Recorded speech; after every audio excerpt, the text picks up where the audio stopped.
her fingers in her lap. "Now that Brance is here, he has something he needs to tell you." "Jesus, Lana, can't we even get to the restaurant?" Brance grabs my hand and holds it. Looking from one to the other, I suddenly want to scream for Stephen to pull over and let me out. The crowded streets would be better than whatever secret Brance has. "What?" I dig my nails into his hand. "Tess, it's not that bad. Stop clawing me." My eyes dart down to his tan hand, which I have indeed made bleed with my nails. "Oh, God, Brance, I'm so sorry." I try to erase my craziness with my thumb. "If it's bad, I don't want to hear it." And I kind of mean that. My mind drifting off to all the work I've done on myself. Every morning, I run at least 3 miles. Graduated at the top of my class. Got myself into Columbia. And I did all this without Reed. I didn't collapse like I wanted to. I didn't let him completely destroy me. He broke my heart, severed my soul. But I'm still fighting. Brance already told me about the prostitutes and drugs. How much worse can it be? "Tess!" Lana is annoyingly waving a hand in my face. "Stop it." I slap it away. "Well, you're scaring me. You're pale, and your eyes are glazed over like you're in another world." "Lana, back off. She'll be fine. Maybe we should wait." Brance looks at me, then out the window. "No, she needs to know. Maybe that will open her eyes."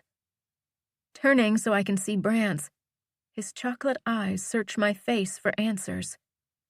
I curl my hands into a fist and try to breathe. Whatever is torturing him must be bad, because his body is radiating nervous energy. I look away, unsure I want to put myself through anything else. I've managed to lock my feelings away. Do I honestly want them to escape? The driver clears his throat, forcing me to focus. "Excuse me, Ms. Volkov. We're here. Do you want me to drop you off at the door, or do you want me to circle around again?" She looks at me. "Are you going to make a scene?" I straighten my shoulders. "Don't be stupid, Lana. I'm fine. Nothing Brance can say can hurt me." Well, that's a lie, but she doesn't need to know that I'm getting ready to snap. Plastering on my prettiest smile, I face Brance. "Is anyone dead?" "No." "See? There you have it. Problem solved. Drop us off, Stephen." He pulls over and we exit. Walking up to the colorful restaurant, we see a red sign and green wooden windows welcoming us. Lana's phone goes off. I can tell she is talking to my father because her voice drops a notch. I roll my eyes. "Stop it," Brance chastises me. "What?" "Oh, you mean the eye roll at watching Lana humiliate herself for my father?" I want to say more, but she hangs up, flustered. Exhaling, she says, "So, your father is going to join us. Let's go in and get a table. The restaurant is busy for lunch, and we have to sit in the middle at a long, thin table with pretty lilies set in the center." I can't help but snicker, knowing my dad will hate this table. He can't stand people invading his space. The kitchen is open, and it has a big wood-burning oven. White-jacketed chefs remove bubbling pizza and fresh-baked bread from it. Lana is all business, and our 8-year age difference goes right out the window. She transforms into everything my father wishes her to be. A sophisticated woman emerges. "I'm going to freshen up." She eyes me like I should follow. I smile. "Fantastic. We'll be waiting." She hesitates, then looks at her watch and leaves us. I order some sparkling and plain water and bread. Placing the white cloth napkin on my lap, I face Brance. "Tell me," I hiss, not looking up. He lightly touches my cheek, forcing me to make eye contact. "You know I just want you to be happy. I have debated saying anything, because I'm not sure you need to hear it." I bite my lip and take a sip of cool water, knowing whatever he's about to say is going to change me. Do your worst. Then he does, butchering me with 4 words. Reed is with Lexi. Lexi. Her blonde hair and ugly body swim before me. I never allow myself to think about her since she is everything I find evil. She has been stalking Reed for years. He hates her as much as I do. Take another sip of water. Brance holds up the crystal glass to me. The ice cubes swirl and sparkle. Shaking my head, I say, I don't believe it. My voice is getting loud. Brance simply stares. I look around, not caring what people think about me. But no one seems to notice. Their happy smiles and laughter make me want to throw something to shut them up. Tess, look at me. I do, then wish I hadn't, because it's all there on my best friend's face. His pain is real, and he is feeling it for me. I confronted him, because I couldn't believe it. He didn't deny it. I stand up. No, not with her. He wouldn't. Brance gently pulls me down into my chair. He did, pretty girl. It's time for you to move on, too. I need you to think about this, Tess. Maybe we should move to L.A. and start over together. Blinking at him a couple times, I try to get my mind to work. The pain and betrayal are about to make me scream, and I might never stop. My eyes dart around the restaurant, looking for a safe corner to curl up in and vanish. I grab my water, spilling it all over my shirt, the wetness cold and not unnoticeable. But I'm beyond caring. Brance rubs my back. When Lana slinks into the chair next to me, her freshly applied makeup looks perfect. So, he told you what a piece of shit your boyfriend is. She flags the waiter to order a Chardonnay. I clear my throat. He's not my boyfriend. I stare at them dumbly. Brance reaches for my chin and holds my face tight. Tess, you are the most important person to me. You're going to be okay. And just so you know, I have decided not to move yet, so you will be staying with me. He's so good and confident. I wish I could crawl inside him. Tears sting my eyes. Brance, I want to say more, but my father's tall build fills up the small walkway. Do you think you could have gotten a worse table? He grumbles at me and turns to Brance. And you? Are you sure you're gay? I think I have been hustled into thinking you were safe to be around my daughter. He chuckles at himself. Daddy, that's not funny. You're being rude. He ignores me and holds out his hand to Brance, who stands. Mr. Gallagher, good to see you again. My father's attention returns to me, and he gives me a disapproving stare. Obviously, I don't rank on his perfection scale. Lana does, though. His eyes light up with approval. Svetlana. He leans down to tenderly kiss her. That's it. I push my chair back. Excuse me, I need to use the ladies' room. I'm going to puke. I can feel it coming up, burning my esophagus. My legs move as fast as they can. Bursting into the restroom, I lean over the toilet, waiting for my body to purge itself. I heave, but nothing comes out. As the agonizing seconds tick by, my mouth stops watering and I lean back, resting against the side of the stall. Reed is with Lexi. Closing my eyes, I try to calm my manic mind, but the stupid childhood song plays in my fuzzy brain. Reed and Lexi sitting in a tree, Kissing. I almost start laughing at the betrayal, and that this might be my tipping point. Unbelievable! I kick the door open, and it snaps open and shut like a boomerang. This is the ultimate nail in our coffin. He wanted to send me a direct message? Mission accomplished. Hands go up to my face, and I want to hide. My life is a joke, a sad waste of a pretty face. Tess? I push open the stall door. Brance stands with his arms crossed. You're going to get us thrown out. Maybe. We stare at each other. He nods, knowing what I'm going through. This one hurts the most. Tears swim in my eyes. Christ, you should have let me castrate him. He runs a hand through his hair and sighs. Come here, pretty girl. The tips of our fingers touch as he reels me into his warmth. The thought of Reed's dick, thick and proud, pulsing in my hand, is enough to make me wail, especially if I had allowed Brance to cut it off. Jesus Christ, Tess, you're shaking. Please stop crying. You're killing me. Lifting my chin, he stares at me. You know what? Screw that. Let it go.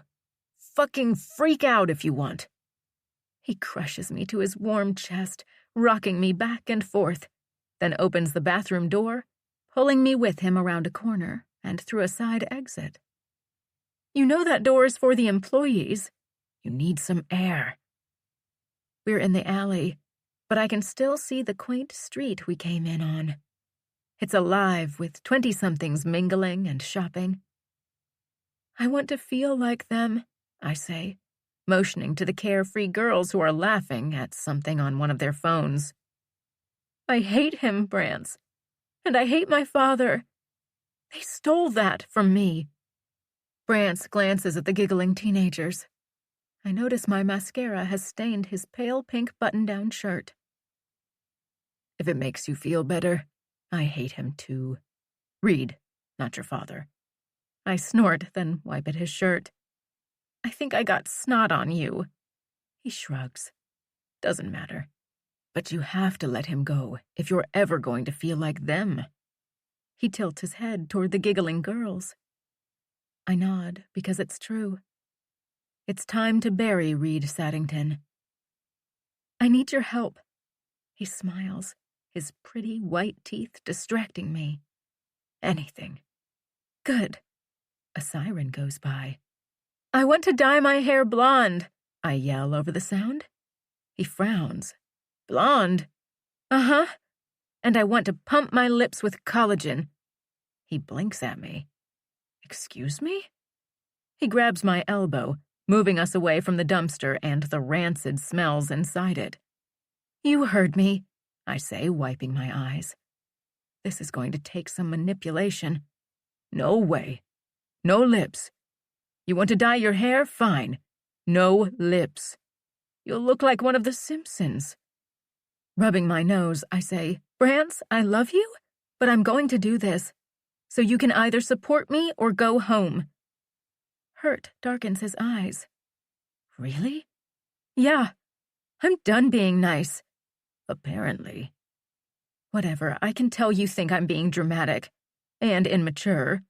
You are. We stare at each other in silence, until I feel a slight drizzle on my eyelashes. Brance shakes his head. Congratulations, Tess. Way to let Reed drag you down again. I want to be blonde and have big fat lips. Just once. I want to tell everyone to fuck off. You already have big fat lips, he snarls. Bigger. You know what I mean. I want to do something that Reed would hate. I need to be everything he despises. Call it closure. Brance looks baffled, but then his lips start to twitch. Don't you dare laugh, I say, my lips starting to twitch also. Looking down at the wet pavement, he responds at last. Well, I guess you're going to be a blonde then. I will, of course, be there to hold your hand and make sure you don't look like shit. His voice is uncharacteristically weary, like he knows I'm lying about wanting closure. I hate you changing anything on yourself. You're perfect and you know it. That's exactly why I need to do this. Because I'm not perfect. No one is.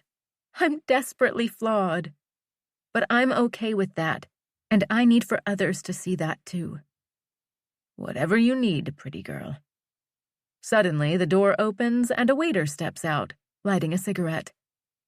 Brant smiles as his foot stops the door from shutting. After you. Thank you, I say, walking toward my father's dark head and Lana's light. Chapter 20. Tess. I stare at myself in the mirror. I don't believe I did this. Holy shit! My long brown hair has been bleached blonde, and not like dishwater blonde. We're talking Marilyn Monroe blonde. Leaning forward, I darken my eyelids and smear on some dark plum lip gloss. Transformation complete. Lana's plastic surgeon kicked ass. He did my lips as a favor. I guess he doesn't sully himself with collagen anymore. The bickering between Brant and Lana over how much collagen I needed was rather amusing. The poor surgeon had to play referee. I can't help but smile at my reflection. I love them. Slightly puffy, completely kissable lips. Gone is my darkness. My albatrosses are gone at last. As I sat in the doctor's chair, my mind replayed the last 3 years. The sting of the needle going into my bottom lip is nothing compared to the pain of losing Reed. That and the pathetic relationship with my father. I had hoped throughout all the heartache I have endured, I would come away with his love, but he kept that locked up, like he does everything else with me. The humiliation still burns through me at his complete lack of compassion. I thought I would die with shame being dragged into a gynecologist to be put on birth control. Even when I swore I wasn't having sex, not to mention the constant disapproval of my clothes, and that he seems to believe I loved Reed simply to mock him. I refuse to be that girl anymore, I say, nodding at my reflection. Grabbing my new tan suede 3/4 length jacket, I slip it on. My eyes scan my room as I make sure I have everything I need. I won't be coming back. All my other bags are already on Brant's dad's private plane. Well, I guess I'm off, I yell, nearly skipping down the stairs. We're in here, Lana says. Pushing open my dad's study door, I'm greeted with Lana crying, holding on to my dad, who is rubbing her shoulder. She pulls away and looks at me from top to bottom. God, you look hot. I look down at my outfit. I'm dressed in a tight black shirt and skin-tight black skinny jeans with high-heeled black boots. My tan jacket and my hair are the only lightness on me. Well, black is my favorite color. A pang of guilt slithers through me. Lana is going to be alone. My dad works all the time, and she is going to miss me. Cocking my head, I give her a half smile. Don't you dare make me cry, Lana. You promised. She nods, but tears leak from her eyes. She snuggles closer to my dad. I simply stand there. Do I try to hug her with my dad's arm around her? Moving my Marc Jacobs bag to my other shoulder, I glance at my father.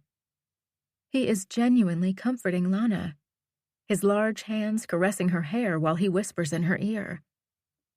Brushing my blonde tresses back off my shoulders, I refuse to admit that his behavior is hurting me.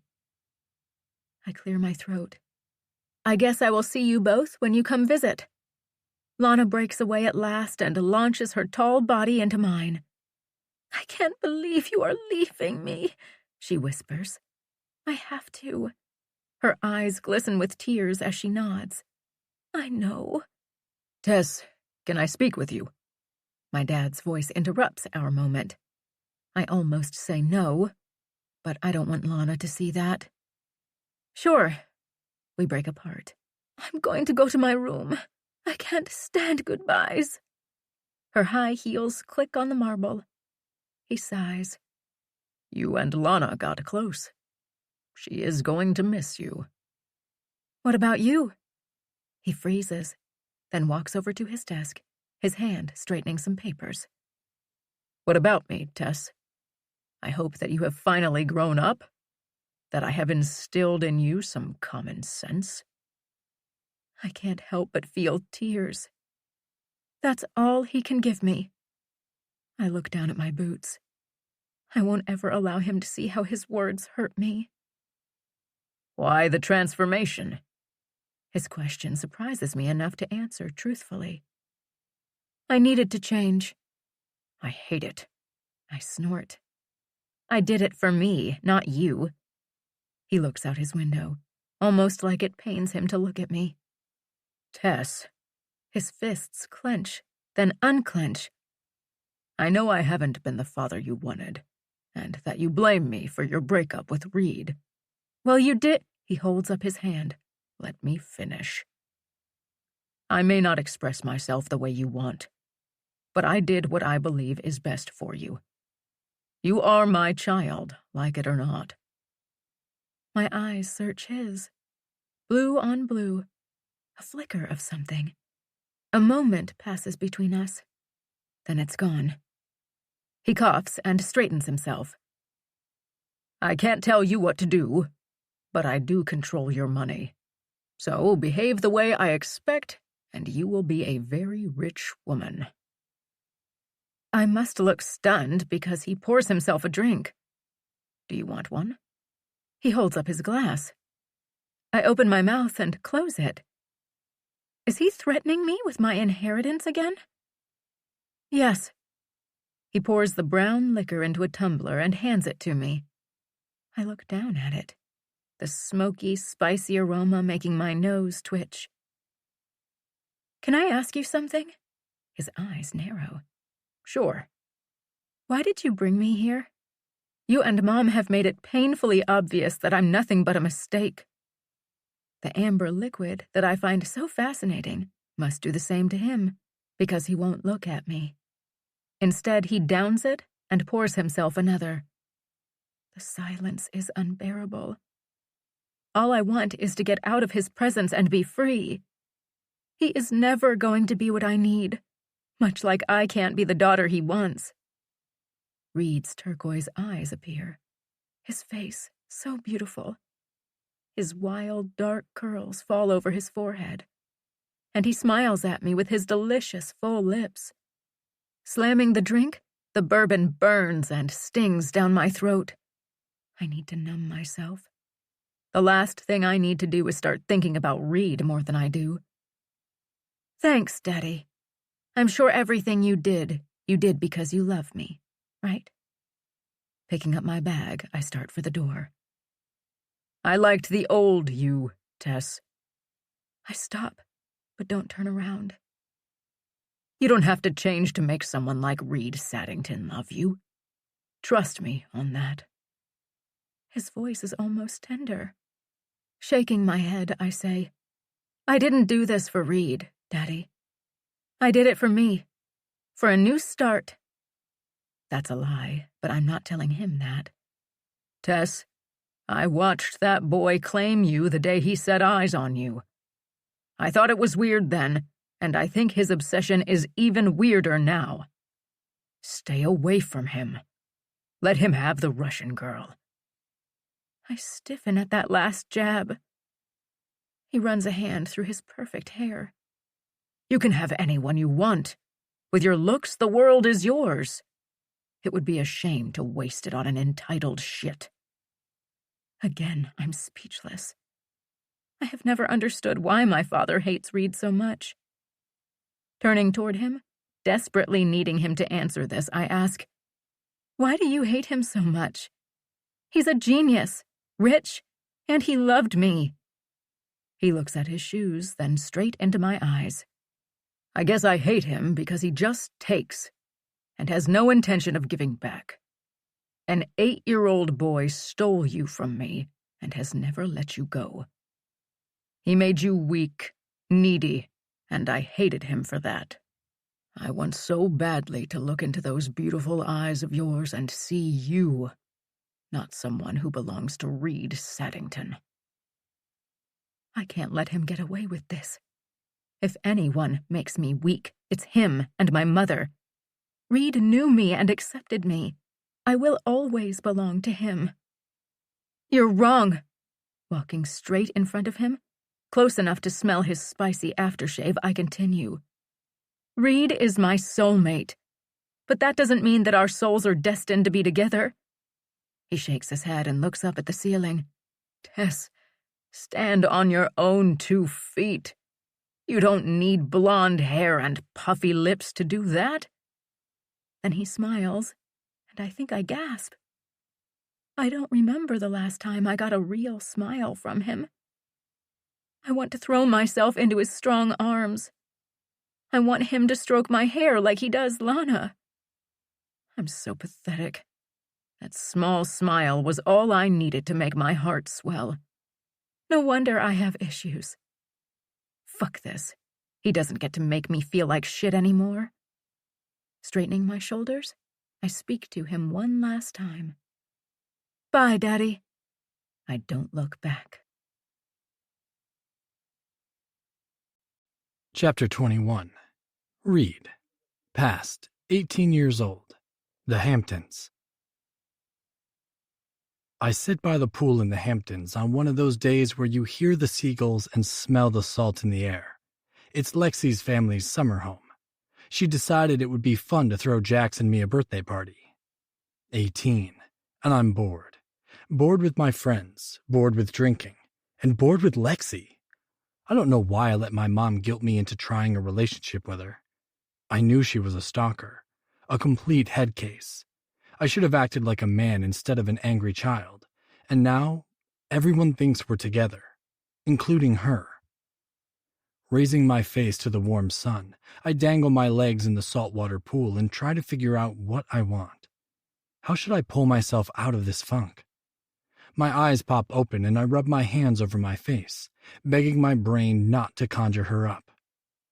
I shouldn't be like this. I'm still obsessed. I need her probably more today than I needed her a year ago. Laughter and squealing bring me back to the present. Hey, Reed? Andrew throws a volleyball at me. It misses, but he manages to get me wet. Where's Lexi? We're almost out of ice. How the hell do I know where she is? I snap. Try the house. Dude, do us all a favor and have a shot. I want to yell that I'm unhappy, that I hate Lexi, that if I was free of her, I would be better. But I'm not sure that's true. There is only one person who can make me better, and she is 10 hours away. Whatever. I am over being Lexi's boyfriend. Standing up, I stretch. Everyone looks like they are having fun. Maybe Andrew's right, and some alcohol will do the trick. Baby? Gritting my teeth, I find my patience is at an all-time low today. I can't stand her calling me that. It must be pretty obvious because she puts her hands on her hips. Can you at least pretend to be happy? It's your birthday. Turning toward Lexi, I take in her appearance. She's wearing the smallest string bikini I've ever seen. Thankfully, she doesn't have much of a chest because the bikini is nothing but a lot of straps that cross all around her. Staring at the straps, I know she wore this bikini to give me the hint. She wants me to tie her up. I have to get rid of her. All her submissive shit was interesting for about a week. I got excited at the thought of completely controlling someone.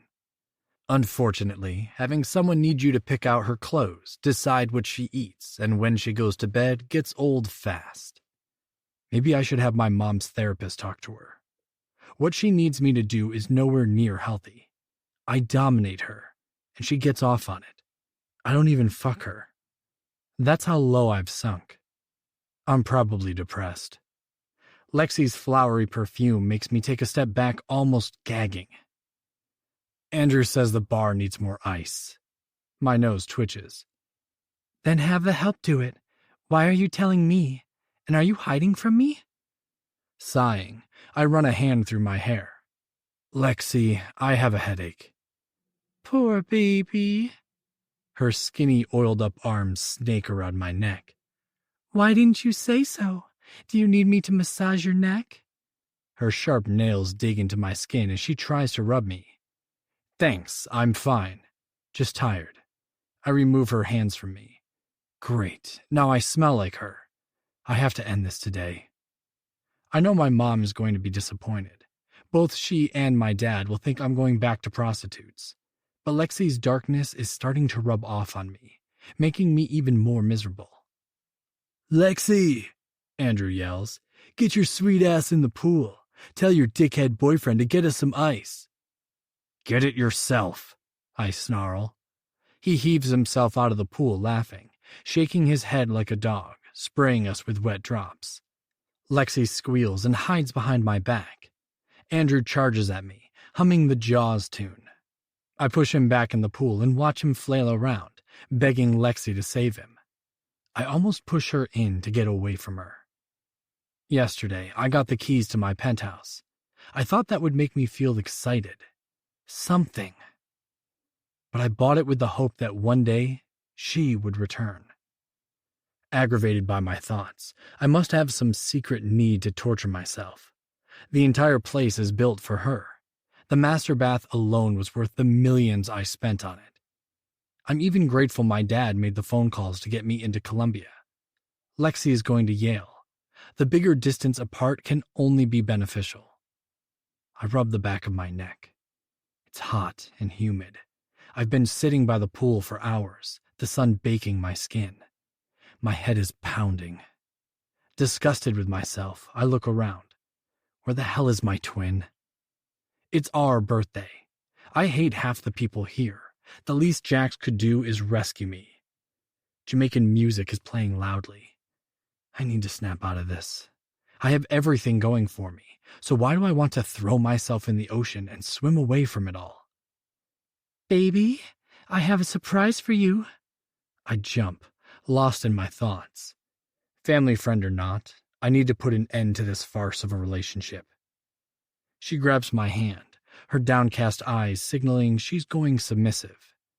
I'm too tired to question what the fuck is wrong with her, or even where she's taking me.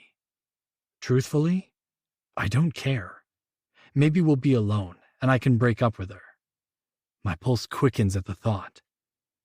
Lexi pushes my chest into one of the numerous bathrooms and locks the door. I take in the pale blue walls, only because seashells are everywhere. On the walls, the soap, even the rug is shaped like one. Lexi, I told you I have a headache. Christ, I sound like a girl. Shh. She pokes my lip with her long, pointy nail. Ow, what the hell? Look, Reed. She peels down her bikini bottoms and turns around. My eyes drop to her ass as she puts both hands on the sink and leans forward, giving me a complete view of a glittery gold butt plug. I thought you might enjoy this tonight, or right now if you want. My cock does a small jerk. Thank God. She's gone to a lot of trouble. If I didn't feel anything, I would worry about myself. Lexi. Suddenly, I feel sorry for her and reach down to pull her bottoms up. Come on, Reed. Fuck me. Her voice is shrill, desperate, as if she knows I'm going to break up with her. Taking a step back, I hold up my hands. You don't want me to do that. Yes, I do. She sounds breathless. I don't have a condom. Again, lame, but whatever. I'm on the pill, or you could, you know. She shakes her ass. No, Lexi. Her neediness is like a bucket of cold water being thrown on me. My cock subsides. I'm on edge today. Fucking would help, but whatever dark shit is festering inside her, I don't want it inside me. That's why I have to cut her loose. Listen, Lexi. As I rub my forehead, it's now full-on pounding, like someone is hitting me with a bat on each temple. Reed? She interrupts. I thought you would like this. I was hoping to please you, that we would actually, have sex finally. Christ, I'm an asshole. I don't want to hurt her, and she looks hurt. Lexi's been a constant presence since she left. It's the sun, Lexi. I make the same stupid excuse.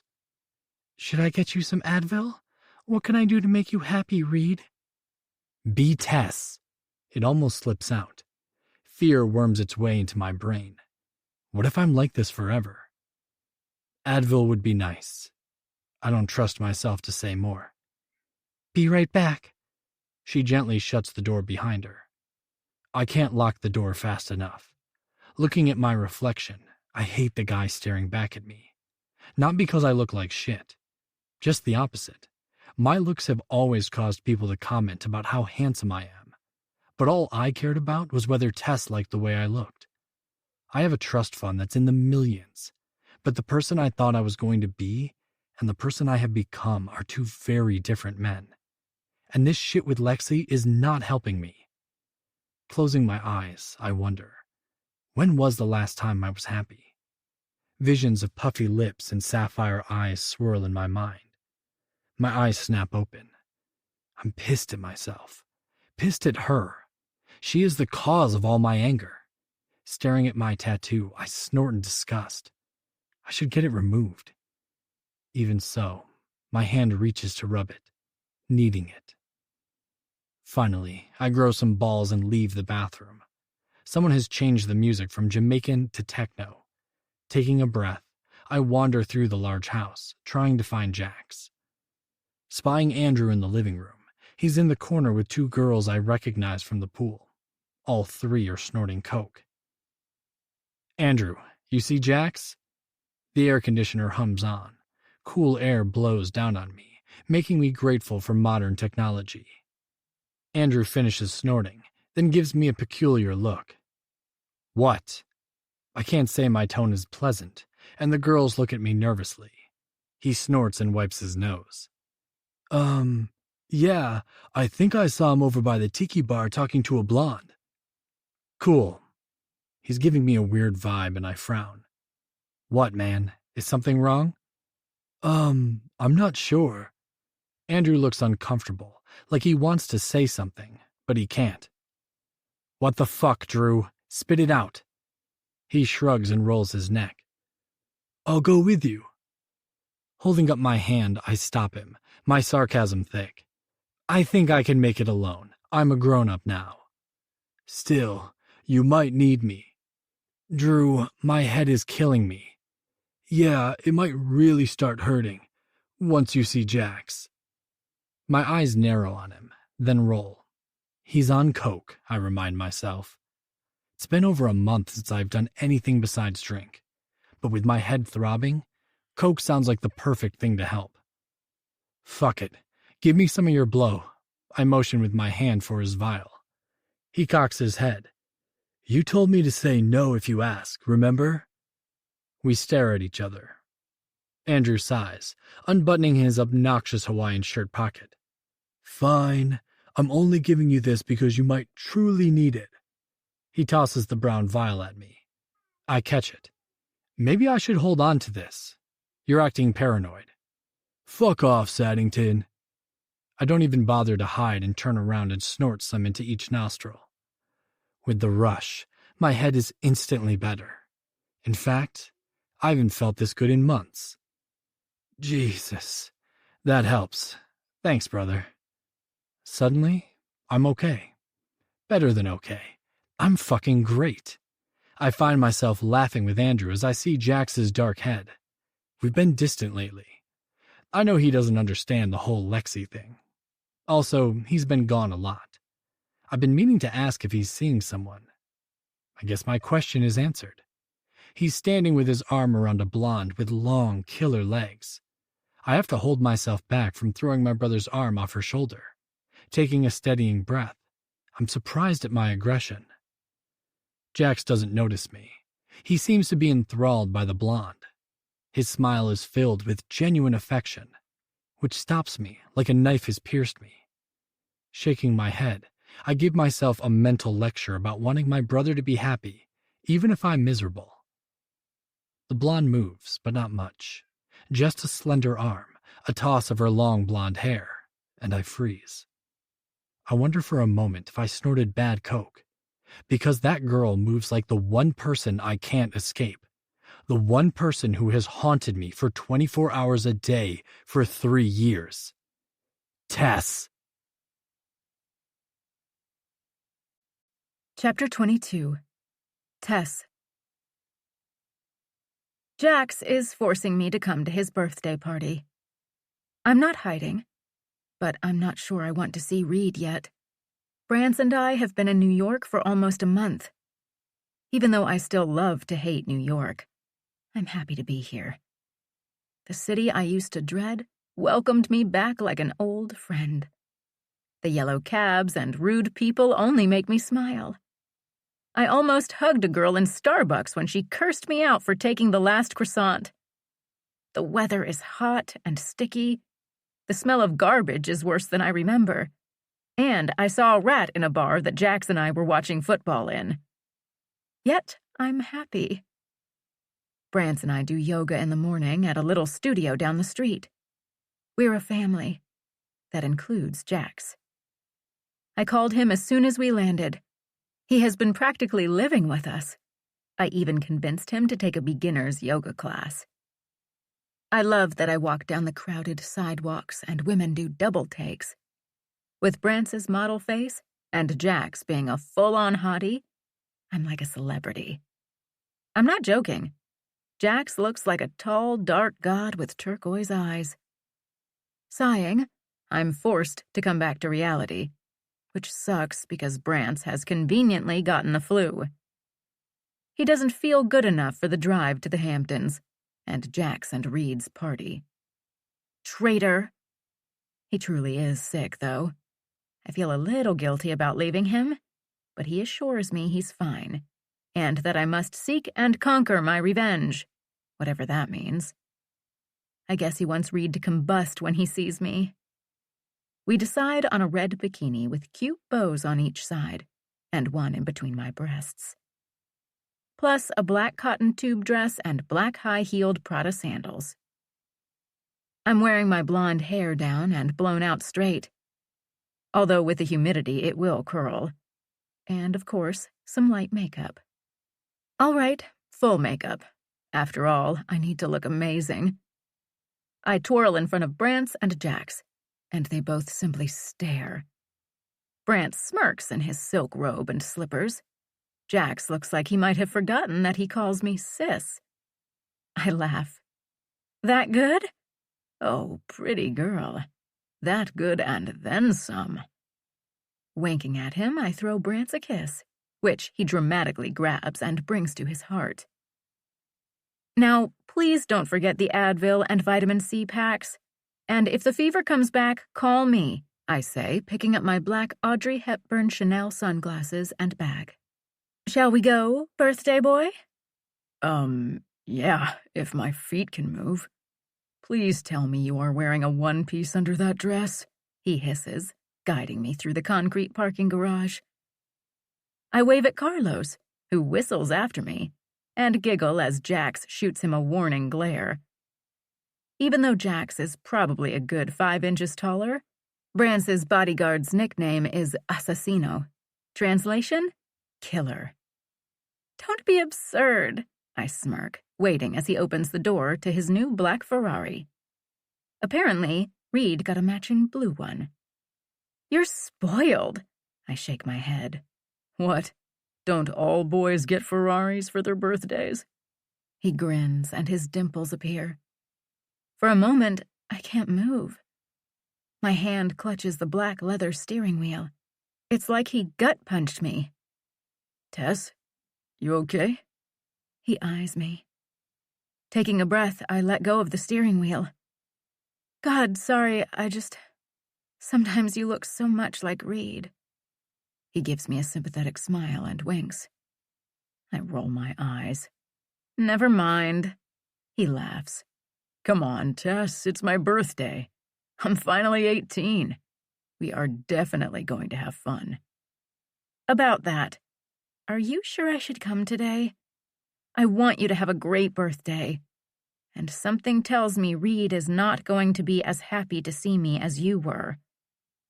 He raises an eyebrow as he starts the car, then smirks, his eyes alive with mischief. The Ferrari purrs. You hear that? He presses on the gas. The car sounds as if it's alive. As it roars with each acceleration, I shiver with anticipation. You cold? He taps the air conditioner button. No, I'm fine. Just nervous. Look, Tess, Reed is going to freak. He made his bed and he'll have to lie in it. Besides, you've been hiding long enough. My mom and dad are going to be there, and they are dying to see you. Needing to change the subject, I say, So, Harvard? Pre-med. Impressive. I mean, technically, you don't have to work. Yeah, I do. Since Reed lost his mind, thanks to you, my dad and grandfather Ian are giving him the business. You're not serious. Very. Wow. I'm stunned. Reed is going to take over the Saddington Empire? And stop saying I made him go crazy. He broke up with me. I can't even begin to explain the pain I have been through. Snapping at him, I try to watch the road. But Jax is gunning it, and the scenery is all a blur. Whatever, Tess. All I know is that I had a happy brother. Then I didn't. A small smile escapes my lips. Unfortunately, Jax catches it. He shakes his head. You're happy he's in pain. That he's made all sorts of fucked up decisions because of you. You know you broke him, right? I think for a moment. Am I happy Reed is miserable? Yes. Yes, I am. You two truly are perfect for each other. He chuckles, tapping his fingers on the steering wheel. Well, close your eyes and rest up, Tess. I have a feeling you're going to need it. Reaching for one of his strong hands, I tell him, I'm not scared anymore, Jax. I know I can make it. He snorts. You're as screwed up as he is, only you're hiding it better. Glaring at him, I snatch my hand back. You know what, Jax? I have worked hard to get myself together. I exercise and that helps.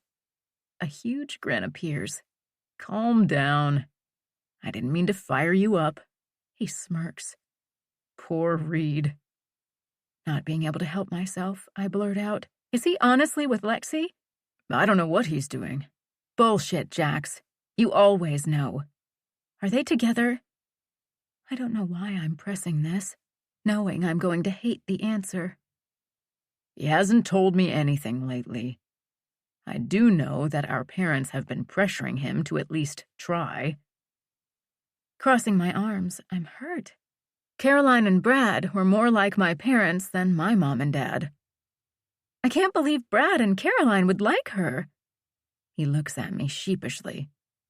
They want him to stop sleeping with hookers and not do blow or ecstasy. If she can keep him away from those distractions, then they're happy.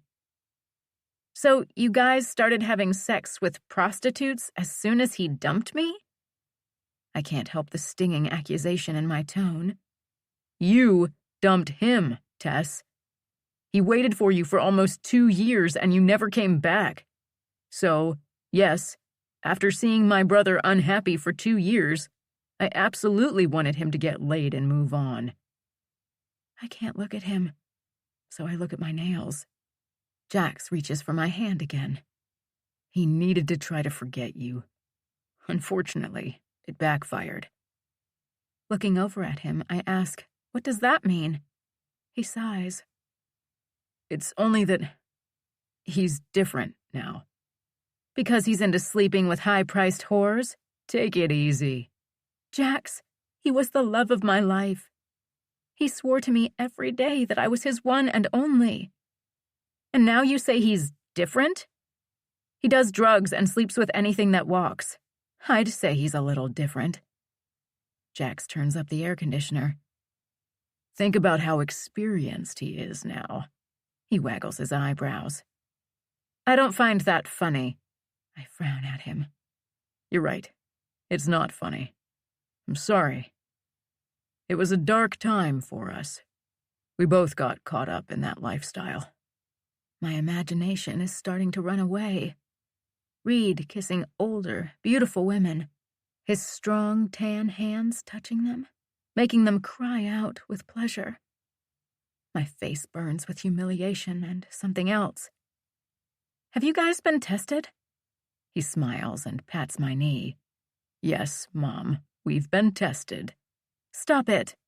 This isn't anything to make light of. Just the other day, I was reading an article about Super G. Looking out the window, I'm hurt that Jax seems to be on Reed's side.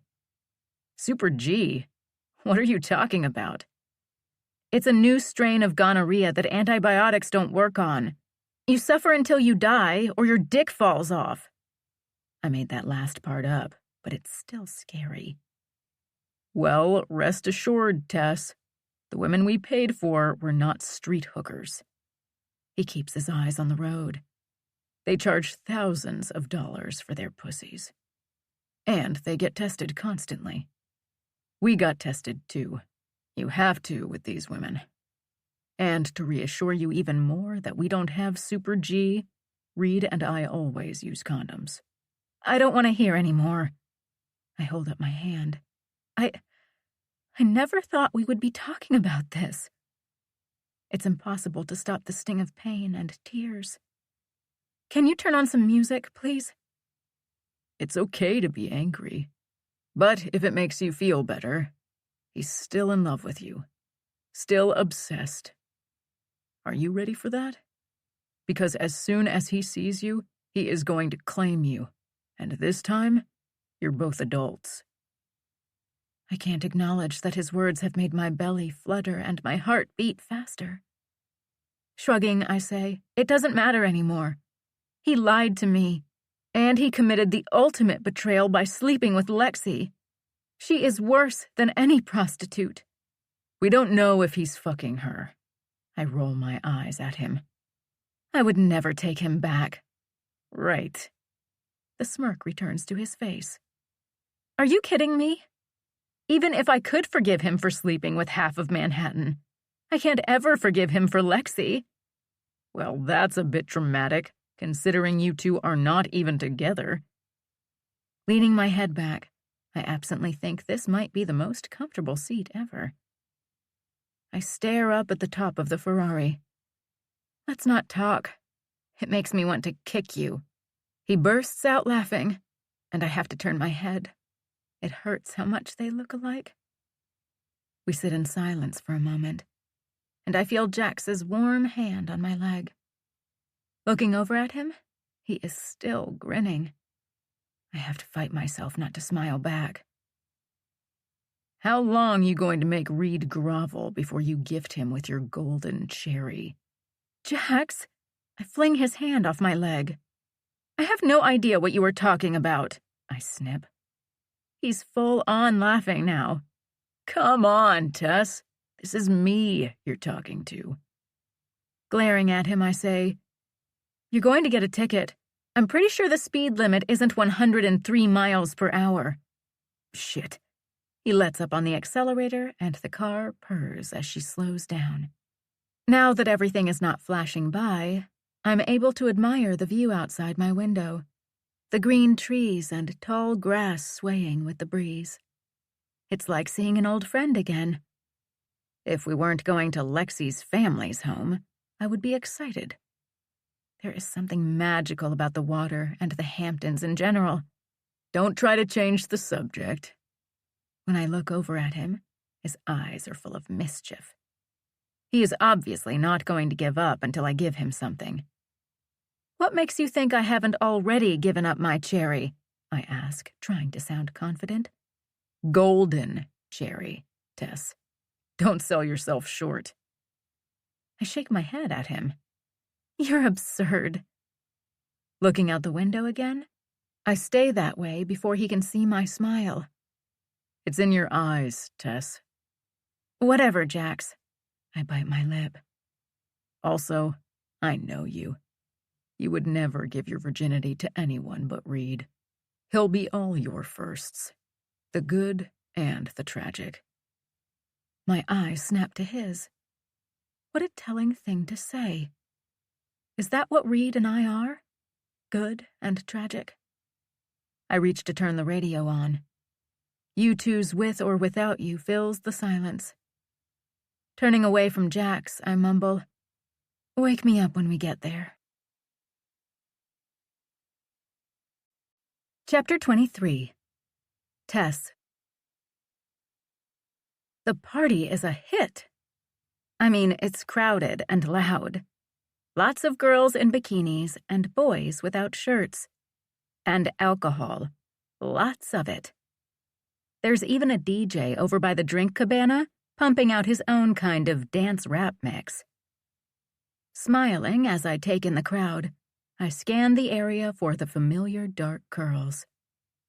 I'm even drinking beer, which I despise. But I'm choking it down because I'm with Jax and it's his birthday. And if I'm honest, I'm having fun. Maybe all my worrying is for naught. I mean, with the size of this place, there's a good chance I will never even see Reed. Oh my God. Tess, is that you? Glancing over Jax's shoulder, I notice Tiffany as she stumbles toward us. Clearly, she's intoxicated and not very graceful. Grabbing a hold of Jax's shoulder to stabilize herself, she laughs as if not being able to walk is hilarious. I groan into my plastic cup and take a quick sip of warm beer. Tiffany, how great to see you, I gush, then want to gag.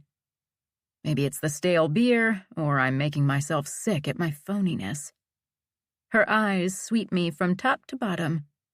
Unfortunately, it seems Tiffany has not found a new muse. Her brown hair is still cut exactly like mine 3 years ago. Her hand stays on Jax's shoulder as if she needs him to stand. Wow, you're a blonde. Her voice is wistful. I was thinking about going blonde too. Jesus Christ. Jax pulls her hand off him. Pull it together, Tiffany. She frowns, then gets distracted by a drone someone is flying. It hovers right in front of us, buzzing away in our faces. Hey! She screams. It's my turn to fly that thing. She marches toward the guy, who turns and runs, taking the drone with him. Jax wraps an arm around me. See, same old shit. You do know Tiffany will be blonde tomorrow. I laugh. Only if she can remember today. That reminds me. I need to remember today. He pulls out his phone and positions us for a selfie. We make stupid faces. I turn and take the phone to check the picture. I'm still surprised when I see myself. Clearly, the blonde hair still hasn't sunk in. With a shake of my head, I say, I used to pore over Instagram and Facebook, wishing I was at one of these parties. I was a complete stalker, you know. When I look up at him, the sun is in my eyes. So all I see are dark dots, but I feel him tap my nose.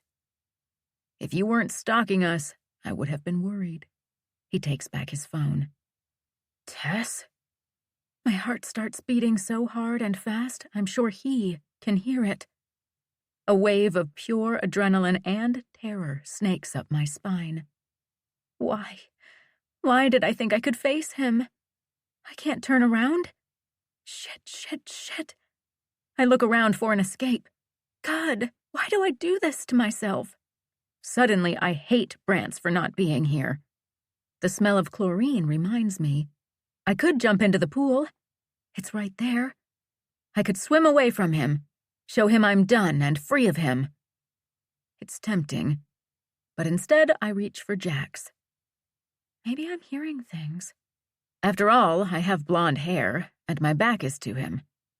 What the fuck is going on, Jax? He snarls. Nope, not hearing things. My hands are shaking, and I'd give anything for some water. My tongue feels like it's stuck to the roof of my mouth. I know it's you, Tess. You might as well turn around. His voice is deep and strong. Taking a breath, I look at Jax's handsome face, his turquoise eyes full of challenge. This is ridiculous. I'm not that girl who lets Reed control me. I'm completely different. Flipping my hair, I turn and face him. Jesus. He can't be standing in front of me with no shirt. His tan six-pack teasing me? He looks so good, I almost stomped my foot. He's supposed to look like a skinny drug addict drowning in despair and nothingness. I feast on his face. He has the 5 o'clock shadow thing going on, and his incredible eyes are latched onto mine. And I literally can't breathe. He doesn't seem to be breathing either, and I feel slightly better. He's taller and way more muscular. Obviously, he is still working out. His dark hair is, as always, longer than Jack's. I can't help but be happy to see he still has his curls. So cute. My heart flutters in my chest. I chastise myself for staring. So he's hot. That's nothing new. That doesn't excuse his deserting me, breaking me, tearing my heart out so that I had to fight and claw my way back. Stay away from me, Reed. I haven't uttered his name out loud in so long. The pain of speaking it slices through me. He's bad for me, and he hasn't stopped staring. His eyes caress my face, hair, body, as if he wants to memorize it over and over again. He moves closer, and I step back into Jax's strong chest. Jax can't save you, kitten. Anger awakens me. Don't call me that. Don't ever call me that. I'm almost screaming. He's like a beautiful predator stalking me.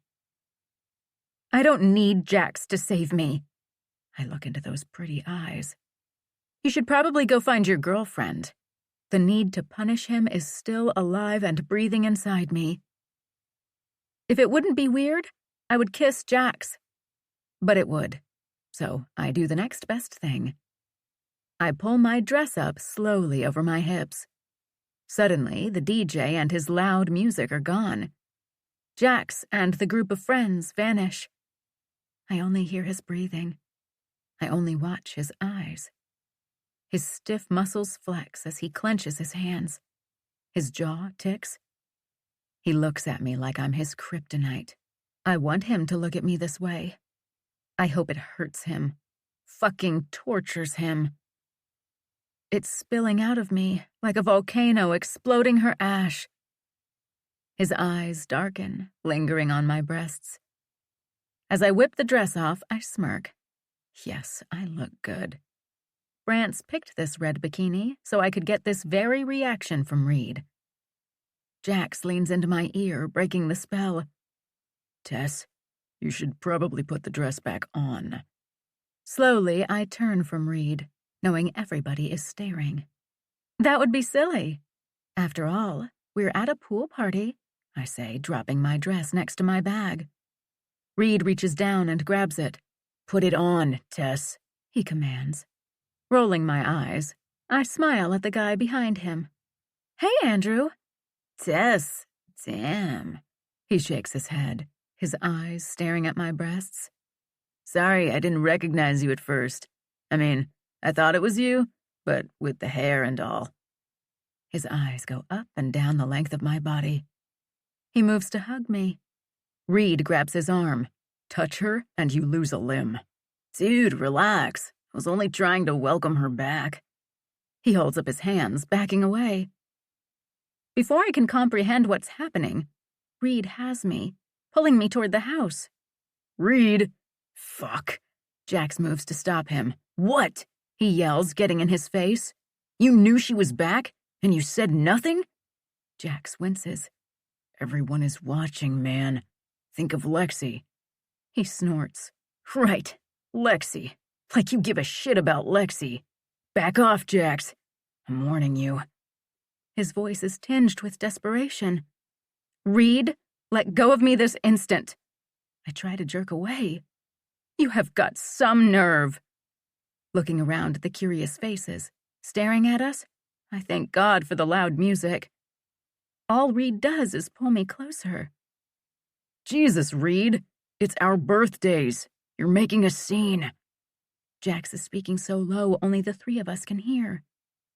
I don't care what any of these people think, he snarls, waving his arm. I want answers, and I'm going to get them. He starts to drag me again, getting sand in my high-heeled platforms. Jesus Christ, you can be a dick sometimes, Jax mumbles. Watch yourself. Reed stops. What did you say? His body is ready to attack. Jax, you're my brother, and I love you, but don't ever think you can tell me what to do, especially with Tess.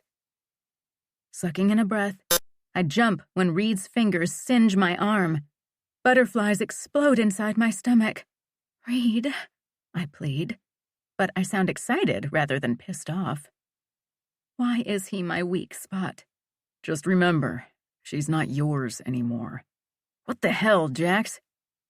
Both are so beautiful, powerful. Jax breaks the stare, turning to me. I'll be over by the pool if you need me. I nod, then exhale. The last thing I need to do is pass out. She won't, Reed spits out, pulling me toward the house. I wiggle, but it's stupid. Reed's fingers are locked onto me like a pit bull with a new bone. Jax is right. He's changed. He's not the same boy I knew. And I'm not talking about his 5 o'clock shadow and body that have matured. It's in his eyes. His whole vibe is different, harder, distant. I want so badly for it to repulse me. Instead, I might as well be panting. Looking up at the mansion, I have to bite my tongue not to comment on what a fabulous place it is. White pillars stand proud, circling the house. Brick covers the side part of the mansion. It also showcases 3 brick chimneys. There's a large balcony off the master suite. Chairs and a table face the water and sandy beach. If I owned this house, I would have breakfast out here every day, drinking coffee as I watch the sun rise and the waves roll in. I stumble and realize that Reed is almost dragging me. Stop it, Reed, I say, slightly out of breath. I'm in heels. Who the hell do you think you are? He grunts, looking down at me, then back at my eyes. And it seems like we've gone back in time, where a tall, dark-haired boy laughed at a sad little girl's gold shoes. Closing my eyes, I block out the painful memories. So many memories threatening to make me weak. Reed must feel the same, because he's frowning and has slowed down. His grip on my arm has softened, though. At least I can walk up the brick stairs. The numerous French doors are open, allowing a nice breeze in. Tess? My skin pebbles as Lexi emerges from inside. Perfect. I'm somewhat taken aback at her bikini. She's so skinny, I think she might give my mom a run for her money. And flat as a board. I know I'm being catty, but what the hell? She looks like a long, skinny lizard. Even her tongue darts out to lick her pink lips. Gross.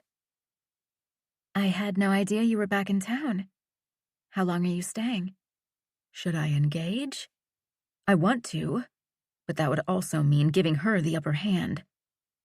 I may turn to putty with Reed, but girls like Lexi? I don't think so. Channeling my inner bitch, I look her straight in her beady blue eyes. I'm back for good. Reed inhales, his hard body pressing against my back, ignoring how his mere warmth reminds me how united we always were. I try to put some distance between us and step toward her. I hope you don't mind, but Jax insisted I come today. Tess, Reed's voice is way too close. Tossing my hair back, I say, I wanted to wish you guys the best. I heard that you two were together. Reed mumbles a curse as I try to twist my arm away. Lexi smiles, but her eyes dart to Reed's hand. Yes, we're very happy. I almost gag. So I lower myself to her level. Her strong, flowery perfume invades my nose. God, how can Reed possibly be with her? Tell me, Lexi, it doesn't bother you that he has fucked half of Manhattan? It's mean and immature, but I never claimed to be perfect. Reed's grip tightens even more. I'm almost positive I'm going to have a bruise. Enough, kitten, he growls in my ear. Lexi looks like she's been slapped. Either I hit my mark, or Reed calling me kitten is about to do her in. Narrowing her eyes, she almost looks like she wants to attack me. My mouth twitches. She's nothing to me. And since Reed has put his dick in her, he's nothing to me. Maybe I truly am getting closure. Lexi shakes the Advil bottle. The pills jingle like spare change. Reed, baby, I got you the ibuprofen you wanted. Baby? She calls him baby?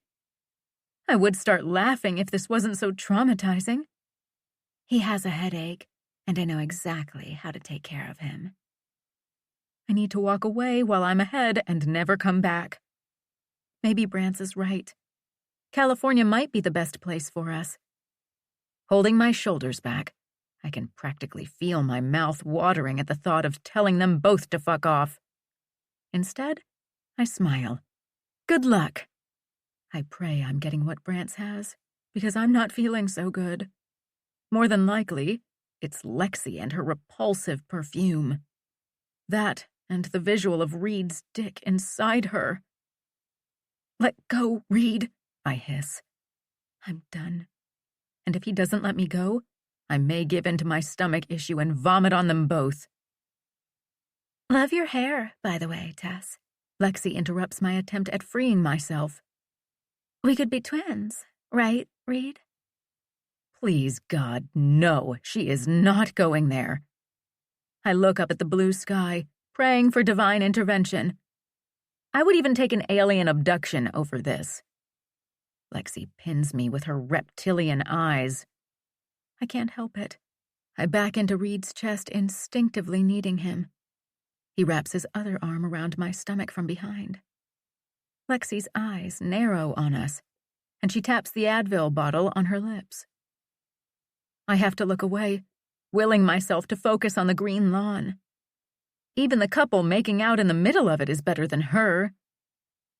Is that what you want, Reed? She points at me. You must have heard how he likes threesomes, she sneers. Jesus, Lexi, what's wrong with you? Reed snaps into action. Lacing our fingers, he pulls me around the she-lizard. I just want to please you. Don't tell me you wouldn't love it. I can't see his face, but she can, and she smiles at me. Look at her. She will never be able to keep up with you sexually. Reed turns around to her. How would you even know what I need sexually? His voice is cruel. I can't help but wonder if she is not right. I have no idea who this new Reed is or what his needs are, and suddenly I don't want to know. Reed? This time I do manage to free my arm. He goes to reach for me and I back away, hands up. Don't you dare touch me. I will make a scene none of us will live down. Pointing at Lexi, I say, this is your world. I neither want it nor fit into it. You said we needed to talk. Well, here it is. You are not the same boy I loved, and I need you to stay away from me. He steps back like I've stabbed him, and maybe I have, if the pain in my heart is any indication of how he feels. His hand goes to his tattoo, and tears form in my eyes. I don't know why. I can't stand him. Everything he has become is not something I want. Go back to Jack's. I need to talk to Lexi. His hand drops. She slithers after him. I should feel victorious, until I realize that my hand is touching my tattoo. Chapter 24. Reed. I can't stop myself from turning around to look at her. Tess is still so fucking beautiful, my chest burns. My eyes follow her incredible ass in that bikini, which I will definitely be throwing away. The vanilla smell that is hers lingers, clinging to my skin. I vaguely hear Lexi talking to me, but I can't look away from Tess. hating myself even more for letting Tess go. I take a step after her, then stop. I have to get my shit together. The need to go to her, grab her, lock her in my room, and mate is overwhelming. Tess is back, and we are old enough so that nobody can dictate our lives. Like a stalker, I watch her cling to my twin. Like a sleeping lion, my anger awakens. I don't care if she lies to herself. She can claim it's over as much as she wants. Her words float in my brain. "You're not the same boy I loved." Well, that may be true, but she's changed too. My little kitten has grown some claws. Mine. I want to roar. Fuck me. I run my hands through my hair.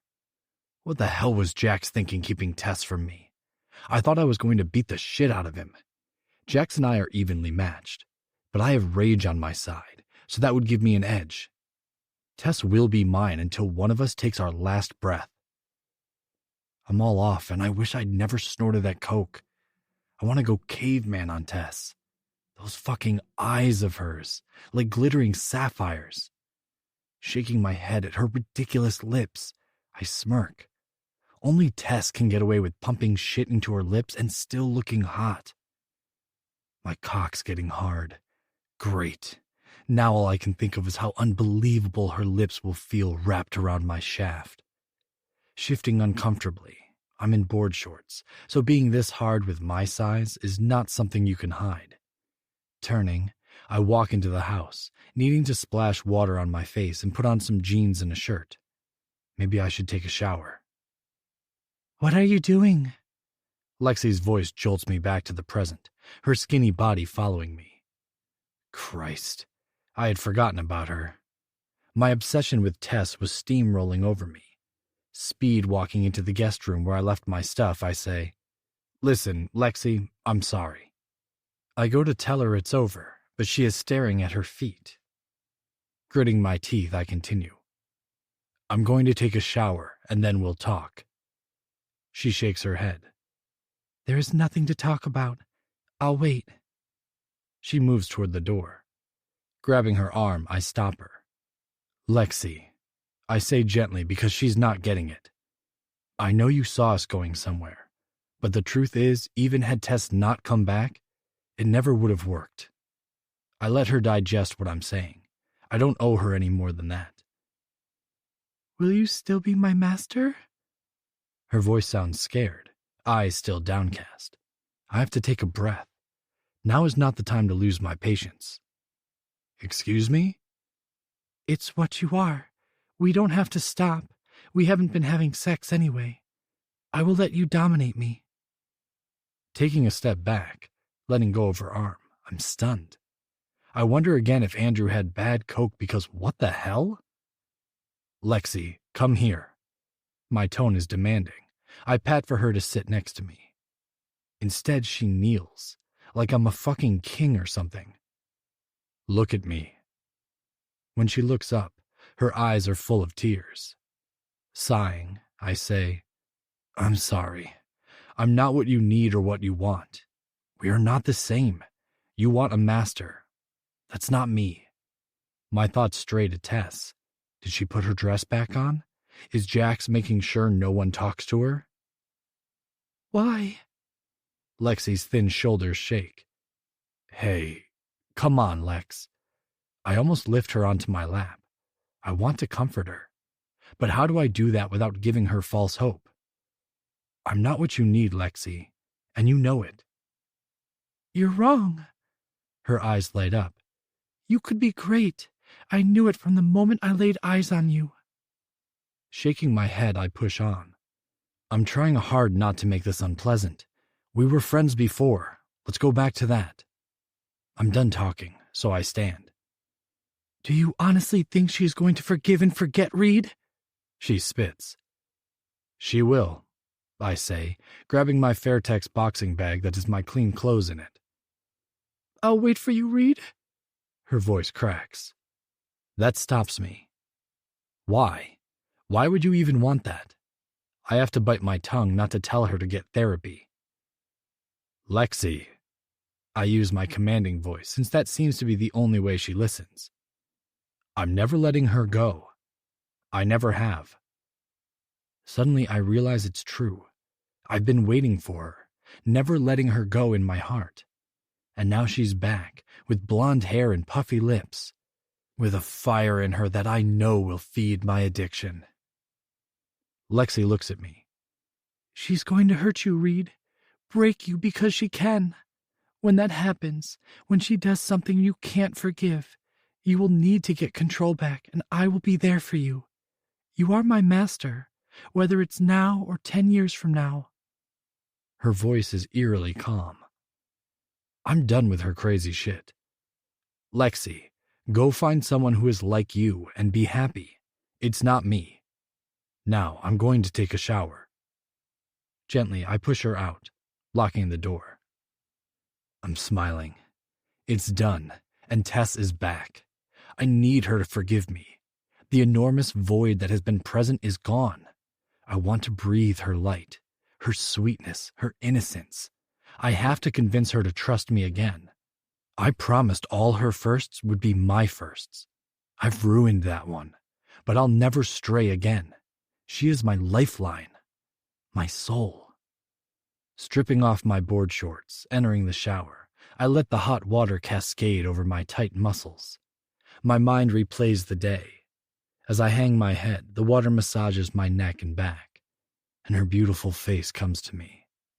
This time, I don't fight it and lean my head back, and there she is, lips parted, her naked body slick with water.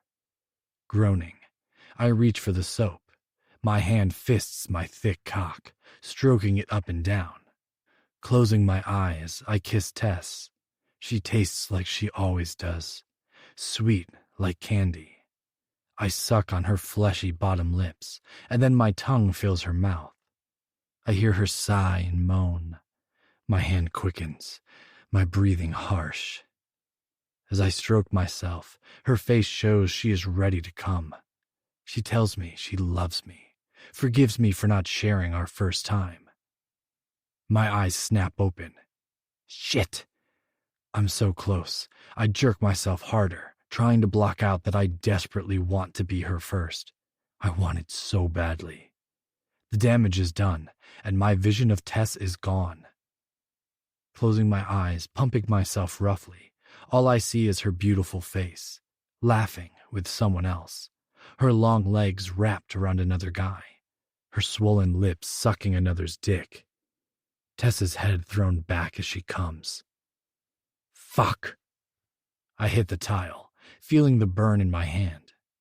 When I bring my fist up, it's puffy and red. The pain reminds me of the last 3 years. Tilting my head back, I grab my throbbing cock with my sore hand and jerk it hard until my balls tighten. The searing pain causes me to explode. Thick ropes of semen shoot out.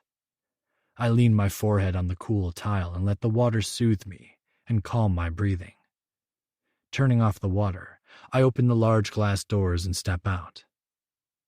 That will go down as the worst masturbation session in history. I'm angry again. How am I going to get her back? Lexi's right. How am I going to get her to forgive and forget about the other women? And if she is not a virgin, which is a strong possibility, how do I forgive her? Fucking someone else. Giving a stranger my first. Yeah, that hurts. I reach for my heart and massage my tattoo. Grabbing a fluffy towel, I do a quick dry off and toss it in the corner. I throw on my clothes, not wanting to waste another second without her.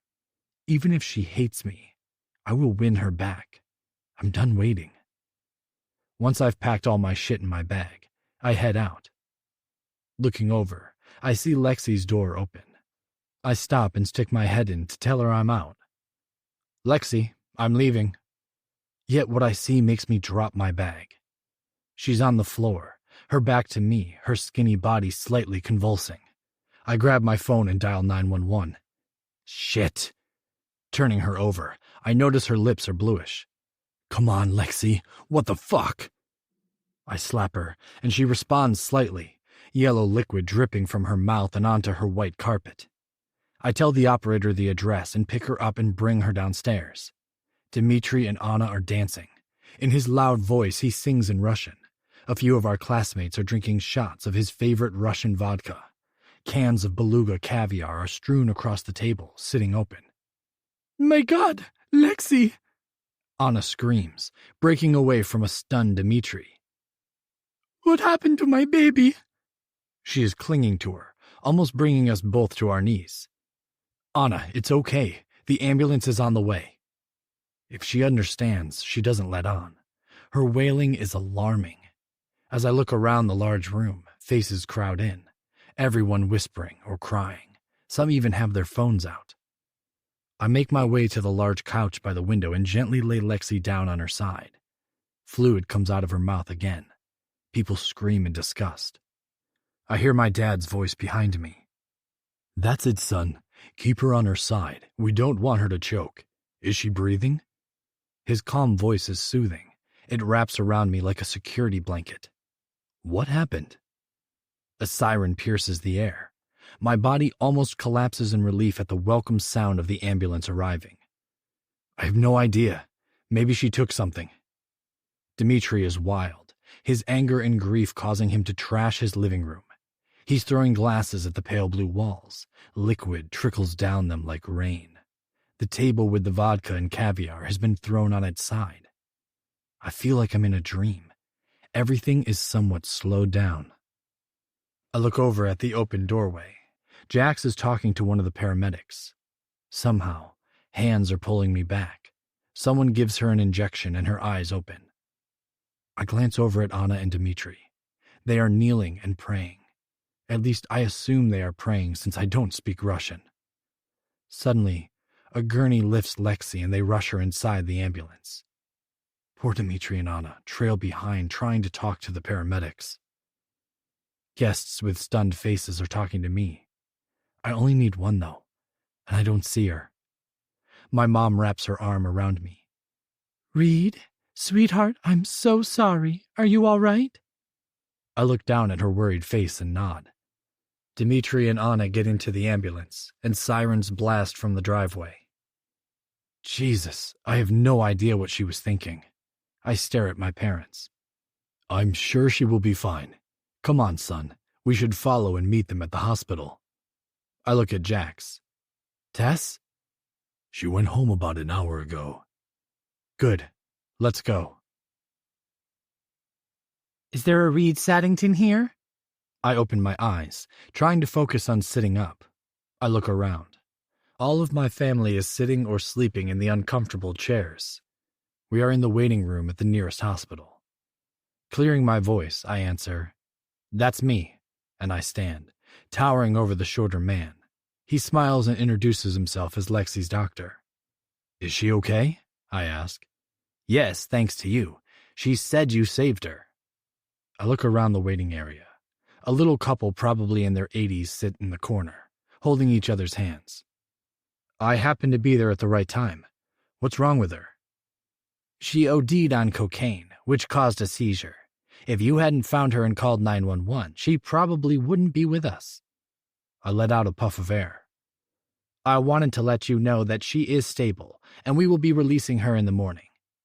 He smiles, his brown eyes tired but kind. He turns to my parents. "You must be very proud of your son. I only wish my daughter's boyfriend was like him," he says, patting my dad on the back. "Reed, if you want to see her, you can. Visiting hours are almost over, so you should make it quick." He nods at all of us and goes to the nurse's station. I slink down in the slippery hospital chair. My parents, along with Jack, sit next to me. I'm tired and hungry. "You want some coffee before you go see her?" my dad asks. "I'm not seeing her." My parents look at me and frown. "Reed, I think you should at least stop by." "No." I stand up. "Son, I know this is awkward, but she's your girlfriend." "No, she's not. She never really was, Dad." Tired, I rub my hands across my face. Truth is, I had just broken up with her. That's why I was at her room to say goodbye. I'm not the good guy. Leaning back, I close my weary eyes. For all I know, she planned it. That's a little harsh, Reed, my dad says with a sigh. Since we are all here, let's talk. I snort. You're kidding, right? Reed, even if this was a cry for help, attention, whatever, she's still a human being, and you were spending time with her. Dad, I'm tired. I don't want to talk about my personal life. Okay, I can respect that, but if you broke up with her because of Tess, did you know she was back? I look at my parents. My mom nods yes. So, my whole family knew that Tess was back, and not one of you thought I should know? Honey, we didn't want you to be upset. You know how you are with her. Look at what happened today. Suddenly exhausted, I stare at my mother. Mom, Tess had nothing to do with Lexi being a nut job. Shh, lower your voice. Someone could hear you. I'm not saying that. It's only I wanted you to be happy. And if I had told you Tess was back... Her voice trails off. We were waiting for her to contact us before we said anything. My dad takes my mom's hand. What? Looking at all three of their guilty faces. You seriously thought Tess would not come back to me? Jax sighs. Reed, it was more than... Shut up, Jax. I stand up. I'm tired. I need some sleep. My mom looks as if she's going to cry. Taking a breath, I try to get a hold of my anger. Don't worry, I'm not a complete ass. I'll stop by and check on Lexi later. Hopefully she will get some help. I didn't know she was that bad. Should I talk to Dimitri? My dad looks genuinely surprised. I think when this happens, they make you get help. But yeah, she could use some. Feeling slightly guilty about ratting her out, I look away for a moment and turn back to him. He frowns but nods. Reed? My mom goes to hug me. Please don't be upset. We were trying to protect both of you. I thought you were trying to have a relationship with Lexi. I should have told you about Tess. I see that now. I'm over it, Mom. Getting upset is pointless now. I give her a hug and nod at my dad and Jax as I jog out the hospital doors.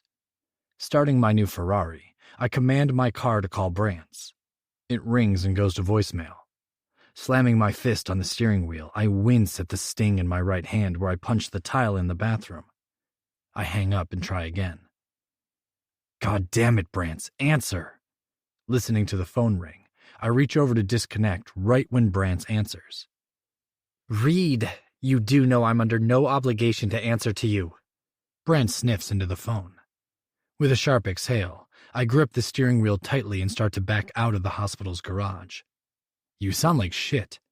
Is Tess staying with you? Nice. Thanks for your good energy. Why would I ever tell you anything about Tess, you entitled dick? He blows his nose into the phone.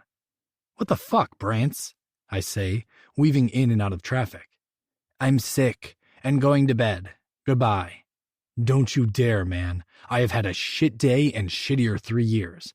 I'm on my way to your place. Let your guards know. He sighs, then starts coughing. Christ. It's late. My phone has been blowing up with everyone texting and posting about your girlfriend trying to kill herself. Trust me when I tell you this. Talk to Tess tomorrow. I don't answer him because I hadn't even thought about that. But of course, everybody at the party would be posting all kinds of shit. Hello? I can almost see the smirk on his face at my drama. Feeling guilty, Reed? I start laughing, partly because I've missed Brant's. He's an asshole, but he loves Tess. You're a piece of work, Brant's. You know Lexi was never my girlfriend, and... Excuse me, he says. I personally asked you if you two were together, and your answer was yes. I'm sick and don't have any patience. Go home, get some sleep, see Tess tomorrow. Trust me, you will thank me for this. The line beeps off. Motherfucker. I go to redial, then hang up. Maybe he's right. I've been up for 2 days. I need to make this right with Tess. I can't get anywhere near her tonight. Without Brance's help, I'll never get in. His security is as good as the president's. Turning my car around, I head to a hotel close by. I'll start fresh in the morning. Chapter 25. Tess. Something awakens me, and I sit up and glance at my phone. It's 6 a.m. I hate when I wake up this early. Flopping back onto my fluffy down comforter, it's all I can do not to scream. Jesus, Reed, you scared the shit out of me. I blink at him. He's sitting in my chair in the corner. The morning peeks in, casting a soft light on his handsome face. His hair looks wet. One long leg is resting on his knee, and he looks like a king on his throne. I back up, pulling the comforter with me. How did you get in? Hoping to quiet my heart rate, I try to ignore the butterflies in my stomach. He doesn't talk, but keeps staring at me, as though he hasn't decided what his next move is. Either that, or maybe he knows and is torturing me. I square my shoulders back and cross my legs. Taking my rubber band from my wrist, I pull my hair into a messy bun and shoot him a glare. Shouldn't you be at the hospital? The latest wound is still too fresh for me to say more. Dropping my hands with a dramatic slap, I look out my window, mind spinning. After I convinced Jax it would be better for everyone if I left the party, I had barely made it into the apartment when Brance shoved his phone in my face. There I was with Reed and Alexei, posts and videos all over Instagram, Facebook, even Twitter. Then the pictures started coming in of Lexi overdosing. Reed by her side, looking every bit the concerned boyfriend. Frowning, I glanced down at my floral comforter. You two deserve each other. You can do drugs and have threesomes. My voice cracks. I sound like a child, but can't stop myself. He sits there, unmoving. His gaze makes me shiver. It's intense, almost yearning. My fingers ache from gripping the comforter so tightly. Finally, he stands, and like old times, and my heart skips a beat. Damn him! He's at the edge of my bed in seconds, his large form looming over me. With a deep breath, I attempt to steady my breathing. He reaches for a piece of my hair, rubbing it in between his fingers, as if he's testing its softness. Then his strong thumb finds my lips. His touch is not gentle. Back and forth he rubs my lips, making them hot, swollen, tingling. I almost bite him, but he stops as if he can read my mind. I guess this is his subtle way of telling me he disapproves. His strong hand reaches under my chin and jerks my comforter off me. Reed! My voice rises 2 octaves. You can't march in here and do this. Pushing him aside, I have to get away from him. Already I'm on the verge of crying. I bolt out of bed, make my way to the bathroom, and slam the door. Leaning against it, I try to get a hold of my emotions. I'm so weak around him. In less than 2 minutes, he has me hiding in my bathroom. Jesus, pull it together, I snap at my reflection in the mirror.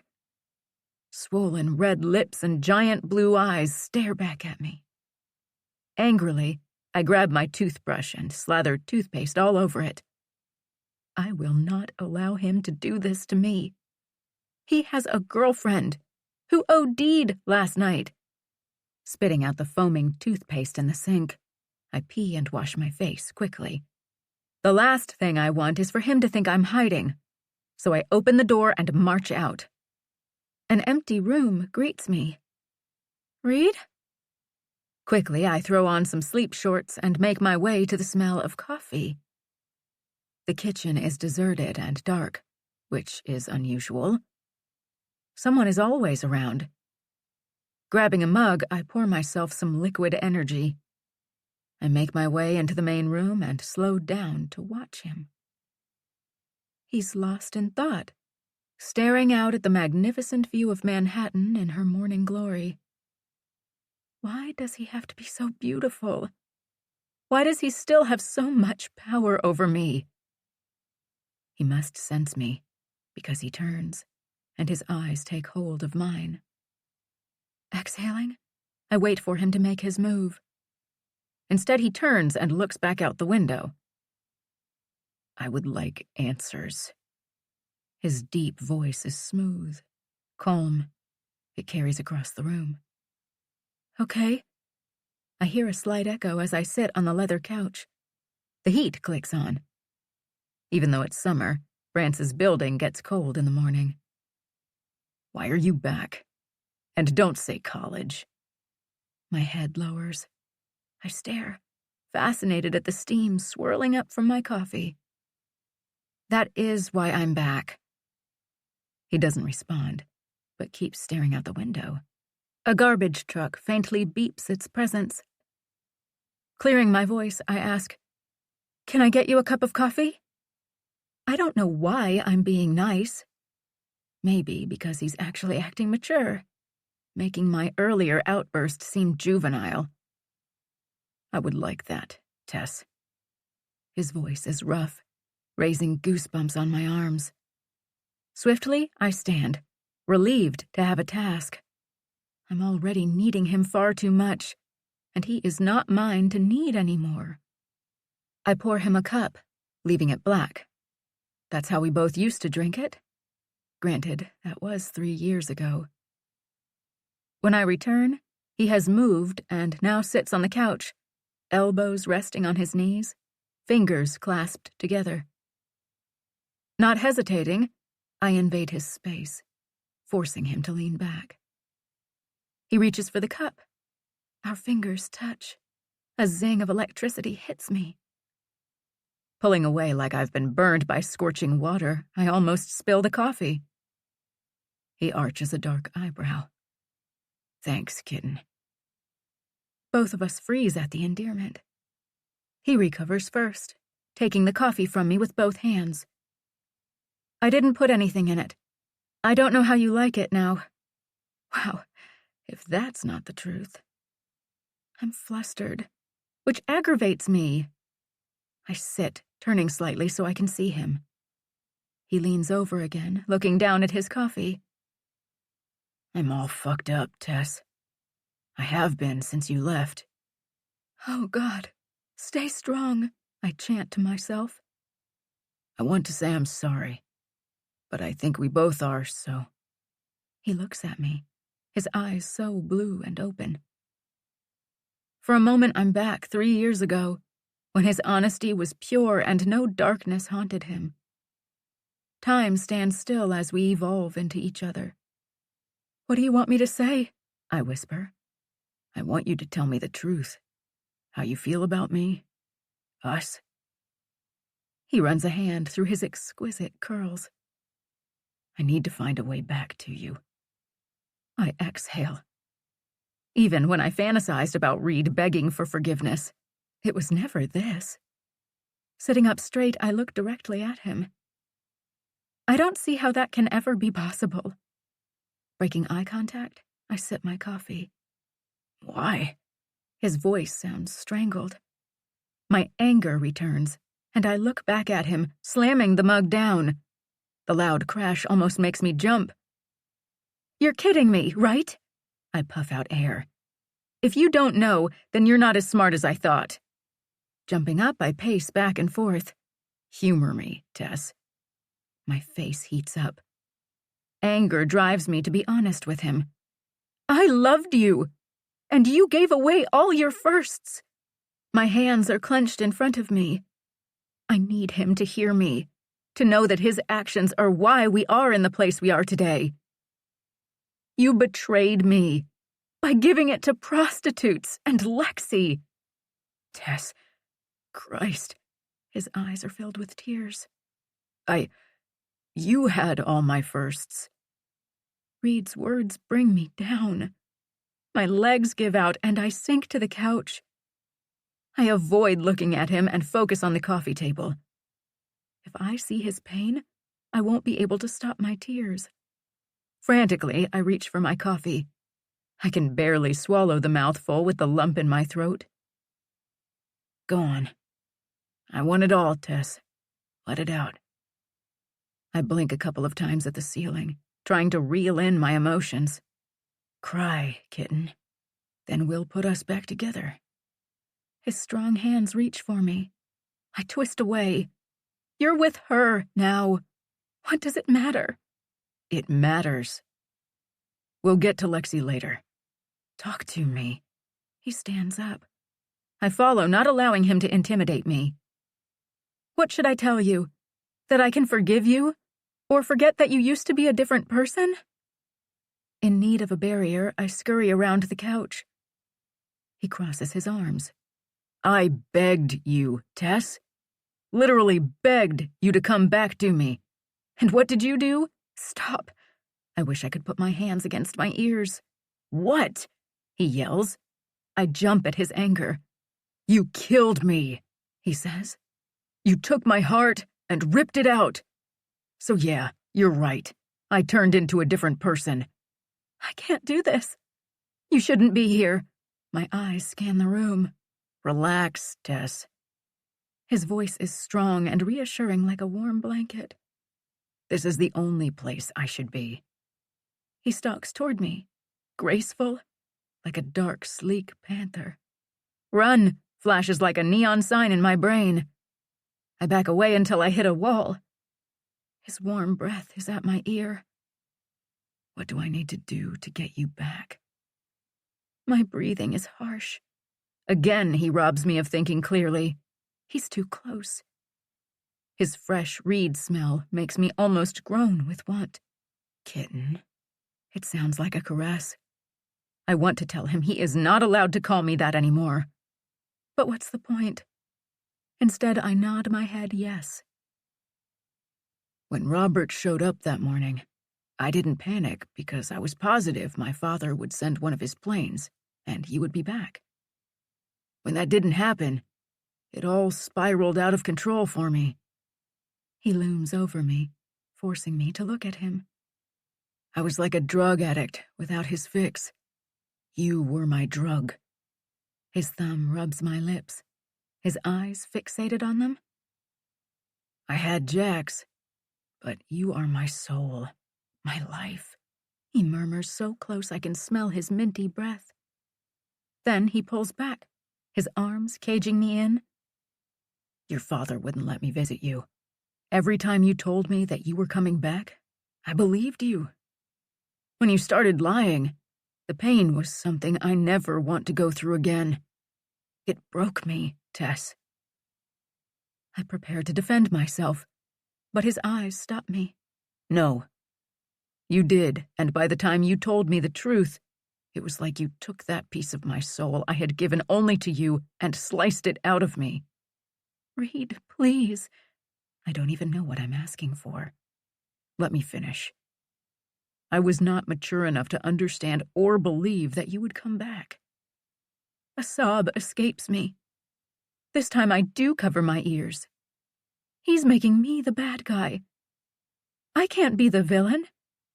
He grabs my wrists tightly, pinning them on top of my head. Twisting in his grip, I say, "Let me go, Reed. I had no choice." I'm frantic. If he touches me, I'm doomed. No choice. His eyes pierce mine. You had a choice. I told you I would take care of you. All you had to do was come back to your mother. But after 2 years of listening to your pathetic excuses, I gave you an ultimatum. And you chose your fucking father. He's so close. His full lips almost touch mine. Why, Tess? His grip punishes my wrists. Why didn't you come back to me? His voice is pleading, almost hoarse. You never gave me a chance to explain. I called you, wrote to you, but you never even called back, I whisper, chest heaving.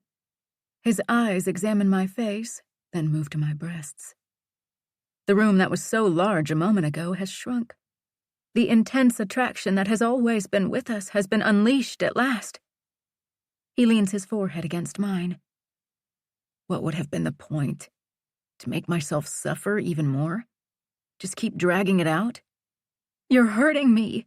And you're a liar, I spit out. He pulls back slightly, then drops my wrist and runs his hand through his curls. Fine, Tess. I'm the asshole. He grabs my chin. You're not a victim. Don't tell me you're still pure. I might have betrayed us first, but I'm positive you are no saint. He sneers. I'm stunned. Slowly, my mind begins to process his words. You shit! I push him back hard. But he's like a tank, barely even moving. He arches a dark brow at me. Not even stopping to think, I slap him. His head snaps back. I go to hit him again, but he grabs my wrists. Watch it, kitten. He grits his teeth. You selfish ass, I say, trying not to think about my stinging hand, which he's holding way too tight. You don't deserve to know about my personal life. Get out. Don't make me call Carlos. He's not a nice man. How dare he make himself feel better about betraying me? I should tell him. Watch his smug face crumble with my truth. Narrowing my eyes on him, I hiss, Let me go! No, I think I like you like this. I have you right where I need you. Fuck you, Reed. No matter how you twist it, you did this. You didn't want to wait for me. I try to free myself, causing his fingers to tighten. God, you're such an asshole. I try to wrestle my hand away. Admit that you wanted to fuck other girls, that you can't be faithful. I deserve better. That seems to do the trick. He releases my wrist like I've got a disease. You do deserve better, but I can't let you go. You're mine. His voice sounds tortured. Or maybe that's only what I want to hear. Suddenly, I'm tired. The stress and pain have worn me out. I want to crawl into my soft bed, pull the covers over my head, and cry. Why are you doing this? It's pointless. You're with Lexi. My voice is cracking, probably because the bile in my stomach is churning at the thought of it. He looks out the window as if it has some magical information. The way his eyes are downturned and the edges of his mouth tugged down makes him look sad, almost guilty. Finally, he looks straight into my eyes. I'm not with Lexi. It was a mistake. Oh, right. A crazy laugh escapes me. I heard you broke up with her and she tried to kill herself. Suddenly, he's in my face. She's a very sick girl. But she was someone who put me first. So keep your judgment to yourself. Turning away from me as if he doesn't trust himself, he says, God damn it, Tess. He scrubs his hands up and down his face. Just so we're clear, I never fucked her. It's as if I've been slapped. Saying nasty things about someone who almost died is beneath me. And he knows it. I want to bolt, hide, anything but stay here. He must sense it because he grabs my hand, pulling me behind him as we enter my bedroom. I'm not leaving, Tess. We can fight, scream for days, but I'm not going anywhere. He locks the door. My stomach flutters in excitement, which horrifies me a little. Shaking my head, I tell him, You're a slut and a liar. He doesn't try to defend himself. Instead, he reaches for me, and in one swift move, lifts me onto my dresser. Spreading my legs, he pushes in between them, pulling me close. His large hand wraps around my neck, his thumb rubbing my pulse. I did a lot of things I wish I could take back. I'm sure you feel the same. I can forgive you. He presses gently on my racing pulse. I swallow. You need to let the past go. Let's finish this now. He pulls me tight against him, pressing my pussy against his erection. But He dips his head to my neck as his tongue licks me. Your pulse is racing. Are you scared? A shiver goes down my spine, and he smiles as though he felt it. I'm not scared. I raise my chin, noticing us in the mirror. My blonde hair and flushed face stare back at me. Reed's dark head and broad shoulders are sexy as always. I can't breathe, Reed. Let go of me. My voice is soft, sounding the opposite of what I'm saying. His lips and nose are in my neck. You can breathe, he coaxes, then lifts his head to cup my cheeks, forcing me to see him. I love you. I blink at him, not knowing if I want to kick him or scream for joy. I should kick him, but doing what I should do has only brought me pain. He owns my heart, always has. Why are you looking surprised? I told you I'm not playing games. You're mine, and I'm done being without you. My nipples harden at his arrogance. His self-confidence has always been the biggest turn-on for me. Tell me you want me, he demands before his lips travel to my neck. I close my eyes, wondering at what point do I admit that this was my plan all along. That maybe I have more control than I give myself credit for. Because if Reed makes me weak, I bring him to his knees. Kiss me, kitten. Let's see if it feels as good as we remember. His mouth takes mine. It's sweet and stinging all in one, and I lose whatever battle I was having. I open to him. He groans, and his tongue thrusts and tangles with mine. Desire and power slither up my body. He's giving it to me, so I take it, moaning into his cinnamon coffee kiss. I need to be inside you. I wanted to go slow, to prove myself, but maybe this is exactly what we need. Picking me up, he sets me on my silky sheets. His eyes are electric, blue and fiery. Reed, I have to tell you something. My nails are latched onto his forearms. He cocks his head, stroking my hair out of my face. Okay, what is it? He grins. Leaning in to pepper kisses on my eyes, he uses his tongue to trace a path down to my mouth. Jesus, how can I think when he does that? How did I forget the incredible feel of his lips? Our tongues twist and suck as we drink each other's nectar. It makes me want things I shouldn't. I need to tell him, but I'm scared he'll stop, so I close my eyes and let him take control, submitting to his experienced hand and magical mouth. He pulls back, lifting himself off the bed.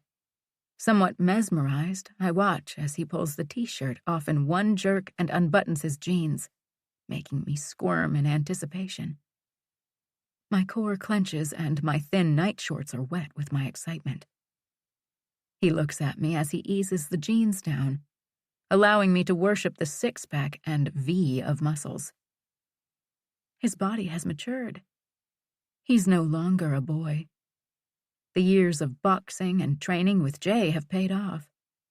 I suck in some much-needed oxygen as he lets them slide down his legs and kicks them off. His thick, long cock juts up to his belly button, almost as if it's searching for me. Reed, I swallow, trying to help my dry mouth. His eyes are so dark now. Desire oozes from them. I have never wanted anything but you my whole life. I promise I will slow down next time. I need to be inside you, he growls out. This is the Reed I remember.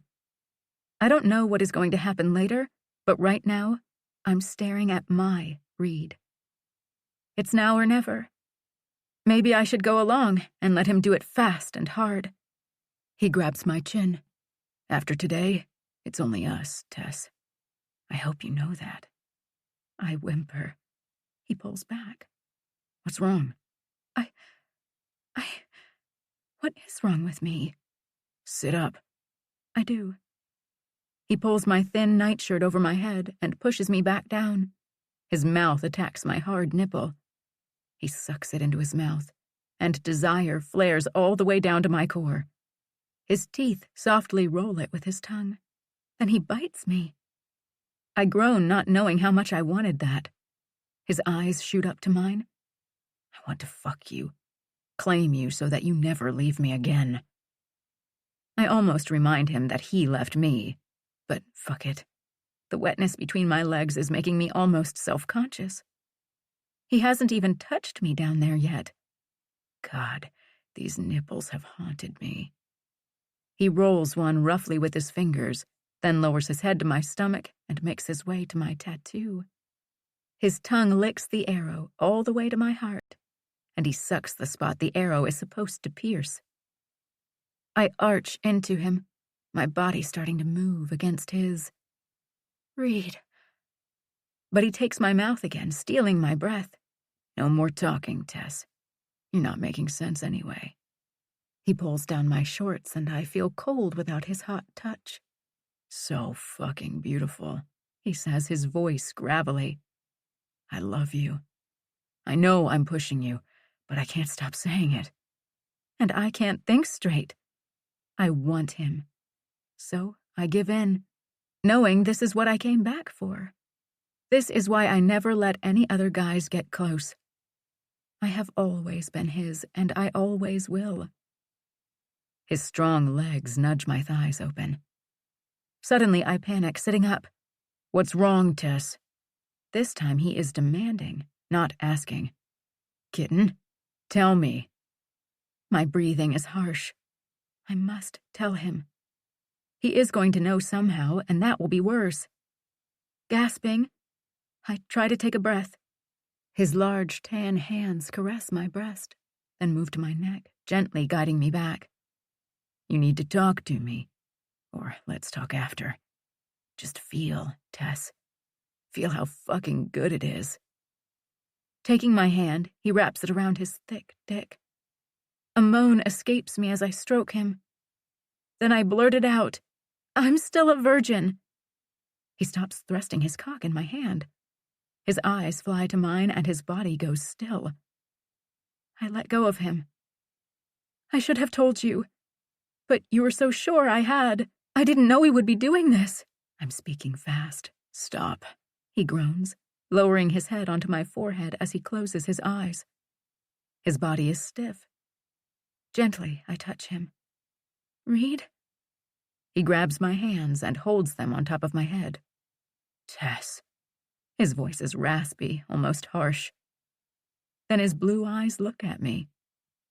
And I almost melt into a puddle. His face is full of triumph. Keeping my hands pinned, he says, Open your legs. I obey his command. We're going to go slow. His voice shakes with excitement. I nod. Good. Now I'm going to eat this pretty wet pussy of yours. He doesn't wait for a response, which is good because I can't talk. All I can do is try to breathe as his tongue licks me from top to bottom. Reed. It comes out in a groan. He spreads my pussy, making me smile. He always loved to look at it. He places a light kiss right on it. So pink, tight, delicious, and mine. His dark eyelashes are so long I can't see his eyes. But his strong hand glides over my flat belly, holding me tight. Lie back. I want you screaming. I fall back as he pulls my legs closer, opening me up as he lowers his dark head. His tongue starts circling, and he sucks on my clit. The pleasure so shocking that I grab his hair and pull. We only got to do this once. He's improved. I'm ready to come already, and try not to think about how he got so good at oral sex. He looks up at me as if he knows I have drifted away from him. Frowning, he says, I want your eyes on me as I eat you. My wetness covers his lips. They glisten. He's so nasty. I want to say I hate it, but the truth is it turns me on. I open my legs wider and arch up to his waiting mouth. He smiles and lowers his head straight to my sensitive clit. Back and forth he roughly rubs against it, his scruff adding to my pleasure. Holy shit, Reed. My hands frantically reach for something to hold on to as my body starts to pulse. Tell me you want me. Inserting his middle finger deep inside me, he causes me to gasp. He crawls up to kiss me. I'm throbbing, my core clenched around his finger. His voice is calming but strong. Tell me, kitten, and I'll let you come. His thumbs start circling my wet, swollen clit. He never takes his eyes off me. You already know, I moan into my pillow. I need to hear it, he whispers as his finger pumps into me faster. My hands find my comforter. It's hard to breathe because I'm losing it. I'm climbing with wave after wave of pleasure. Please. My head thrashes back and forth as I beg. Good enough. Lowering his head to suck my throbbing clit, he pumps his finger faster. Reed, I'm going to come. My body goes off. I'm soaring, quivering. The pulsing pleasure makes me jerk in his mouth. Yeah, that's it, kitten. Come all over my face. I think I told him I love him. But I don't care, as he moves his finger higher and touches a spot I never can find. My body goes off again. His hand is on my stomach, and he praises me as I climax on his finger. I'm shattered and vulnerable. Closing my eyes, I'm not ready for him to see how much I need him. Open your eyes, kitten. We're doing this together. His voice is harsh, but his face is full of love. Blinking my eyes open, I watch as he leans down and softly kisses me. His tongue tastes like me. I can't talk because I'm afraid I will say something mean or something nice. Either way, I'm way too emotional.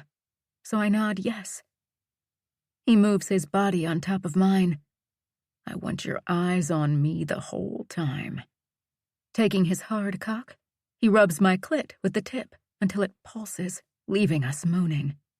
I want to go slow, but it will be easier if I don't. His breathing is rough and a sheen of sweat covers him. His hot tip slides into me. Christ, he groans, leaning his forehead on mine. Ecstasy all over his face.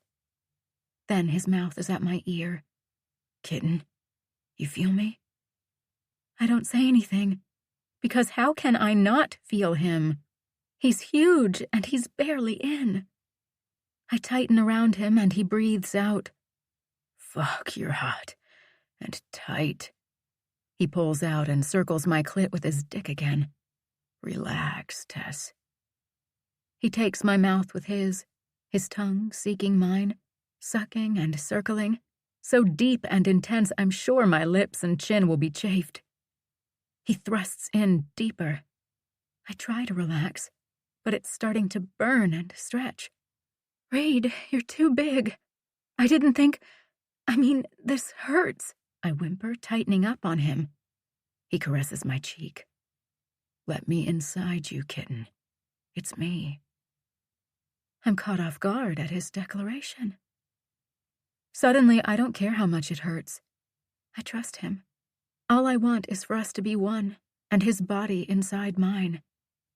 I'm so wet, it drips down my ass. That's it. So fucking good. Keep relaxing. I feel full, still burning, but Reed is inside me, so I don't care. Reed, I need you, he moans. Grab a hold of me, kitten. I do, and in one thrust he pushes past that barrier and is completely inside me. I scream, the pain way worse than I imagined. Reed, that fucking hurt. Tears sting my eyes. I know. His nose caresses my cheek. Hold on to me. Let yourself take me. I have to train your pussy. I feel him smile. I'm inside you, Tess. I'm never leaving. You feel so good. His exquisite face is like nothing I have seen on him. A cross between pleasure and pain. I'm burning and stinging, but my body is adjusting to him. Better? He takes my breath from me, his full lips on mine. A little. I'm going to move. Breathe. You have no idea how good you feel, but you will. He pulls out slightly and pushes in again. It stings, but it's slightly numb, so that helps. Breathe, Tess. Wrap those long legs around me. Again, he pulls out and goes back in until he is able to slowly pump himself inside me. Kitten, Jesus. His voice is pure gravel. Talk to me. Tell me how you feel. His pace quickens, his biceps huge as he holds himself back. It's better, but sore. My fingernails are attached to his back. He reaches in between us. His thumb finds my sensitive clit, and he applies pressure. Oh, that feels good. One look at his dimples, and I melt. He's moving faster and faster, and the pain lessens a bit. My swollen clit is throbbing. Yeah, that's it. Fuck, kitten, I can't stop. You still on the pill? How the hell had I not thought of that? Yes. Holding on tight, I watch his beautiful face. You want to see me come? I nod. Fucking watch me be owned by you? Holy shit, he is so incredibly hot. His body starts to jerk, and I watch every single twitch of ecstasy on his face. The way his eyes narrow into slits as his jaw clenches down in sync with his rapid thrusts. Fuck, he hisses as he slams into me and freezes. His warm seed pulses and spills deep inside me. Our breathing is harsh. Reed is kissing my face, rubbing his nose on my sweaty neck, slowly pulling out of me. He rolls over on his side, bringing me with him. He looks down to inspect us. I follow his eyes. Oh my God, Reed. I sit up and lift my hips. There is bright red blood underneath me. I look at his penis and it glistens with blood too. He grabs me and pulls me up. We both stand together and look at the sheets. I had no idea I would bleed like that. Did you? I look at his cocky smile and roll my eyes. We need to change the bed. I liked these sheets too. Starting to rip them off, I hand them to him. Please put them in the garbage, Mr. Smugness. No way. He folds them up. This is my trophy, woman. Laughing, I say, Reed, you are not keeping them. He pulls me close. Of course I am. I earned this. It's my treasure. I might even frame it. You are not framing it. Stop being a weirdo and give it to me. Obviously, I can't trust you. He pulls it behind his back. No, and I will frame it if you aren't a good girl. He puts the sheets on the chair and reaches over and lifts me over his shoulder. I scream and slap his tight ass as he goes to the bathroom and starts a bath. You need to soak so I can fuck you again. Gently, he lowers me. Our bodies touch the whole way down. He kisses me, then puts me in the tub. I stand there smiling at him because I love him, and I never want this to end. You seem very pleased with yourself. I slowly sit and relax back, letting the soothing water cascade over my body. Sighing, I reach for the bubble bath and squirt some under the faucet. Reed steps in behind me and pulls my body between his legs. He lightly bites my ear. I can't even begin to tell you how pleased I am. For the first time in 3 years, I can breathe. He rubs my arms, then my breasts. Bubbles are spilling over the tub. Think you went overboard on the bubbles. He moves my hair away from my neck and starts to suck on me. I moan. Never too many bubbles. My hands latch onto his wrists as he glides them over my breasts, his fingers rubbing my nipples. How do you feel? His warm voice wraps around me, pulling me back to him. So good. I lean my head on his shoulder. His hands stop fondling my breasts and we lace our fingers together. You want to talk? Sighing, I say, no, I don't want to ruin how happy I am or get angry. I'm still trying to figure out what's happening with us. I feel him stiffen. He pushes me off him. The tub is huge, and I turn to the side as he washes himself. I can't help but stare at him. He truly is mouth-watering. my insecurities take over. I should stop this now. All he's going to do is break my heart. I love you, Tess. You are it for me. I understand that you have hang-ups about me and the other women, but that is the past. He scowls at me, then turns on the shower. I gasp as the water hits me and he rinses off. Standing up, I push the drain button and let the bath water out. He steps out of the tub and grabs a towel, leaving me. I hate myself for looking at his toned butt as he leaves. See, as usual, he is a master at turning things around. Well, I'm not 8 anymore. I don't have to do what he wants. I lather my hair and wash myself, mindful of the tenderness between my legs. It's not horrible, and in a way it feels good. My reminder that Reed was inside me. Then it all crashes down. Turning off the shower, I jerk open the bathroom door. Barely covering myself with the towel, I emerge to find him standing by the bed, fully dressed in his jeans and t-shirt, staring at his phone. Asshole! I drop the towel and march over to him, placing my hand over his phone. His fingers stop and his mouth twitches. I guess I'm not giving you enough attention, right, kitten? I could have an STD, or something worse. His eyes look at me from top to bottom. I refuse to be insecure about being naked. My looks are the only thing I have to use on him. I put my hands on my hips, letting his eyes travel over me. I personally assure you that you have nothing to worry about. He goes back to his phone. Unbelievable. I spin away from him, jerk open my dresser and grab a pink lacy bra and a matching pink thong. I tug on my panties. You have admitted that your sexual history has consisted of high-priced whores, and that is supposed to reassure me? Tess, I said you're fine. I snort. Shaking his head, he looks down at his phone again. Fine. I'll call Dr. Miller today. Have him test me for everything. I put my bra on and glare at him. You know what, Reed? I need time to think about us. This has been a little overwhelming. Looking around my room, the bed is torn apart, and the room smells like Reed and me and sex. I almost inhale, but I hate him right now, so I don't.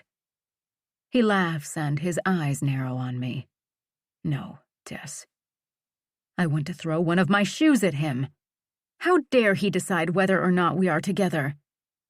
Get dressed. We're going to see our apartment. If you hate it, I'll get us a different one.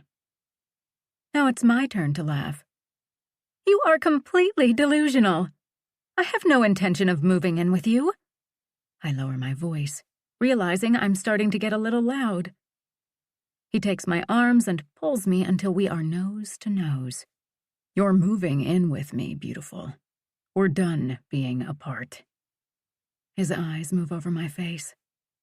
I watch in a blink of an eye how fast he changes. His features soften. His thumb caresses my bottom lip. You don't have to worry about STDs.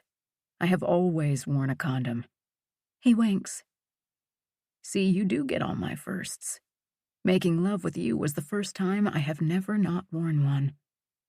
He lowers his dark head and lightly bites my lip. And it was fucking mind-blowing. His blue eyes sizzle with sexual energy. So since you're the only one I'm going to be putting my dick inside, you never have to worry. He gives me another kiss. A ding from his phone ruins the moment as he pulls back to answer it. I stand there staring at him, completely shell-shocked. He brings the phone to his ear and glances at me. Get dressed. Turning, he walks away. In my closet, I reach for the pale pink dress Brant's bought for me recently. It's short and tight. I turn around and look in the mirror. Sexy, but still classy. Lana would approve. I slip on some pink ballet flats that wrap around my ankles and return to the bathroom to do my hair and makeup. Dabbing on my French vanilla perfume, I'm so engrossed in my thoughts, It takes a second to notice Reed is gripping the doorframe, silently watching me. The sight makes me ache as I look at his biceps bulging beneath his tight t-shirt, along with the tease of his happy trail on display. Frowning, I bite my lip and try to concentrate on fixing myself. My hair is wild, my lips are puffy, and my cheeks are flushed. Either that or they have razor burn from his 5 o'clock shadow. I hate your hair. He sounds bored. Lifting an eyebrow, I say, "Really?" I turn toward him. "That's not what I heard. I did this for you. You know how I live to make you happy." I smile sweetly at him. His eyes narrow. "Dye your hair back, Tess." He drops his hands and walks back into my bedroom, leaving me alone. I open my mouth, ready to tell him to fuck off, but decide against it. What's the point?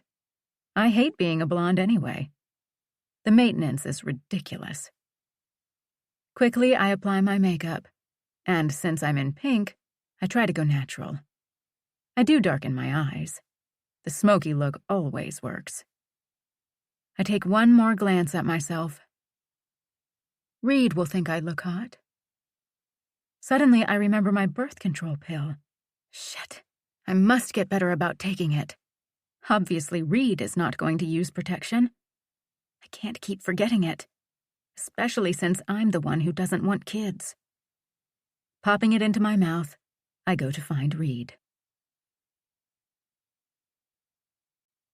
Chapter 26. Reed. As I hang up with Dr. Miller, Brent walks straight past me as if I'm not there.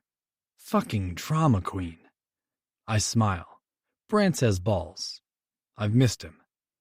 He stands at his refrigerator staring at the contents. "So, Tess making you get your dick checked out, huh?" Obviously, he heard me on the phone. "Yep, it helps to have money.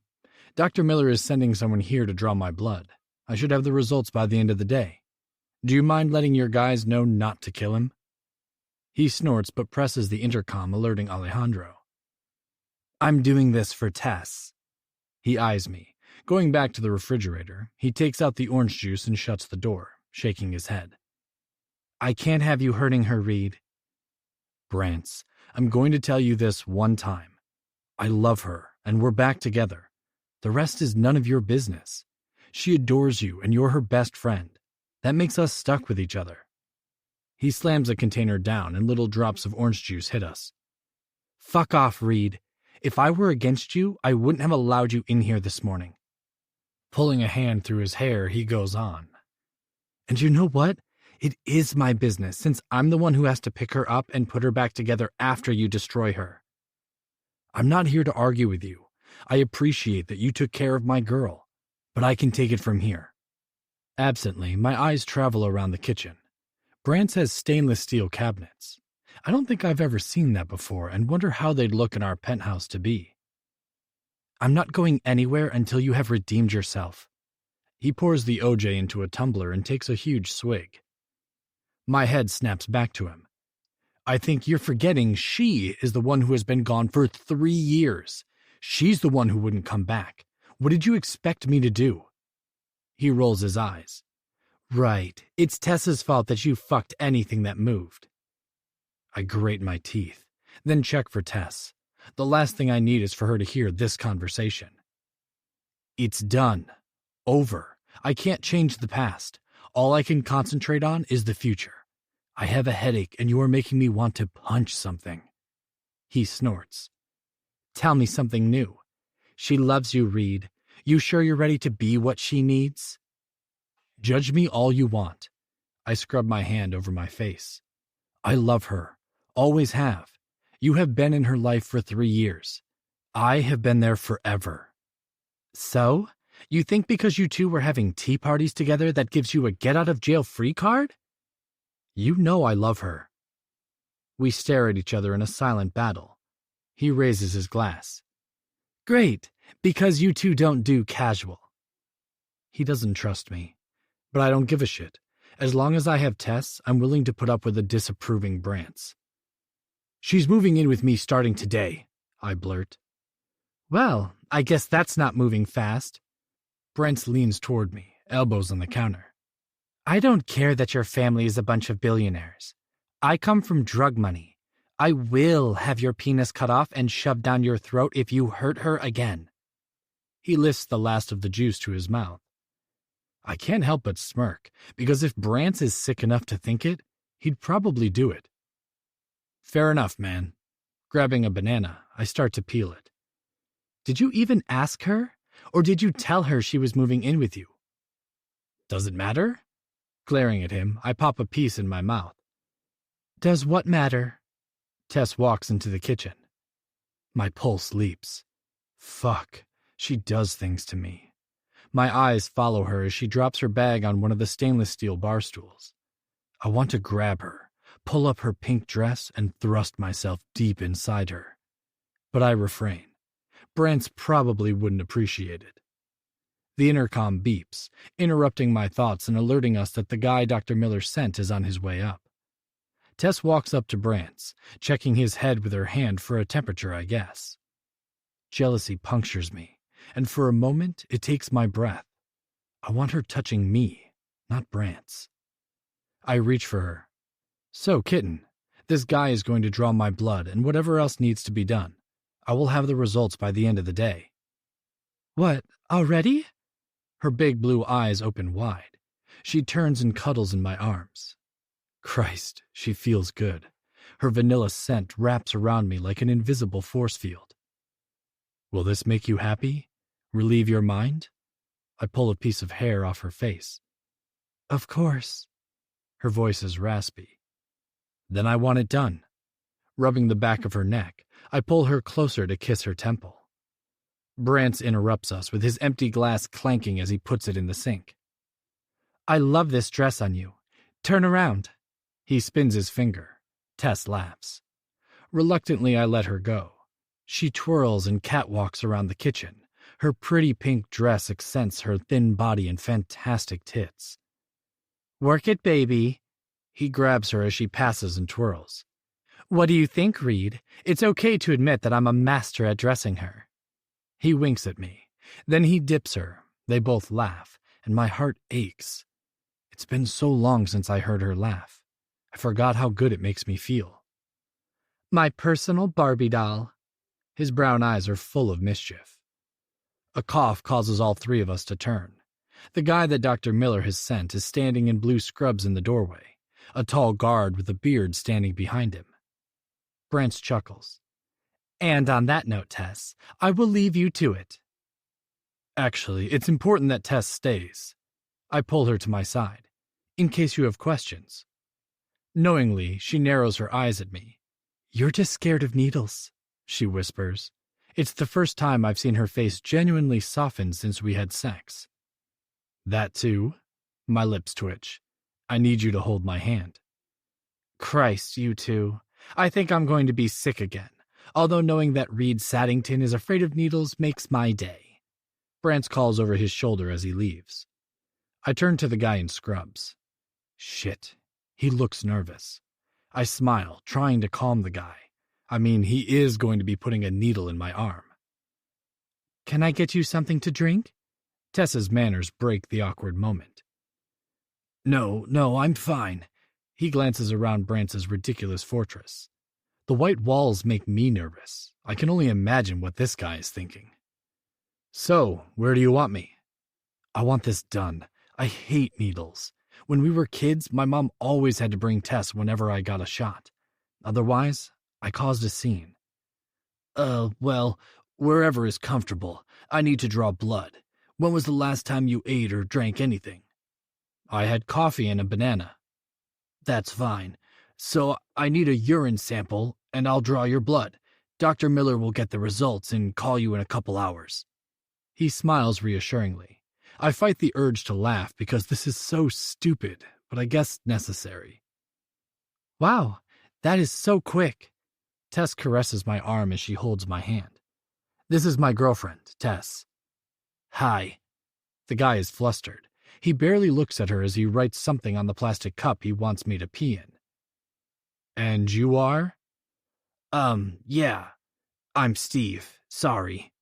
He looks around like he's sure someone is going to come around the corner and gun him down.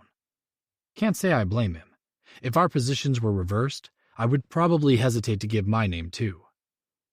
My girlfriend has some questions for you. Tess, fire away. She smiles at him, obviously trying to put him at ease too.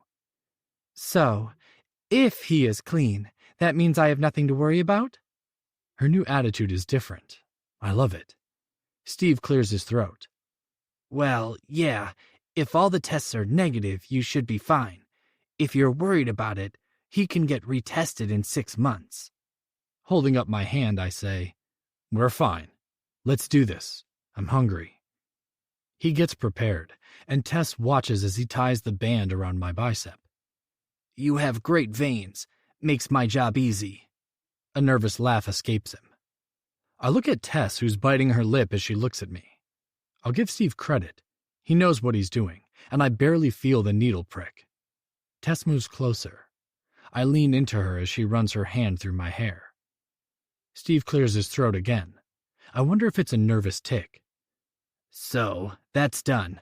Now take this, urinate in it, and I will be out of your way. Unless you have any more questions. No, thank you. You've been great. Tess smiles at him. He blinks, clears his throat, and looks at his feet for a moment. I can't help but chuckle. Steve? His eyes pop over to me. The cup? Oh, geez. I'm sorry. Here. He shoves it at me. Thanks. Making my way down the hall, I pee quickly and send him on his way. I turn to Tess.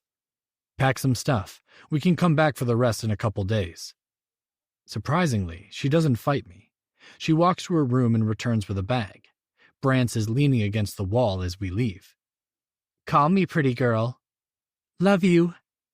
I roll my eyes as they do their hug thing. Christ, you two, enough.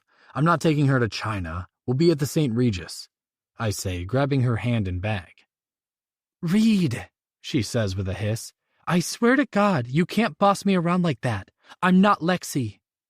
Don't. The blood pumps in my head. She needs to let this shit go. So I take it out on the poor elevator button. She doesn't speak, but her energy says it all. We glare at each other in the elevator as it glides down to the concrete hole Brance calls his garage. I wait as she slowly sinks into the seat of my Ferrari. I'm exhausted. The last 3 years have caught up with me at last.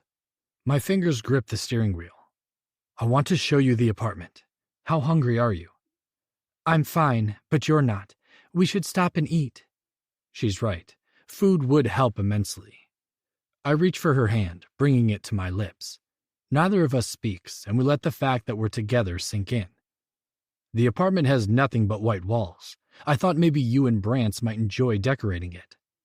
Her eyes light up and she dazzles me with a smile that almost makes me grab my tattoo. It hurts so bad. I'd like that. Good. I want our place to be everything you dreamed about for us. She swallows and holds my hand as we listen to the clash. I park the car in the garage of our new penthouse. Turning off the ignition, I don't budge. My mind is moving faster than my mouth. I want Tess to love this place.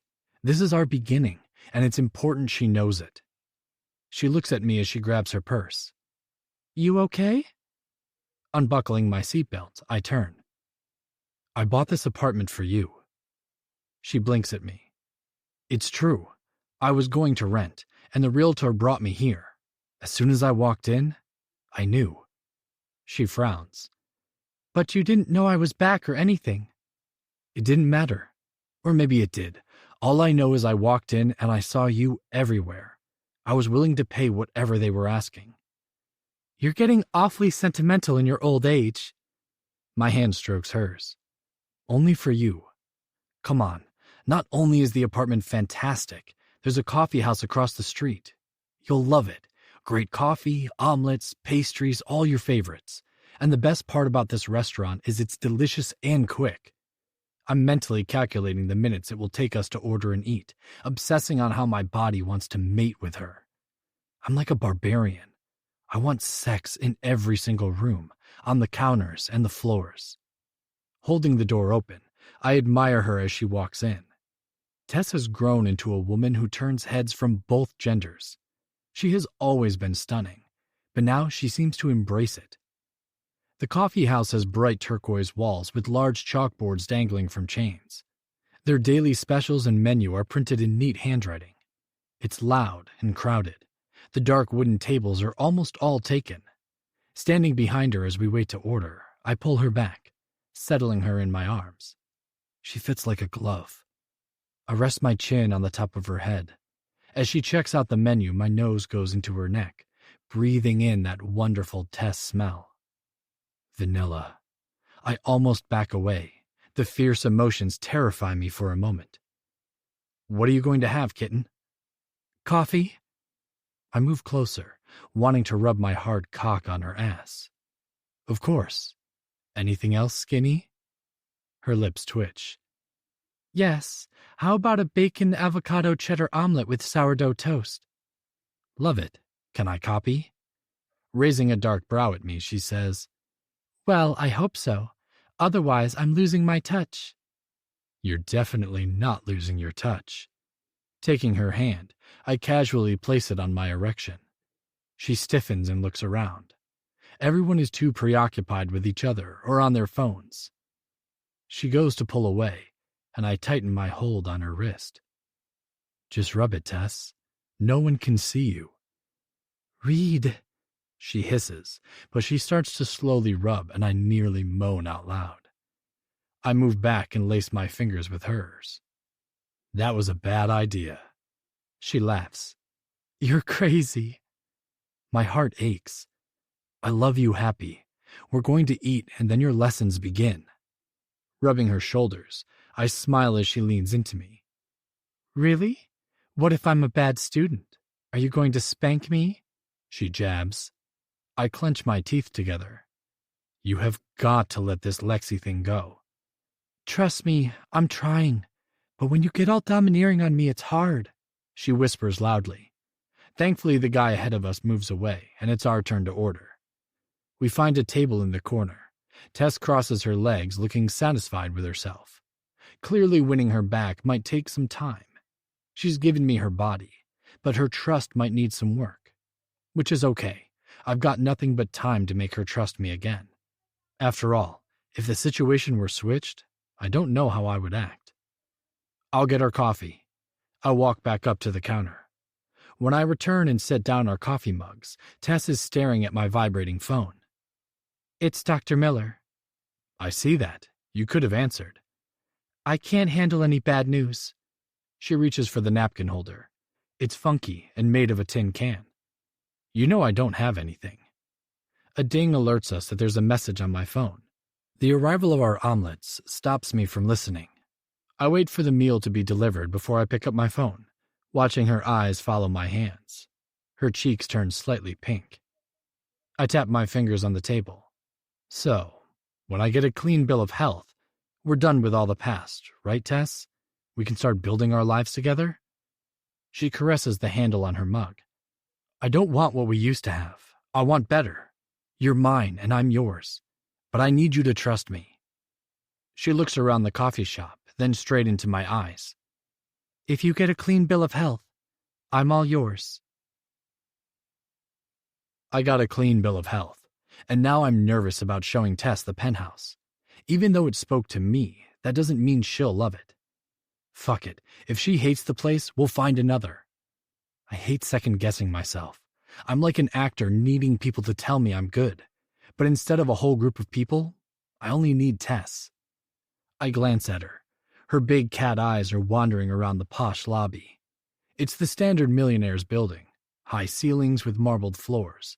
Chrome elevators with a large wall of water next to our private one. I nod at the doorman and concierge who are engrossed with their phones. Both straighten as we pass. Why the penthouse? She turns to me. What do you mean? I touch her hair for a moment, pushing it off her shoulder. I don't know. Sometimes I wonder what it would be like to be a regular person. Her sapphire eyes connect with mine. Our elevator opens silently to the apartment. What's going on? I ask, pulling her into my arms. She shrugs. I'm sick of being controlled by money. I spent 3 years without you because I was scared of my dad disinheriting me. Sometimes, I wonder if I might not be happier without it. I cup her cheeks. You amaze me. Rubbing my nose on hers, I ask, do you want me to donate all my millions to charity? I lean over to kiss her puffy lips. She sighs dramatically. No, because you would just get more. It's your curse to be rich, Reed Saddington. But, no doubt, you should donate to some new charities. I swoop her up in my arms. What are you doing? She squeals. I'm carrying you over the threshold. What else would I be doing? I plant kisses on her nose. I'm pretty sure you only do that if you're married. Her laughter makes me feel like I've won the lottery. Setting her down, I say, not me. I do it when the woman I'm going to spend the rest of my life with is seeing her first home. Tess twirls around. You're crazy. You know that, right?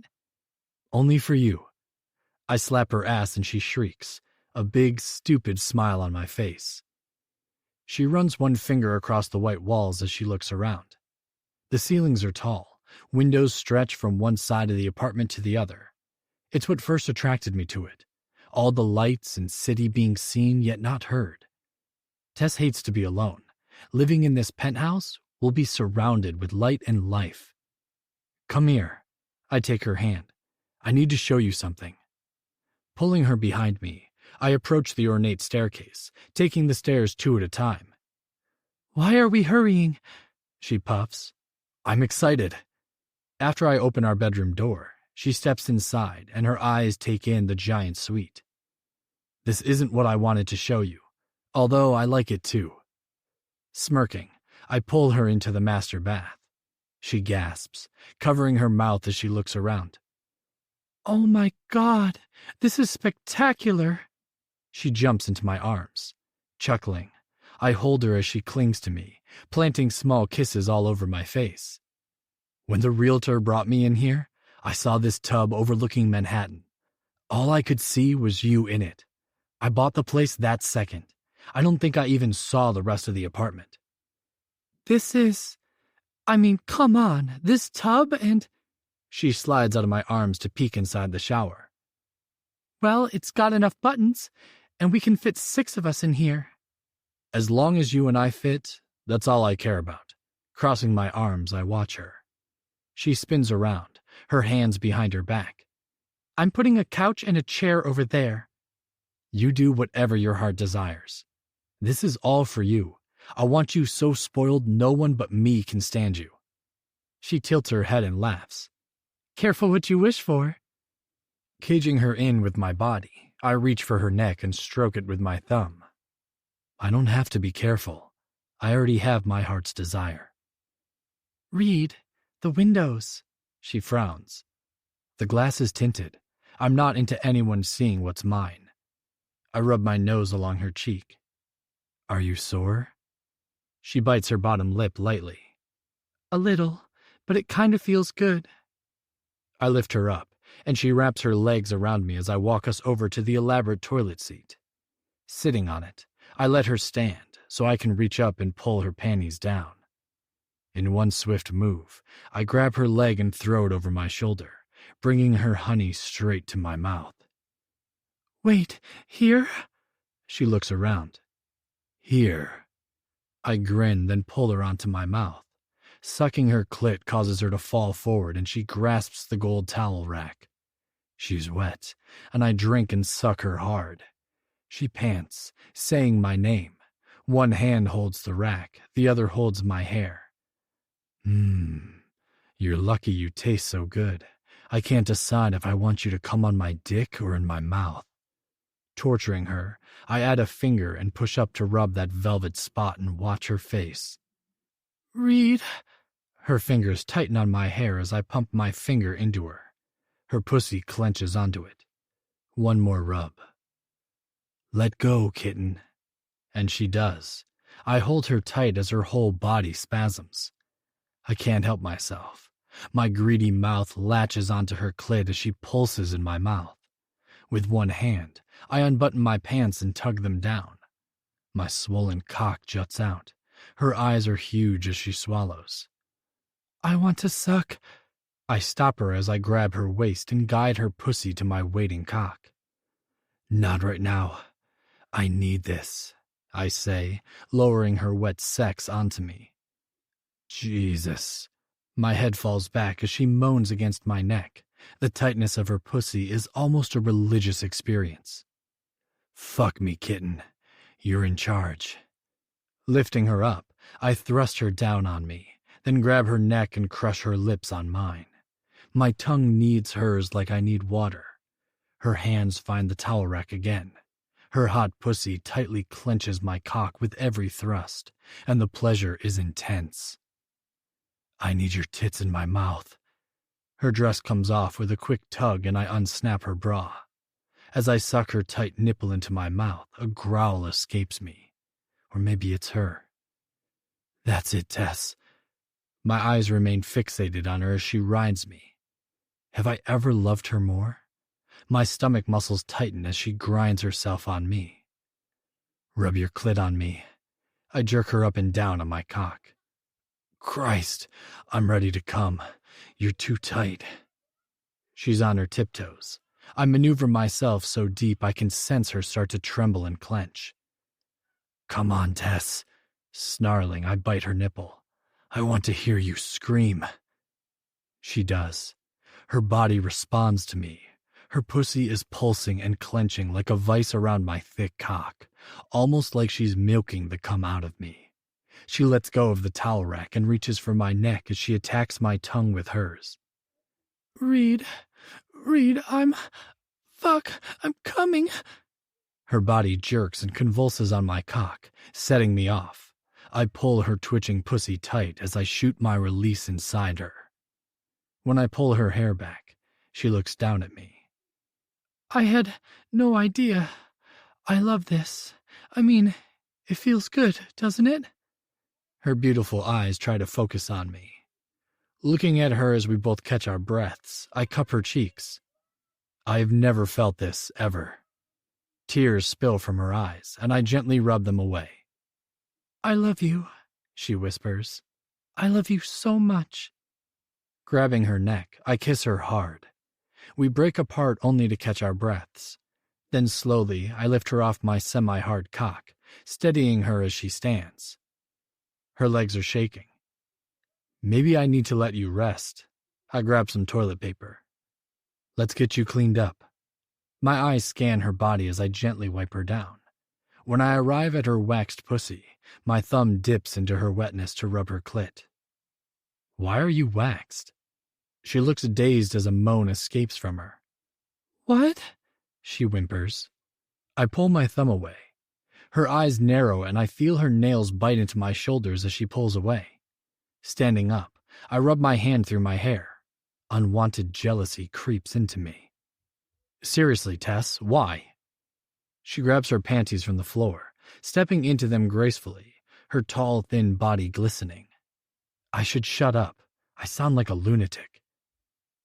Because I like it. What does that mean? It's not like you were having sex, so who are you waxing for? Not even looking at me, she pulls her pink dress on, straightens it over her hips, then walks right up to me. Reed, you asked me to let the past go, so your behavior right now is sending mixed messages. You want me to shut up and forget about the last couple of years. Well, then I deserve the same. She's right, but visions of guys being anywhere near her pussy make me sick. The irony is not lost on me. She stands in front of me, head held high, hands on hips, like a queen. I don't deserve her, but that never stops me. She sighs. Stop thinking. I can see your mind whirling. How can you feel threatened when you know you were my first? Closing my eyes, I unclench my hands. Reed, I started getting waxed years ago with Mom, and I've kept it up. It's like shaving my legs. I just do it.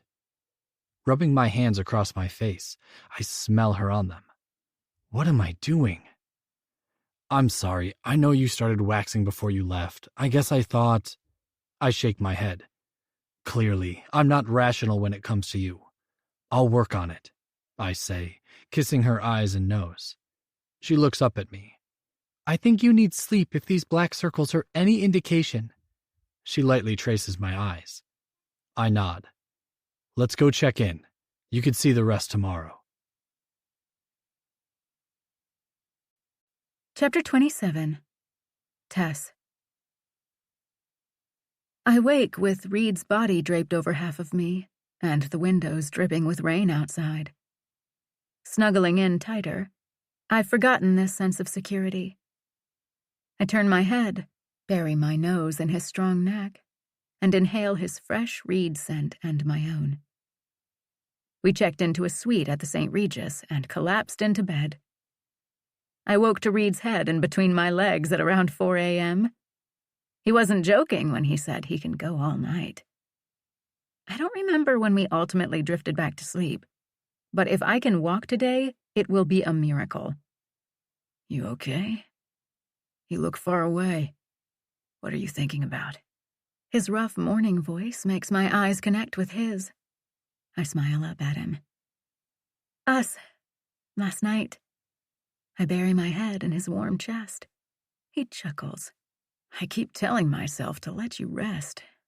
You're sore, aren't you? His full lips kiss my head. I'll be lucky if I can walk. I can feel a pulse down there. He rolls on top of me, laughing. Your body will get used to it. I'll let you rest today. I have plans anyway. Get up and let's shower. We're going out. I look out the window. The rain seems to have let up, but it's wet and likely muggy. Maybe we should stay in and order room service and watch a movie today.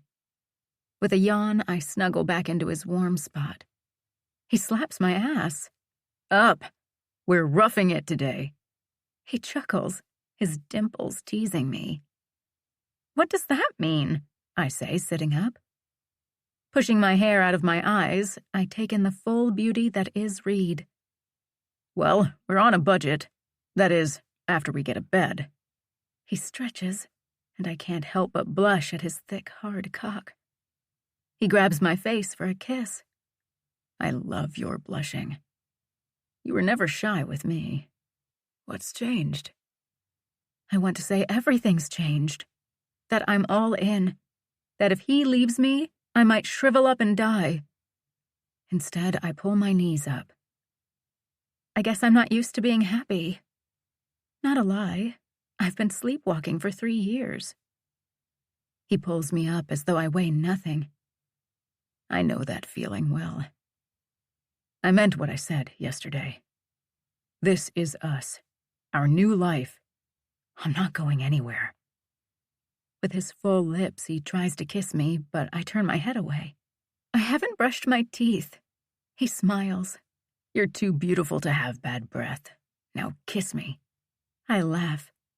Now I really can't. That's way too much pressure.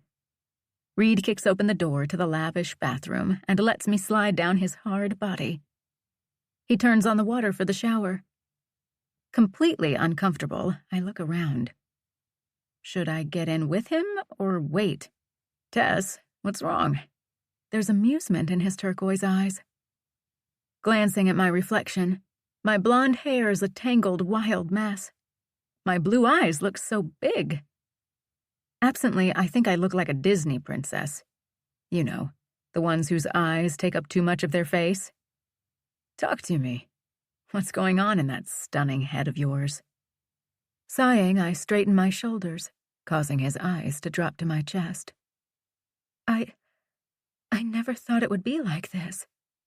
His hand cups my cheek as steam starts to fill up the large bathroom. I mean, I have always loved you, but now there's this closeness that I never knew existed. I cover my face with my hands. I'm being silly. It's hard to explain. He gently removes my hands and tilts my head up. It's not silly. I feel it too. His thumb traces my lips. Yes, but you've had sex, so you're used to this sensation. His hand tightens on my chin. What does sex have to do with the way we feel? He says, his voice low and gravelly. I don't know. I only assumed. Don't assume. It has nothing to do with it. I could have fucked 1,000 women and never felt the way I do when I'm inside you. My heart thuds and I look away. His words are too powerful, giving me hope when I still need to be cautious. Look at me. He grabs my chin. Those women meant nothing. He laughs bitterly. I don't think I even kissed them. I used to have to fantasize it was you. I tried so hard not to, but you always haunted me. He drops his hands. We stare at each other until he finally shakes his head and enters the shower, leaving me to digest his confession. What the hell? Pulling open the shower door, I find his magnificent body so distracting, I almost forget how to talk. Are you trying to tell me that you thought about me when you fucked other women? I'm whispering, which is stupid. It's only us and the shower. He opens his eyes, and I watch transfixed as he washes himself. Feeling myself get wet and that pulse between my legs, my core starts to throb. Yes? Does that make you happy? I couldn't come without calling your name. He reaches for me, dragging me into the hot shower. I'm done, Tess. I don't want to fight. You're feeling vulnerable. Fine, that's expected. It's hard to trust me after what we've been through. But come on, you have to know that what we have is powerful. I blink back the water drops. We need to be careful, kitten. Otherwise, these emotions could hurt us. Do you understand? He brings his wet lips close to mine. I love you and you love me. Always have. Call it destiny, soulmates, whatever you want. It controls us both. I stare at him, his face serious, the shower pitter-pattering around us. Then he turns and steps out of the shower. Do you want me to order room service before we start roughing it? Slightly dazed, I shake my head. Just let us be us, and I swear you will be happy. Wrapping the towel around his waist, he leaves me. I let the hot water beat down on me for a moment, trying to get a handle on my spinning emotions. Reaching for the shower gel, I squeeze some on my palm, watching as the gel bubbles and foams to life. As I wash myself, the sweet lavender smell calms me, and I suddenly get it. Or maybe I accept it. Reed is right. We are destined to love each other, and it's okay to feel vulnerable. I mean, what I feel for him is not rational or even controllable. It's pure and right, and I want him more than I have wanted anything. When did he get so wise? Or maybe he truly is done playing games. If that's the case, I need to do the same. Turning off the shower, I reach for a towel. As I stare down at my feet, I inhale deeply and take one step forward. We spend the rest of the day walking the streets. The crowded sidewalks seem unnecessary as we hold hands, talking, laughing, being together. It's as though I'm almost high or reborn, as though I've shed my old skin, the anxiety that's been my life, in the shower, and watched it flow down the drain. Do you want anything else on this? The guy holding up my hot dog asks. Nope, I think that will do it. I laugh as Reed rolls his eyes, trying to hand me the oozing chili cheese dog. $16. He pulls a 20 out of his pocket, paying the guy. Keep the change. Reed wraps his arm around my shoulders as we walk and eat our hot dogs. It's slightly raining again, but I don't even feel it. Seriously, someone could shoot me and I wouldn't know it. I'm walking on a cloud. So, that was our last $20. Since we're broke, what should we do? Reed stops us to sit on an empty bench. This has been our ongoing joke today. Since I wanted to know if we would be happier without money, he left his wallet in the safe at the hotel. We have wandered the streets with only $50. We could go to a museum. I play along. Nope, too expensive. He puts the last of his hot dog in his mouth and throws the aluminum foil in the trash can across from us. Isn't this fun? I mean, who knew how much fun you can have in Manhattan without money? Pulling me close, he gives me a smile so beautiful, my heart skips a beat. God, I love you. He kisses my nose. I finish chewing and try to swallow the hot dog that is stuck in my throat. Reed takes what's left of it out of my hand, then pulls me onto his lap. The drizzle has started to pick up, and I raise my flushed face to the dark skies. Wetness cools my cheeks, and I blink at him as our lips touch. I taste the chili and mustard on his lips and lean into him, allowing him to deepen the kiss. His strong tongue twists with mine. The drops are getting fat, and the splatter of wetness makes me moan and seek his warm tongue even more. This moment is perfect.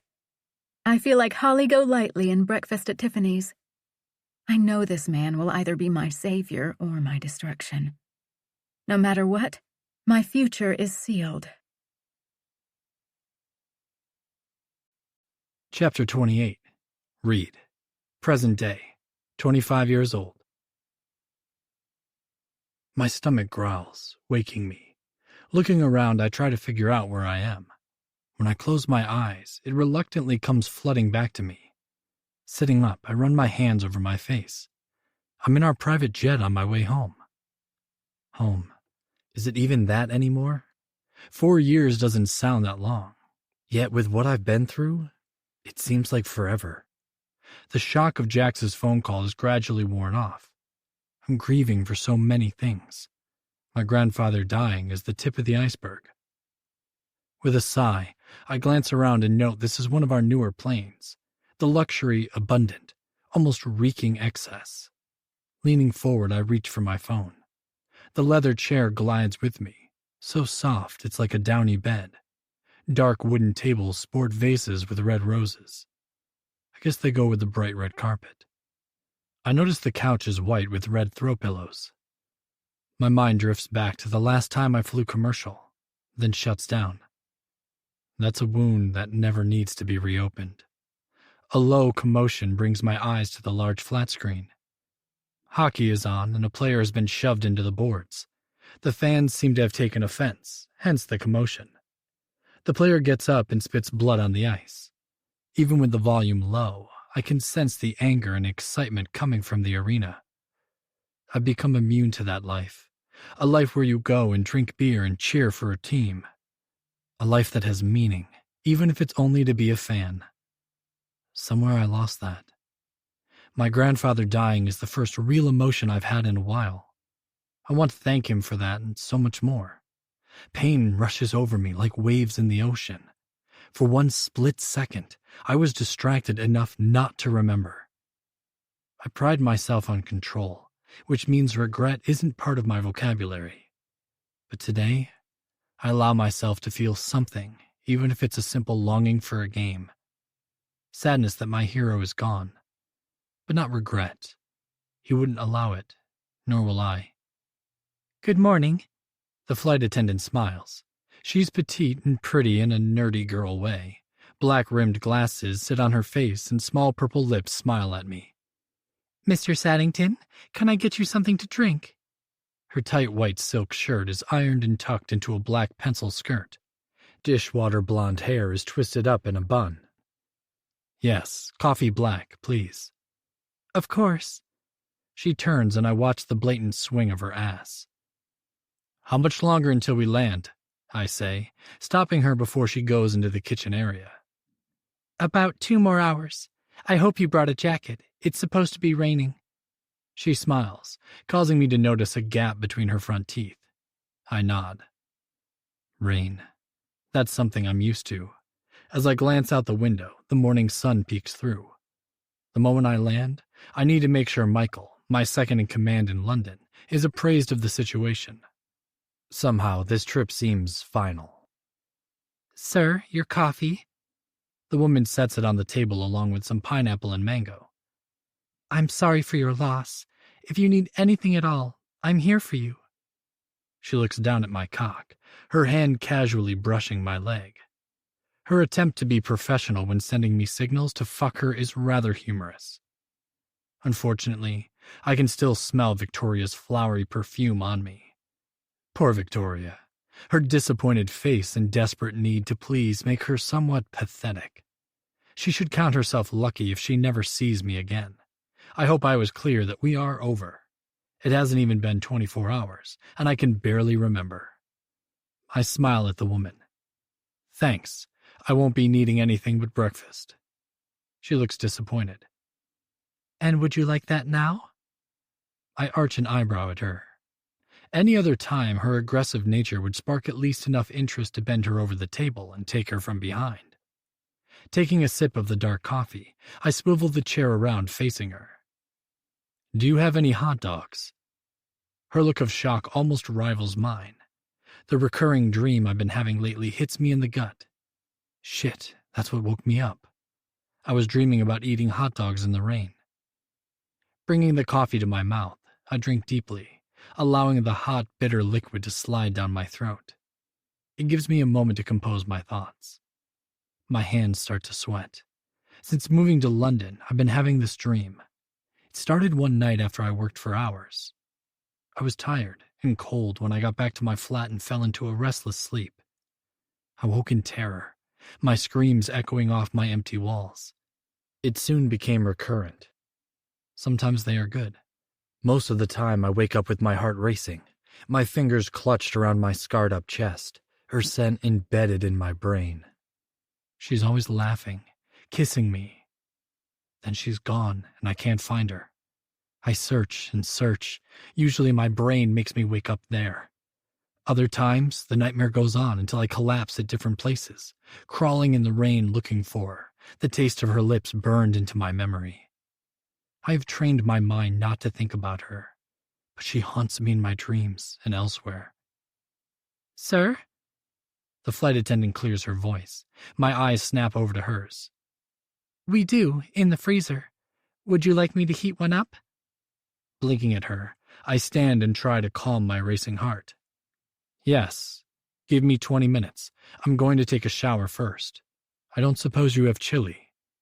She cocks her head, confused.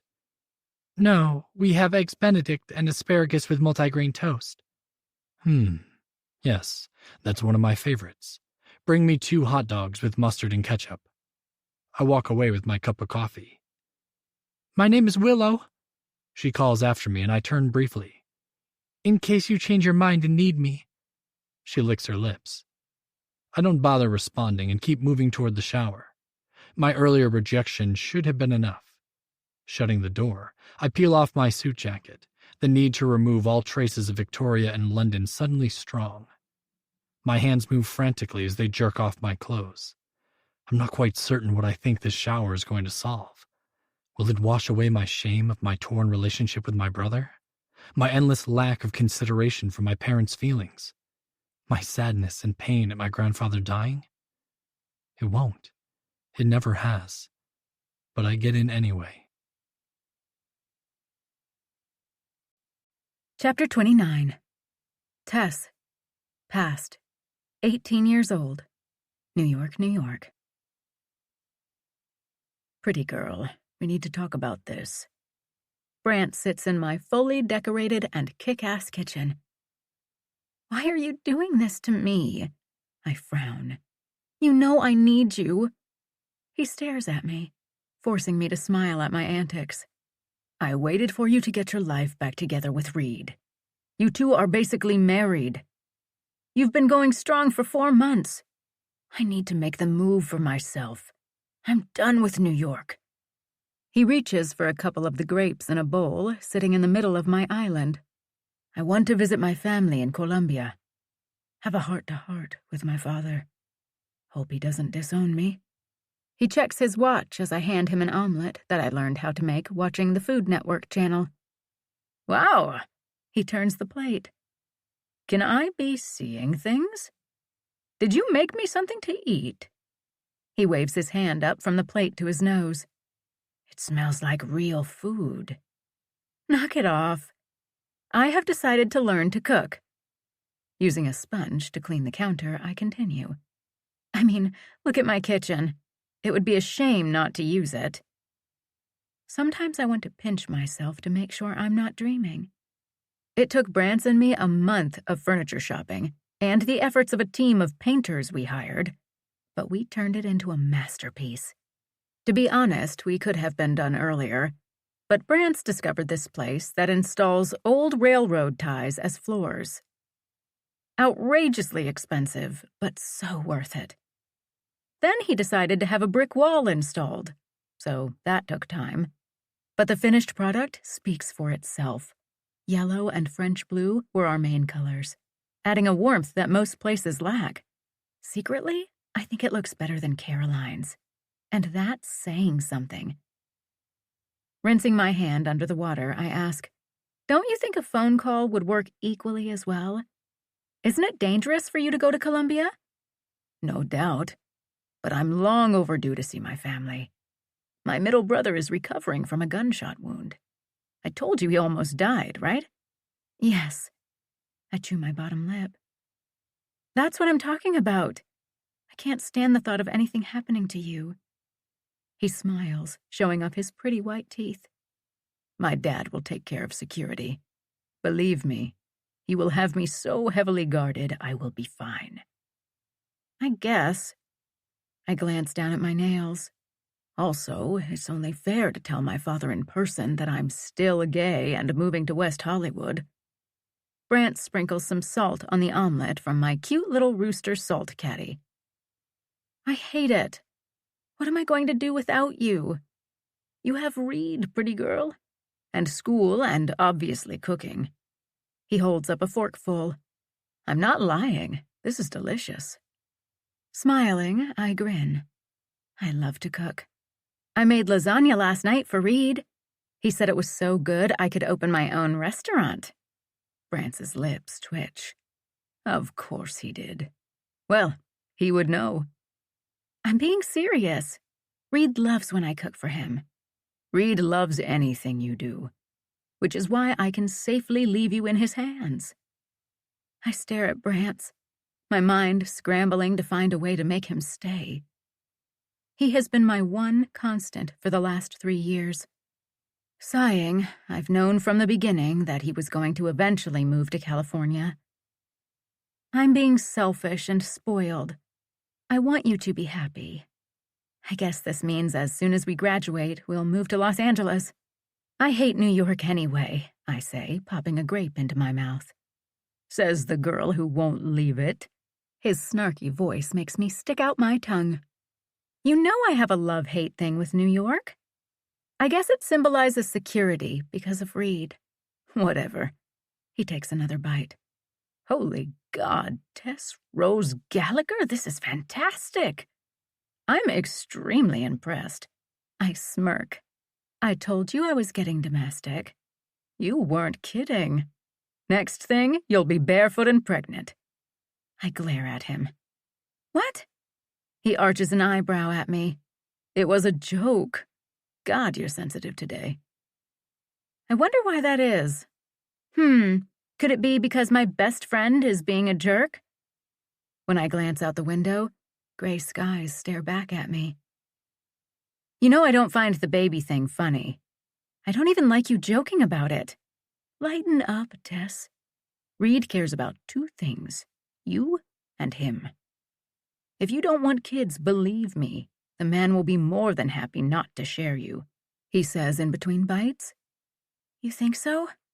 My voice betrays my insecurities. Brant stares at me like I'm insane. Are you eating or not? I can't eat.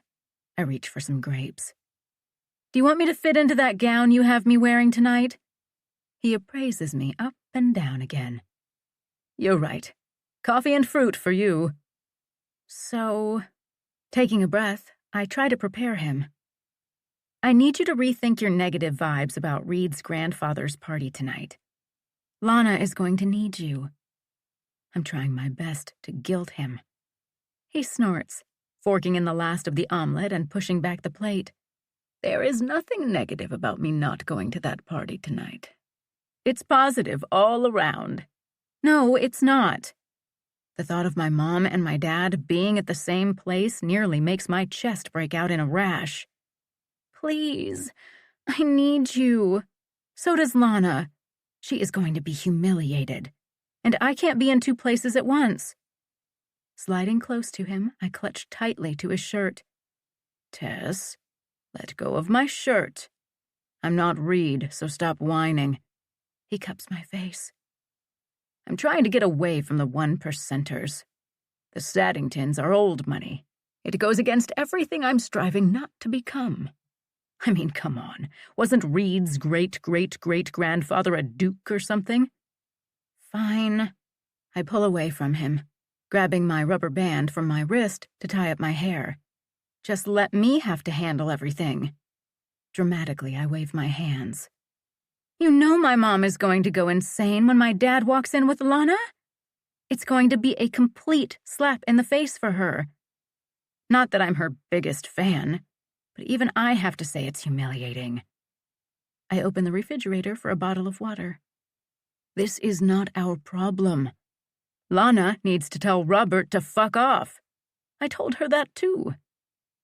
Taking the bottle from me to open it, he looks at his watch again. I almost kick him. Stop looking at your watch. We have plenty of time before we have to meet her. Brant sits back down. The truth is, they are going to eat her up. I have no desire to see a bunch of entitled fat fucks humiliate her or your mother. Exactly, Brant. I slap the counter. That's what they're going to do to her. My dad is being a dick all around. I know he wants my mom to sign the divorce papers, but bringing his mistress to this party? This could be awful. He's silent, then looks at the ceiling, closing his eyes. God damn it, Tess. He shakes his head and throws his hands up. Fine, I'll go. For you and Alana. It's going to be a shitstorm. Squealing, I throw myself into his arms, kissing his face. Now what's happening? Reed startles us with an amused glare. He's back from working out in the custom gym he had built downstairs. My eyes greedily sweep over his sweaty, shirtless body, his gym shorts low on his hips, his six-pack pumped after 2 hours of punching the bag. He walks up behind and pulls me tightly to his chest. Reed, you're all sweaty, I say, twisting around. You like me sweaty. I was hoping we would be alone. He arches a dark eyebrow at Brant's, starting to pull the tape off his hands, keeping me locked in his hot embrace. Sorry, Pumpkin. Brant smiles. Tess has somehow manipulated me into going to your grandfather's birthday party tonight. Reed looks at me, then back at Brant's. He nods approvingly. Actually, you probably should come. He roughly throws the tape away, not saying anything else. Brant rubs his temples. Fine, but both of you owe me. Please put a shirt on your chest. It's distracting me. He snips. Reed laughs. I'll do better than that. I will remove myself from your view. I need Tess for a moment. Brant's eyes get big. Is that your subtle way of telling me you're going to have sex with Tess? Classy, Reed, he says dryly. He doesn't mean that, I yell, because Reed is literally dragging me upstairs to our bedroom. No, Brant, that's exactly what I mean. We have hair and makeup appointments, Brant hollers up at us. Reed, have you gone insane? It's only Brant, kitten. I've been hard all morning, waiting patiently. His voice husky. He puts my hand on his erection. See? I need you. He shuts our bathroom door and instantly pulls down his basketball shorts. His beautiful, thick cock stands at attention. Reed, I have to go to the salon, get my hair done, then makeup and nails. I don't have time for this. It's impossible to keep my eyes on his face because, I'm sorry, his dick is spectacular. My cock is going to be in your pussy in exactly 1 minute. He reaches down and starts pumping himself. Watching, I love when he masturbates in front of me. He knows it, too. Despite my protests, my traitorous body is getting excited. If you like that cute little dress, I'd take it off. Reaching down, he pulls me forward, claiming my lips. Before I can explain that I don't have time, I moan, and our tongues suck and bruise each other's lips. And like that, all my scheduling and Brant's seem to fade away. It's only Reed and me. My desire for him takes over like a drug, because I have become a junkie. He growls in my mouth. Tess, close. Quickly, I pull my dress over my head, tossing it onto our antique couch. Reed is waiting with the shower door open. His strong hands wrap around my arm, and he pushes me against the tile wall. His turquoise eyes search my face as the water sprays us from different angles. Don't worry, kitten. I'm going to fuck you hard and fast. His full lips latch onto my neck. I moan loudly. It echoes off the walls. Yeah, that's it. 2 strong fingers enter me, reaching to rub my magical spot. Fuck, Reed. Throwing my head back, I feel myself thrust against him, and my body is already pulsing. Come, baby. Gasping, I feel him bite down on my neck, his fingers stroking hard and fast. My pussy quivers with bliss, then gushes with pulse after pulse of exquisite pleasure. Thankfully, he is holding me because his lips are all over my face, praising me for coming so hard. Fuck, you drive me crazy. His head drops to my breast, and he sucks my nipple hard. He wasn't kidding when he said he was going to be rough. Not being able to help it, I moan my pleasure loudly.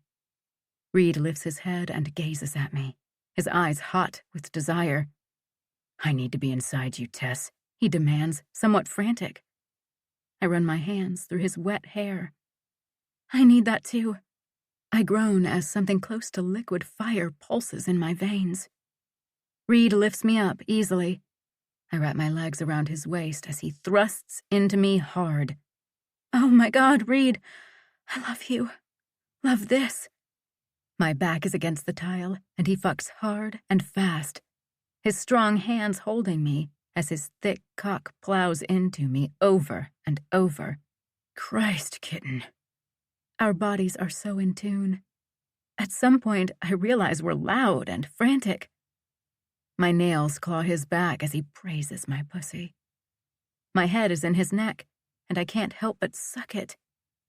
Reed, I whimper, getting ready to come, my pussy vibrating with need. As I grab a hold of his shoulders and neck, he thrusts higher. I scream his name as he continues to impale me deep and hard. Reed, I can't. Still pulsing and clenching him like a vice, I grab his forearms and he throws back his head, his beautiful body jerking as his warm seed fills me. Slowly, I come back to earth, hearing our harsh breathing and the water. That was incredible. I try to catch my breath, and Reed gently lowers my legs. He hasn't pulled out yet, and his face is buried in my neck. Reed? He looks at me, his eyes filled with love, the beast in him satisfied. Jesus, you okay? I wasn't too rough, was I? He holds me, kissing my eyes and lips. As he sets me down, his hands stay on my hips, almost knowing I need a second, seeing as my legs are shaking again. Grabbing his forearms again, I say, Reed, I'm going to be wearing 5-inch heels in a couple hours. I glare at him.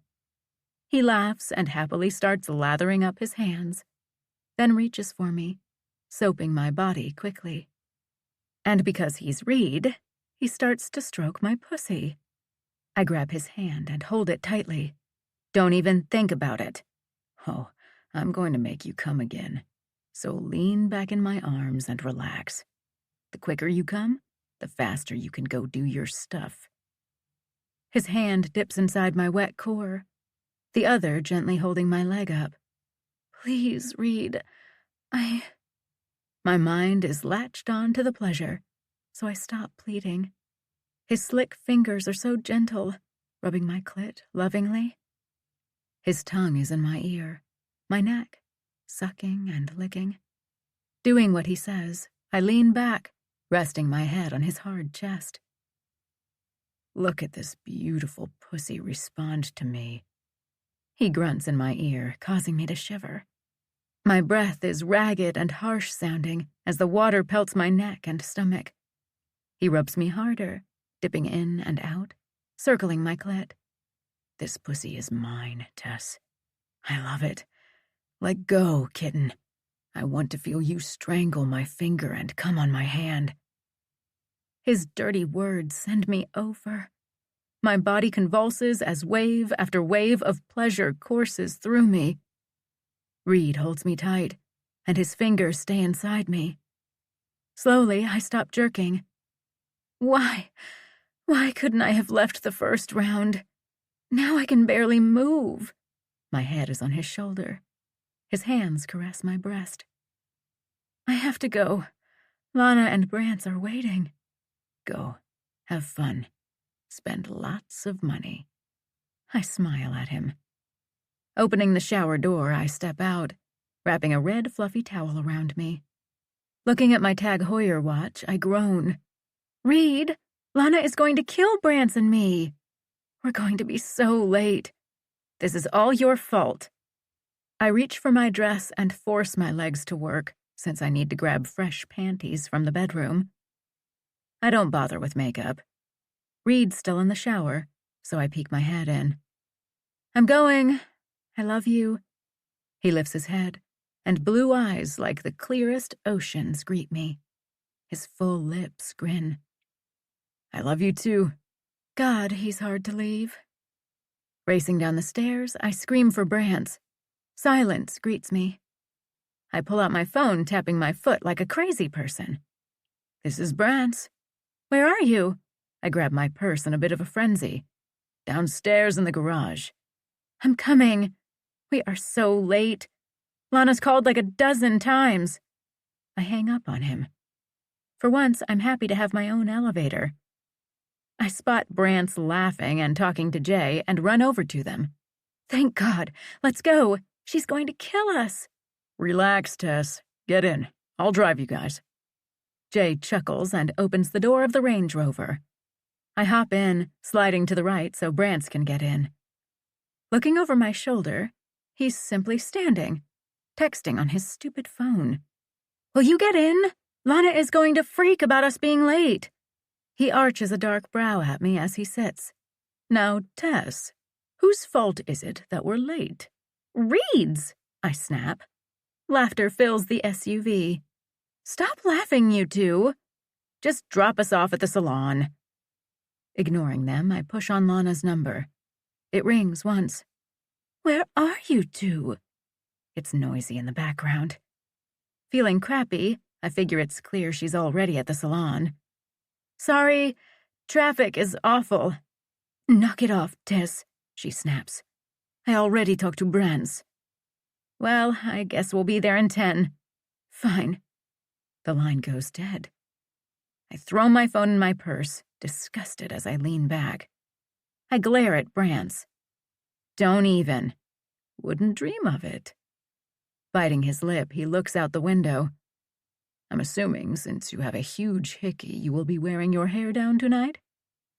Horrified, I reach for my bag, trying to find my compact with a mirror. What? No. I gasp. Sure enough, there is a bright red hickey on my neck. Unbelievable! Pulling my long, wet hair down, I shiver as I toss my compact back in the bag and cross my arms. Let's not blame all of this on Reed. I had no idea you were so vocal. His lips twitch. I figured Reed would fuck like a champ, but my sweet, darling Tess. I cover his mouth with my hand. Brance! He sticks out his tongue. I jerk my hand away. Both he and Jay start laughing again. Shh, I'm mortified. I had no idea you could hear us. He snorts. Why do you think I was outside? Jay chuckles again. Come on, Tess.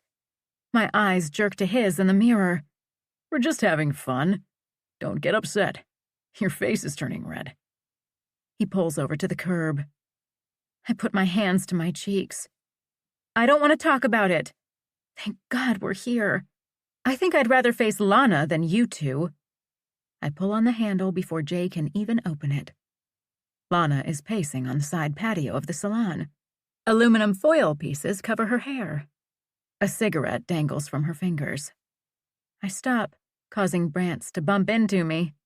Reaching for his arm, I say, "Oh God, she's smoking." Lana glances over at us, and I wave enthusiastically. She glares and turns her back. Brance chuckles. Still want her over Jay and me? I throw him a dirty look, but grab his hand for support. Taking out his phone, he starts typing. I'm having a couple bottles of Cristal delivered. I don't think we can make it through this day without it. I want to argue, but he might be right. Lana is going to be hysterical because of my mom. That and my dad coming out publicly that she is his mistress. Good thinking, I whisper as we approach the reception girl to check in. Hi, sorry we're late. Tess and Brance for Bridget and Sal? She looks at her screen. Of course. Can I get you two anything? We look at each other. No thanks. If a Hispanic man asks for me, please send him my way. Brance flashes her his killer smile. The poor girl blushes and stutters a yes. Brance extends his arm for me to go first. Let's make Reed happy and turn you back into a brunette. 5 hours later, Jay drops Brance and me off at the penthouse entrance. I'm exhausted and slightly tipsy. The day took forever. Getting my hair back to its original color was a challenge. Bridget had to take a good 3 inches off my length to keep it healthy. I'm pretty sure Reed is going to hate it. Twirling a silky piece of it in my hand as we ride the elevator, I try to imagine his reaction. Brance has gone from being a happy drunk with Lana to full-on having no filter, which sucked earlier. Tilly had just finished her makeup when Brance informed Lana how bad it was going to be tonight, causing her to burst into tears. I eye him as we ride the elevator. His head is resting on the mirror, his eyes closed. Are you going to be okay tonight? We have to leave soon. He opens one pretty brown eye, reaching for me. Come here, pretty girl. I'm facing the bright light of the elevator as he inspects my face. Tilly did a fantastic job on you. Is it possible you have grown more exotic? God, Brance, you're drunk. Please pull yourself together. I need your help tonight. I drag him out of the elevator into our lobby, which is not easy because we also have large shopping bags in our hands. The Sex Pistols engulf us. Johnny Rotten's screeching is so loud. The windows look like they are moving with the beat. Reed had some elaborate sound system put in. I can never figure it out. Besides, I like silence when I'm home. Or opera. Reed, we're home, I yell. Christ, Tess, make it stop. Brance covers his ears with his hands. I'm going to get dressed. Unfortunately, the whole apartment is wired, so he's not going to get any relief when he shuts himself in the guest room. I grab the remote from our coffee table and start pushing buttons like an idiot. The flat screen bursts to life. What the hell? Reed! Off. The screeching and TV blink off. Reed's commanding voice swings me toward him. It's voice activated, remember, kitten? He's leaning in the doorway, clad in a black tuxedo, and I want to drop to my knees and blow him. He's that hot. He must read it in my eyes, because the cocky smirk is back. We don't have time for that. You need to get dressed. It's getting late. Sorry. I shake myself back to the present. It took us forever today. Some of us have to work at making ourselves look fabulous. I nervously pull my hands through my hair. He cocks his head at me, but says nothing. I hate when he does this. It's a control thing. Obviously, he hates my hair. I open my mouth to explain, but he puts his finger to my lips.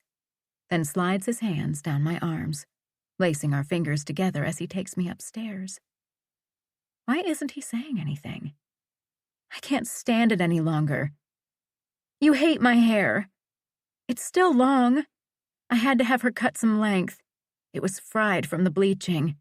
I love it. He grins. You have never been more breathtakingly beautiful. He kisses the tip of my nose. Let's get you into your dress. It's already 5, and we need to leave soon. Nodding, I enter my large walk-in closet and pull out the gown.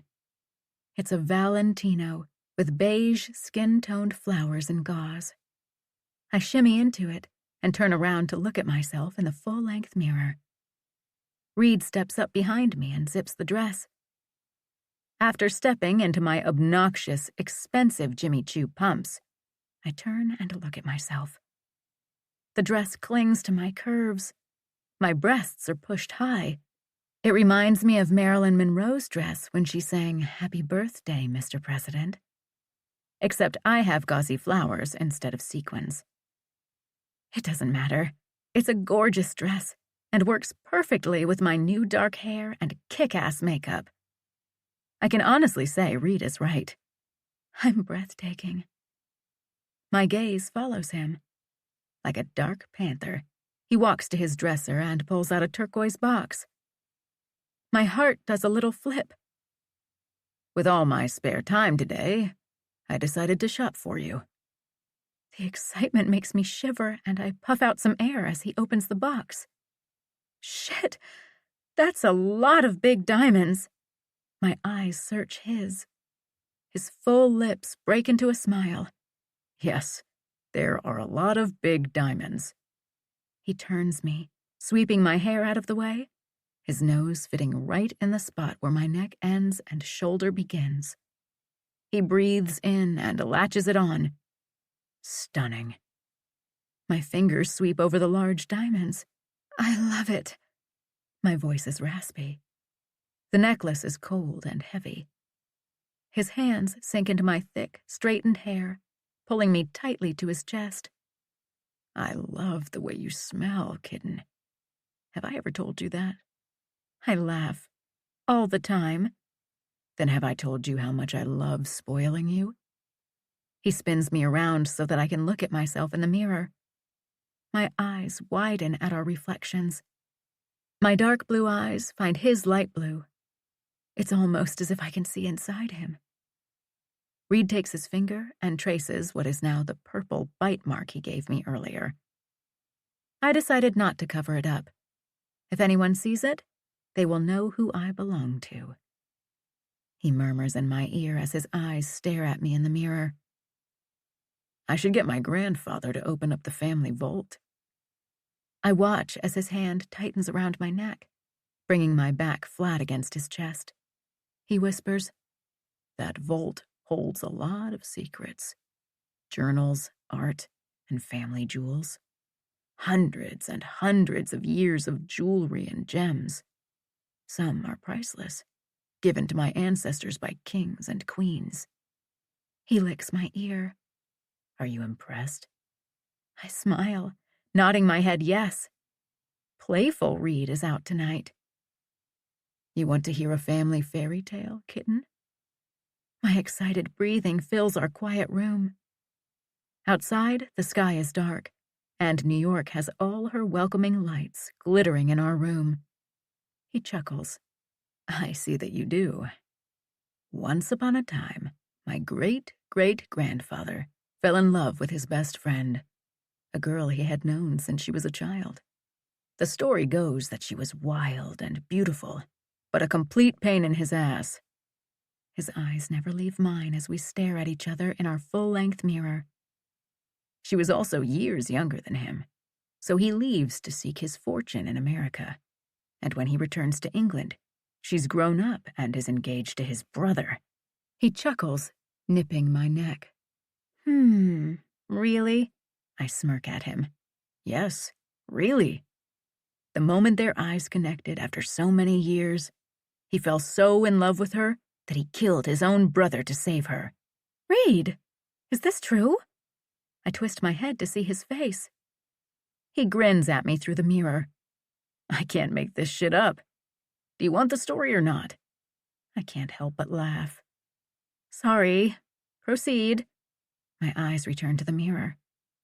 The brother was older and heir to the dukedom. Apparently he was insane and obsessed with my great-great-grandmother. My mouth twitches. Of course he was. So in desperation, he kidnapped her. His voice is dramatic, and he wraps his arms around me tightly as if to protect me from the story. Gasping at the ridiculousness of this, I play along. Then what happens? I start to grind my ass on the hardness in his pants. He straightens, taking hold of my hips as he allows me full access. My breath hitches. Well, my great-great-grandfather rescued her. Turning in his arms, I wrap one arm around his neck. The other reaches to rub him through his tuxedo pants. Reed closes his eyes. A slight hiss escapes him, but he continues on. He was the one who forfeited his dukedom so that he could permanently move his family to the United States. Did they live happily ever after? I whisper into his mouth. Of course. He was rich as fuck. He and his wife both lived to be old. I think. Sighing, I say, I loved that story. He chuckles and rubs his nose against mine. You're such a girl. Reed. His hands caress my ass. I love my necklace, almost as much as I loved your grandparents' love story. His nostrils flare slightly. We need to get out of here. Let's get this night over with. Chapter 30. Tess. The ride to Ian Saddington's estate is painful, to say the least. Brance is still being bitchy. He sits in the back, sulking with his arms crossed, not even bothering to try to put on a good face. His energy is so awful that he brings Reed down to his level. I look at both of them pouting and almost laugh. You'd think we were going to the salt mines instead of one of the most prestigious parties this year. Not to mention it's his grandfather's. I do my best to lighten the mood, telling silly stories. But after a half hour, I give up and close my eyes. Reed wraps an arm around me as I snuggle into him, the champagne from earlier catching up with me. We took a limo tonight, mostly so that Reed and Brance would have ample legroom. The traffic is flowing, and since the car is quiet, I start to drift. Soft kisses and dirty words are being whispered in my ear. I stretch. Instantly lowering my arms and sitting up, I open my eyes to find Reed's amused eyes watching me. I was going to warn you. I don't think you ripped it. His eyes are full of mischief. God, don't say that too loud or Brance will lose it, I whisper, looking for Brance. Why is he sitting with a cocktail in his hand? I hiss. Because I was sick of hearing his loud sighs, so I poured him a brandy hoping it would lighten him up. Great, I mumble, looking down at my skin-tight gown. I didn't feel anything rip. Reed's lips are all over my face. Don't mess up my makeup, I grumble, trying to get my bearings. He bursts out laughing, opens the door, and steps out. Come on, Sleeping Beauty. His tan hand reaches for mine. Give me a second. Opening my clutch, I pull out my powder compact, checking my makeup. Satisfied that Reed didn't ruin me, I step out of the limo. It's been years since I was here last. We used to come here a lot as children. Reed, Jax, and I have played all over these manicured lawns. This was the first place I ever shot a rifle. Grandfather Ian had bought the boys 2 for their 11th birthday. They couldn't wait to shoot them. It was one of the few times I ever bested them. Turns out I'm a natural markswoman. What are you grinning about? Reed whispers in my ear. Just thinking about the time when I made you and Jax cry. Because I was better at shooting a rifle than both of you? That never happened. Reed snips. holding my hand as we walk up the winding brick driveway. Brance trails behind us with his tumbler of brandy. Music and laughter fill the balmy air. "Ha! I kicked both of your asses." Reed says nothing, but reaches down and picks me up, throwing me over his shoulder. "Reed, put me down!" I squeal. "You're causing a scene." "You're taking too long. Besides, I can't have Brance thinking a little girl like you beat me." Brance rolls his eyes. "I assure you, Reed, you're all red-blooded man. Please put her down." Reed sets me down, then stares at me. "We brought him... why?" Ignoring the comment, I take the glass from Brance and hand it to a valet who looks slightly confused but takes it. Looping my arms with both my men, I say, "We are going to have a good time tonight if it kills us." Brance rolls his eyes again. I roll mine back at him. When I look up at Reed, he chuckles. "Whatever you say, you are my queen. I'm just a lowly servant. Maybe if you're lucky, I might take you to the gazebo where I might be able to service my lady properly." He speaks with a thick but surprisingly good British accent. "Christ, you two have more sex than anyone should." Brance pouts. "No such thing," Reed answers, still with his accent. Laughing at him, I lightly punch his arm. "Stop it, Reed." He laughs too. "Do you think if I did it all night, anyone would say anything?" His eyes twinkle. "I'll give you $100 if you do it all night." Brance eggs him on. Reed looks at him. "How about we make a wager of $200? Whoever stops speaking with an accent loses." Pulling my arms free, I say, "Okay. First, this is not the place. Second, it's rude. Third, you're both millionaires and you're only betting $200. I can barely say it with a straight face. "My love, you can up the wager," he challenges me. "Come on, you honestly think no one is going to notice you and Brance are speaking like Henry Higgins? Someone is going to say something." Reed kisses my forehead. "I don't think anyone has the balls," he says absently, then salutes a waiter. "Hello, old chap." Laughter bursts out of me. Even Brance can't hold it in. "You're crazy."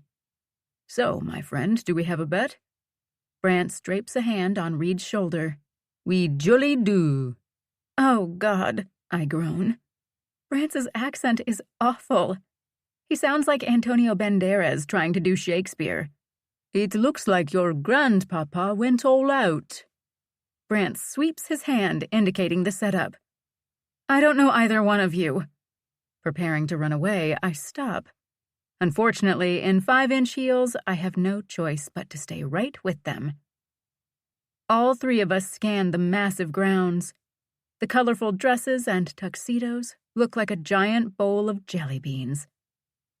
The estate is impressive on a regular day. Tonight, it's awe-inspiring. Massive amounts of glittering little lights are all over. Flowers are everywhere. I can't even try to guess how long it took the florists. Tuxedoed waiters and silver lameed women carry appetizers and flutes filled with champagne. "Reed! Tess!" Caroline is waving us over. She's in a skin-tight emerald green gown. The middle looks like a bow is wrapped around her. Reed's mother always looks fabulous, but tonight she's radiant. Snaking our way through the crowd, I notice some actors and models. Reed nods at a couple of tall guys. I'm assuming they are athletes. Entering the elegant tent, I spot Caroline talking to a man who must be a Kennedy. "Hello, Mother. Smashing as always." Reed smiles, still using his stupid accent. Caroline frowns, excusing herself from the Kennedy guy. "Are you drunk?" she whispers as she guides us to a corner. "No." My face must show guilt because she puts her hands on her hips. Reed and Brance made a bet with each other, as if that explains everything. My eyes sweep the massive posh tent. I don't dare look at her expression. I can sense her disapproval already. Instead, I take in the round tables with white tablecloths and gold cutlery and an enormous crystal chandelier in the middle. Reed Saddington, you will stop talking like that immediately. And no drinking. All of you are underage. She straightens her diamond bracelets and smiles at me. Tess, you look stunning. Where's Brance? He's right. Turning. He's gone. Great. I'm sure he had to use the loo, Mother. Reed can barely keep a straight face with that comment. Caroline's eyes narrow. Go wish your grandfather a happy birthday. And please, Reed, this is a stressful night. I'm sure you know that Claire is not doing well. What with Robert showing up with his girlfriend. I cringe and take a breath. How bad? Are they here? I scan the area, but it's so crowded I can't see anything. I think they left. God, I hope so. He introduced her in front of us all, even to your mother. I know Robert is your father, but seriously, was this called for? She's looking at me like it's my fault. Mother. Reed's voice holds a warning. Tess has nothing to do with this. She sighs, taking my hand. I know. I'm on edge. She starts to fan herself. Is it hot in here? Poor Mom. I can't help but feel bad for her. Reed rolls his eyes. Drink some water, Mother. We're going to find Jax. Clasping hands, we head toward the front door. Music fills the fragrant air. A full orchestra plays to the side of the entrance to the mansion. Jesus, Reed. My dad really did it. I'm so embarrassed. Glancing at people as we pass, I'm sure they're judging me. Fuck everybody. His warm hand tightens on mine. It's as though I'm back in high school and everyone is whispering about me. The large wooden antique doors stand open, almost beckoning us to come inside. Reed is instantly greeted like a crown prince, bombarded with well-dressed strangers with outstretched hands, all wanting his attention. I smile and nod so much my lips start to twitch and ache. Tess, thank God you're here. Wow, is all I can think. She's skinnier, if that's even possible. Mom, I let go of Reed's hand and hug her. We just got here. Did you know? Her blue eyes are glazed and she appears almost shocked. Perfect. She's not even trying to hold it together. I wrap my arm around her waist and guide her over to a life-size ice sculpture of Ian Saddington. A waiter walks by and, grabbing a napkin, I load it with shrimp skewers. Here, I shove it at her. Please eat this. Do not make a scene. Her claw-like hand grabs my arm. I smile at people as they walk by us, their eyes filled with contempt. Did you know? She demands. Mom, this is not the time or place, I whisper. Your father brought his whore to a party where all my friends met her. He introduced his slut as his girlfriend to me. She's loud and not very steady. If a small wind came in, it would probably knock her over. Take it easy. This time people aren't even trying to hide their stares. He's ruined me. Made me a laughing stock. Tears fill her eyes. I'm so sorry. No one should have to go through that. For a moment, I stare up at the tall ceilings and the numerous oil paintings of Reed's ancestors. Some of the men look so much like Reed and Jax, it's uncanny. When I return my focus, it's obvious I need to get her out of here pronto. Why would he do this? Does he love her? Her nails bite into my arm. Okay, let's get some fresh air, I say quietly. People are watching and whispering. This time I'm not being paranoid. I groan, desperate for Reed or Brance. Even Caroline would do. Scanning the large room, my gaze lands on tables set up with piles of gifts. A huge 3-tiered cake sits in the middle. He's trying to divorce me. I won't let him. I'll never let him win. She's rambling like a crazy person, and absently I wonder if this is the final humiliation for her. Has my dad made her insane? A wave of pity floods me as I guide her outside. The fragrant flowers in the air make my nose twitch. I guide us along the little path that leads to the duck pond. The gazebo is unoccupied, I note with relief. Little lights are strung up all around it, some mixing in with the climbing pink roses and purple wisteria. In the middle sits a wooden swing. Reed and I have spent hours swinging on this swing. It's old, but in perfect condition, and looks like it's been freshly painted. Here, Mom. I help her sit back in her ridiculous harlot red velvet gown. We can barely hear the music, although an occasional loud scream or laughter filters through. We swing in silence until I can't stand it. Mom? I turn and look at her. Why don't you just do it? Sign the divorce papers. You'll be rich, and I have to think happier than you are right now. Why would I give him to her?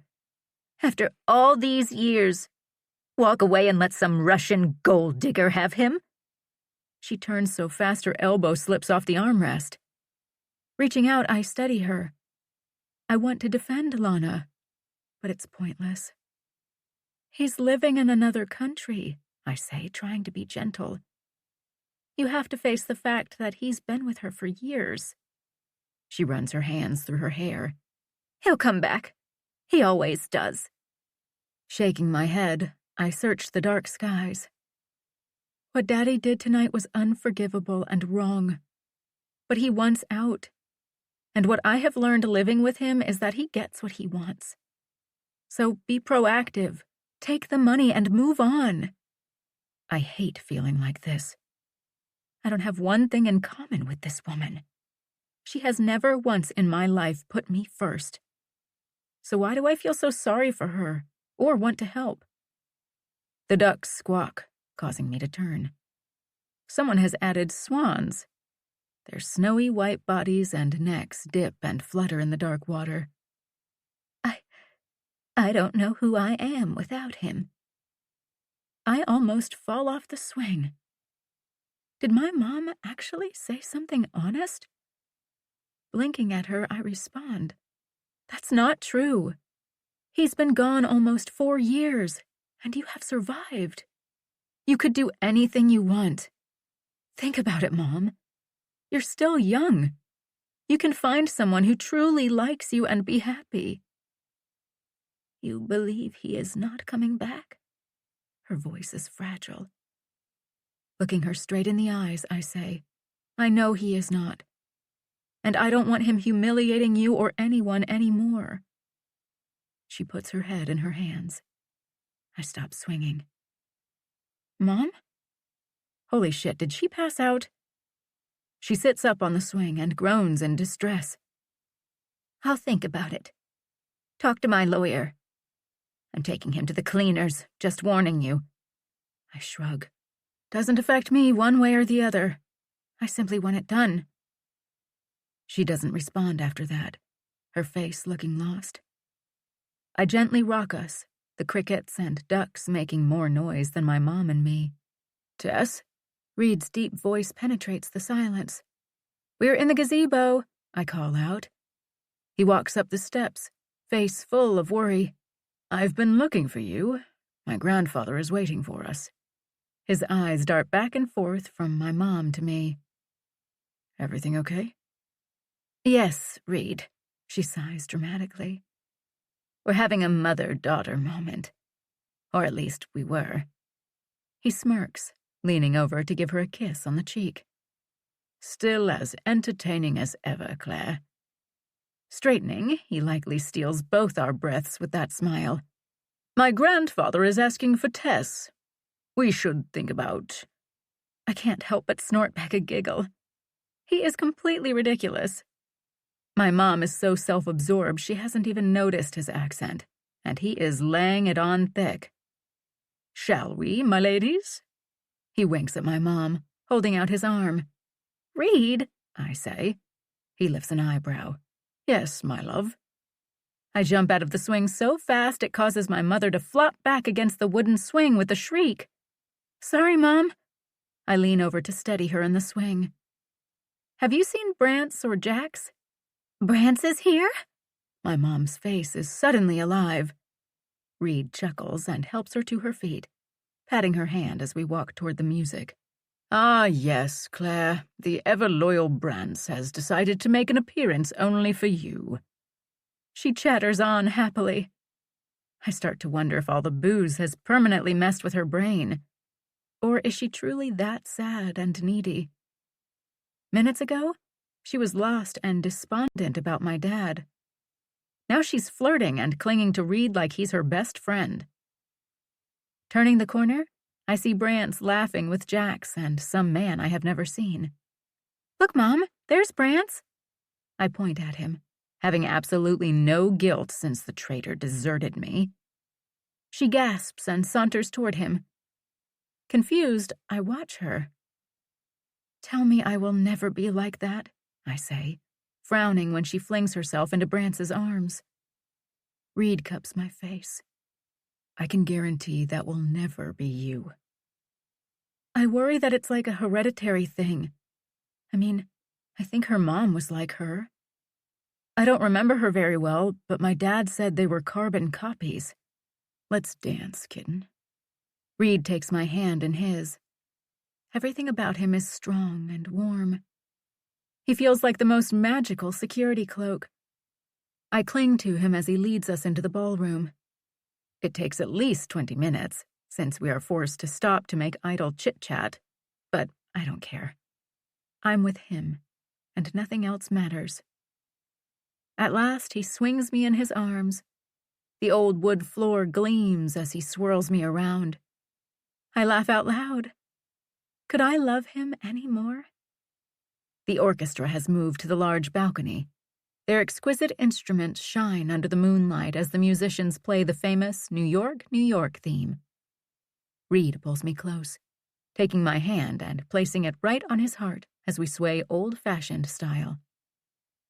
My head relaxes on his shoulder and I let him guide me.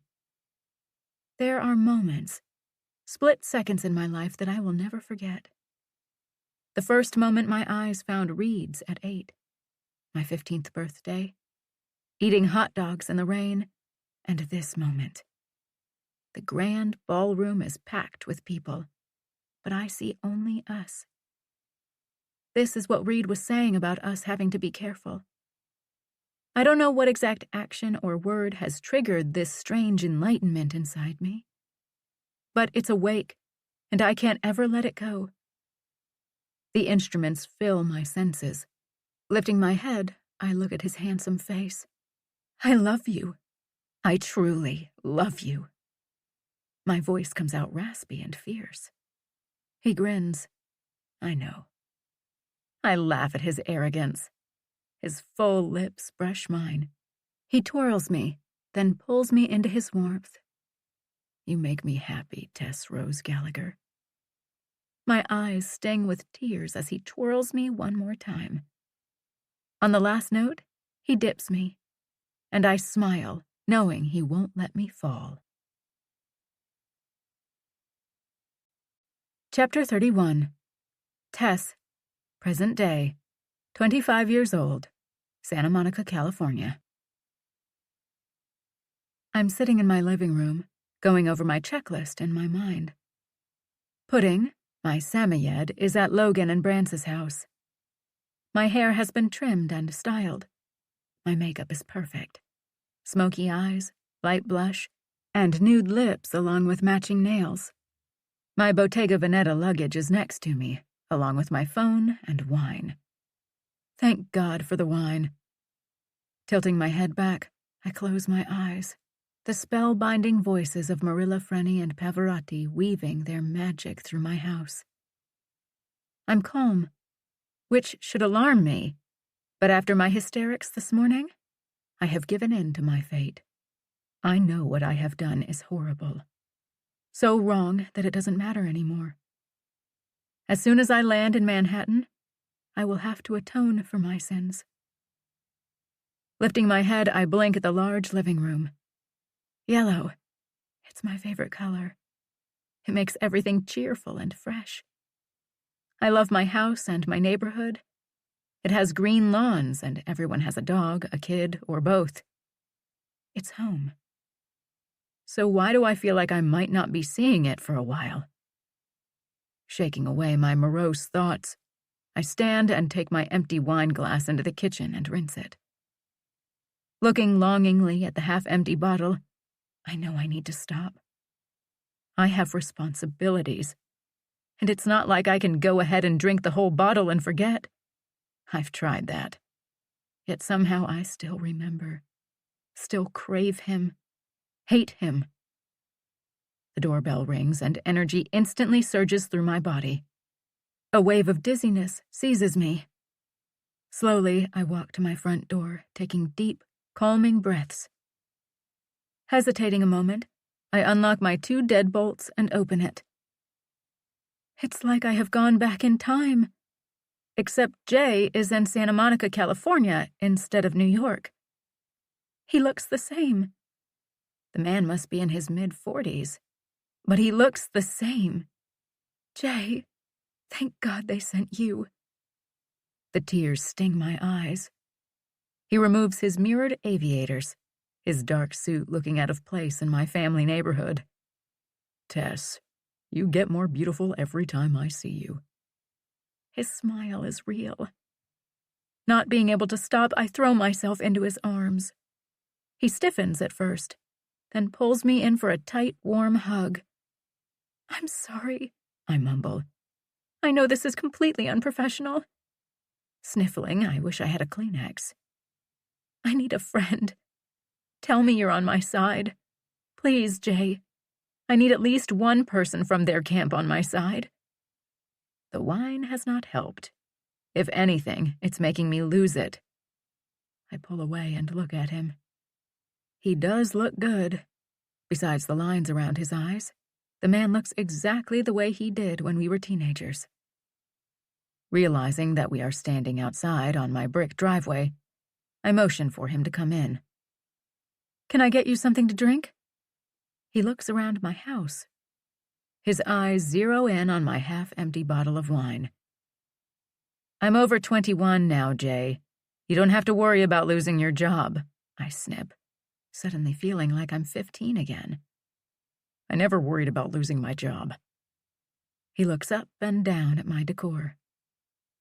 That's what always amused me with you 3.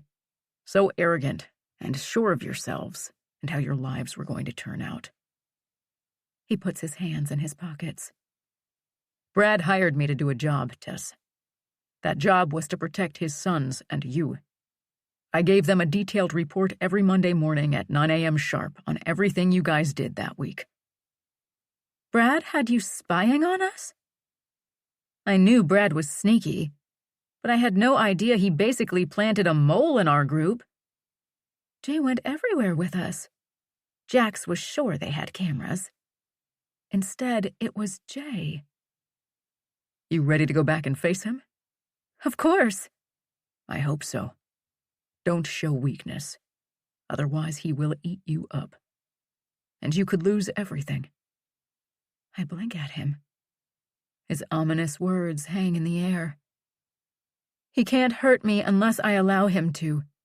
Jay stops eyeing my walls and looks at me.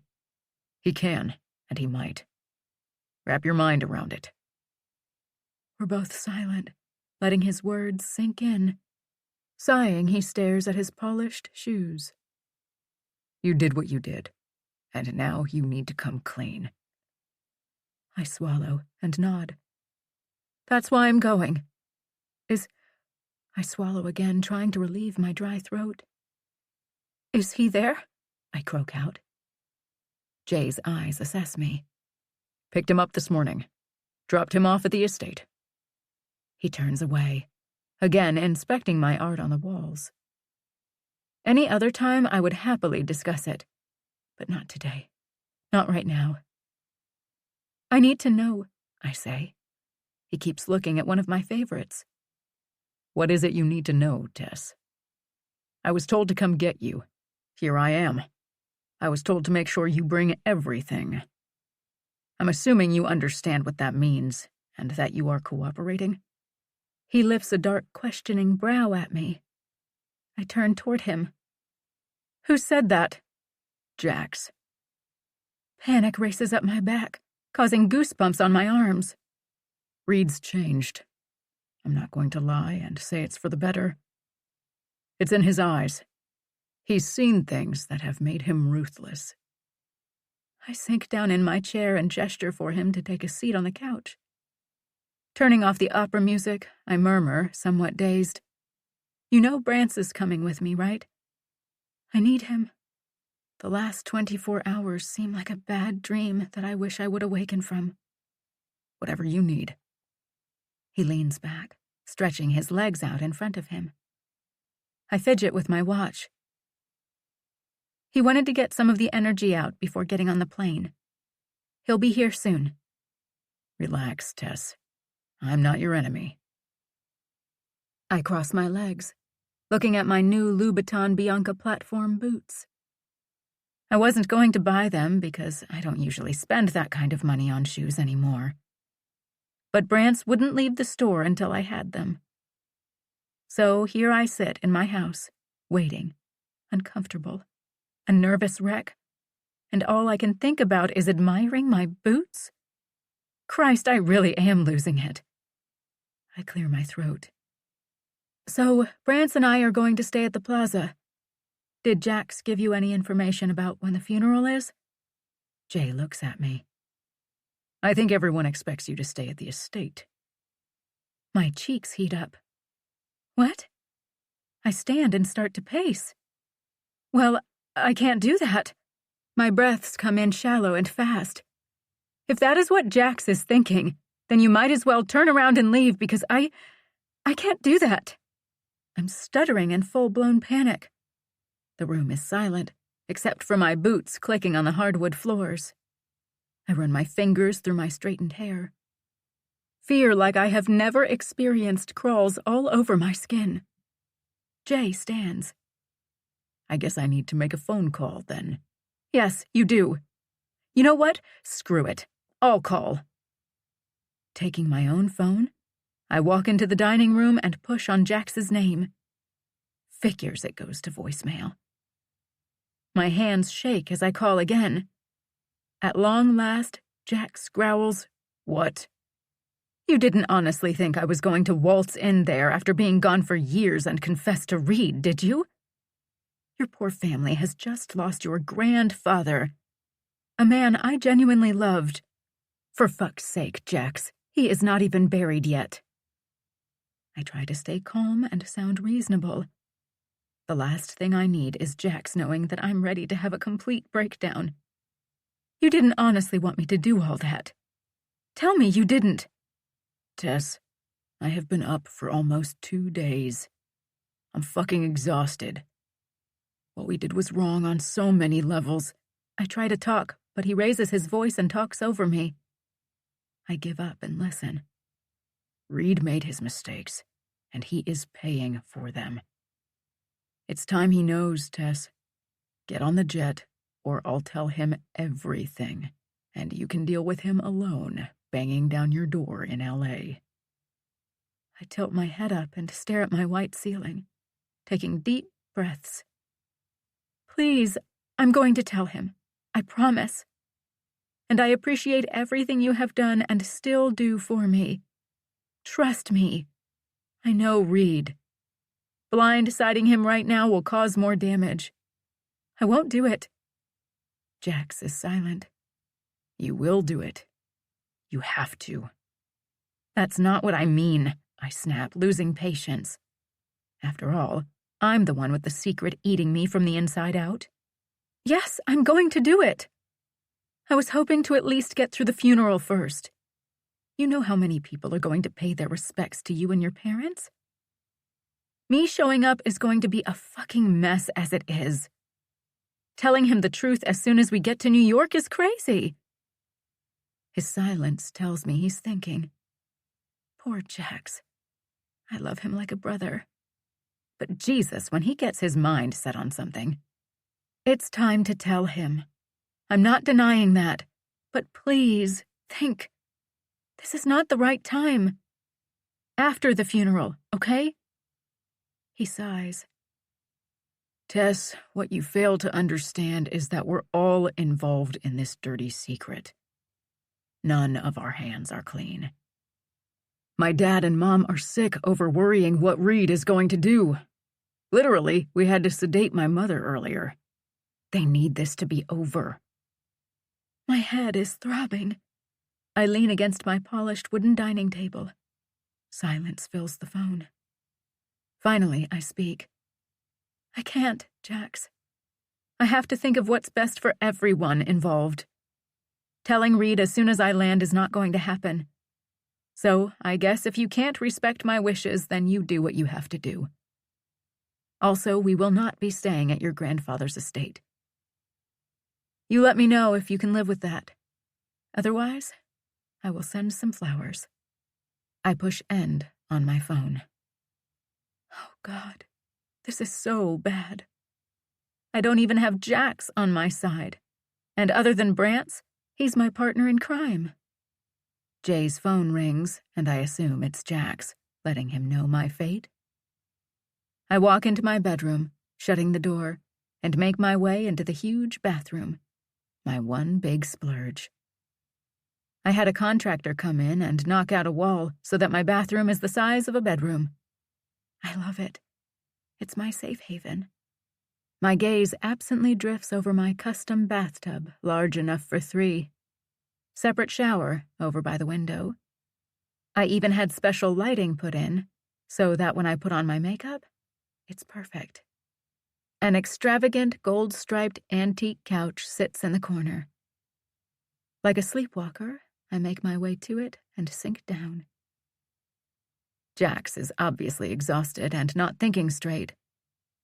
I know what I have done is wrong. But he was there. He supported my decision. In fact, if I remember correctly, he helped make it for me. Or did he? Maybe he protected me because that's what he and Reed have always done. A light tap alerts me that my time is up. Standing, I square my shoulders back and walk out to whatever my future holds. Chapter 32. Reed. Past, 21 years old. New York, New York. Nice shot, kitten. I'm standing behind Tess as she bends over the worn green felt of the pool table. Why the hell would you wear this skirt? Growling, I take in her long tan legs as she straightens up. With a sassy grin, she ignores my question and starts singing Take On Me, a shitty 80s song that's playing on the sound system. Fuck, I love her. My lips twitch as she throws her arms around me and grinds her hips against me. Christ, Tess, I'm serious. I can see your G-string when you bend over. Glancing around the Irish pub, I look to see if anyone is checking out my girl's goods. Of course they are. You would have to be dead not to. In her defense, we thought we were meeting up with Jax for breakfast. But as we were walking out the door, he called to say he hadn't even left Harvard yet. So here we are, drunk on shots of Jameson and playing pool at 3 in the afternoon. Tess pulls my ear to her lips. She smells like vanilla and Jameson. Is there anything better? Reed? She tries to whisper. I grin because she is so goddamn cute when she's fucked up. Yeah, kitten? I wrap my arm around her. I want to take you in the bathroom and suck you off. She is loud, so the couple next to us stares in shock. I glare at them, but pull Tess close and whisper in her ear to keep it down. Stop it. Pulling away, she stomps her foot like the brat she is. I can't believe I allowed her out of our apartment in this outfit. Tank top and white Converse complete her gorgeousness. I want to be gagging on your thick cock now.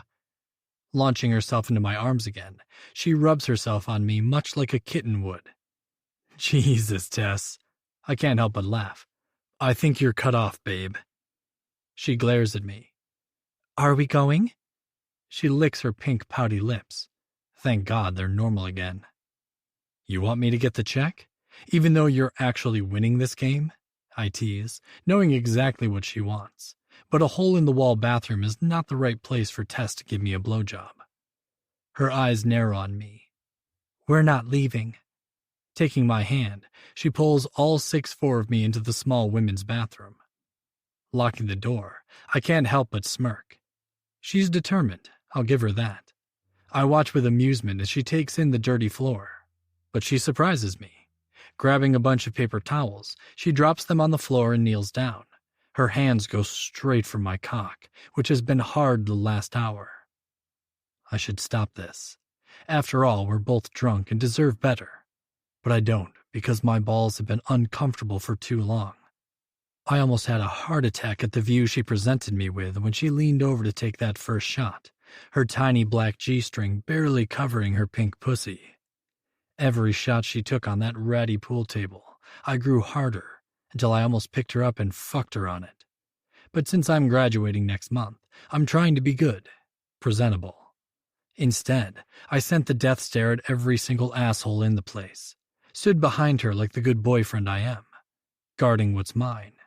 No one gets to see her perfect cunt but me.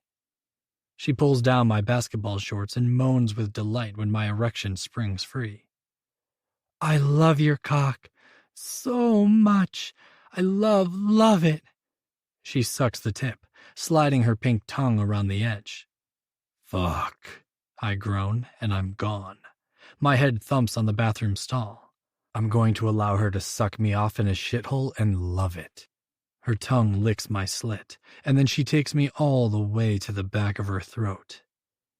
God, kitten, you are the best. My voice is like gravel. She smiles up at me.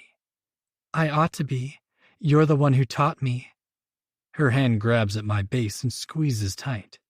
Then her mouth, that fucking sweet mouth, is sucking my cock hard. With every bob of her head, she tries to take me farther until I'm ready to jet off in her warm mouth. I fist her thick dark hair and guide her head as she makes the hottest sucking noises. Her other hand goes to my tight balls and starts to massage them as her lips suck my cock deep. I lean my head back, banging it against the door, letting Tess use her magic on my dick. In and out, she sucks and pumps her hand. Yeah, kitten, that's it. I'm going to come. You ready? She moans her want and squeezes my balls tight, and I literally explode in her mouth. Spasm after spasm of ecstasy spurts into the back of her throat. Fuck, Tess. I jerk one last time. Pulling her up, my hands under her arms, I kiss her, my tongue going deep inside her mouth. Tasting myself on her tongue, I pull back. Sorry, that was a lot to swallow, wasn't it? Her eyes are half closed, and she looks so magnificent I rub my heart. Taking her hand, I place it on my tattoo. We don't talk. I lean my forehead on hers. Our moment is broken by a rude pounding and kicking on the door. Give us a minute, I yell, and Tessa's eyes get wide. Read, she hisses. You're not allowed in here. I'm the one who does the talking. She grabs some clean paper towels to dry me off, noticing one of the towels she was using as a buffer is stuck to her knee. Gross. She tosses it off. Just a minute. She laughs, moving her hands away. I pull up my shorts and kiss her swollen red lips. You're ridiculous. Swatting her ass, I unlock the door. An angry-looking woman, 60-ish, with tattoos, pushes past us and slams the door, mumbling about youth. Lacing our fingers together, we walk over to the bar and signal for the check. The bartender takes one look at Tess and smirks as he sets the printed bill down. Fucker. I have half a mind to give him a shitty tip, but that's not my style. And again, it's not his fault Tess is drop-dead gorgeous. I leave a couple hundred on the bar and take her out into the warm sunny afternoon. Blinking as our eyes adjust to the day, we hail a cab back to our apartment. She pretty much passes out. I tuck her in and make myself a sandwich, take a shower, and slip into bed with her. She turns and mumbles how much she loves me. With half her body on top of mine, I fall into a peaceful sleep. Morning sunlight blinds me. I must have forgotten to shut the blinds last night. Reaching for Tess, my hand feels nothing but a crumpled sheet. I bolt up from our empty bed. As I'm getting ready to search for her, I hear the toilet flush and flop back onto the mattress. I don't know what has spooked me.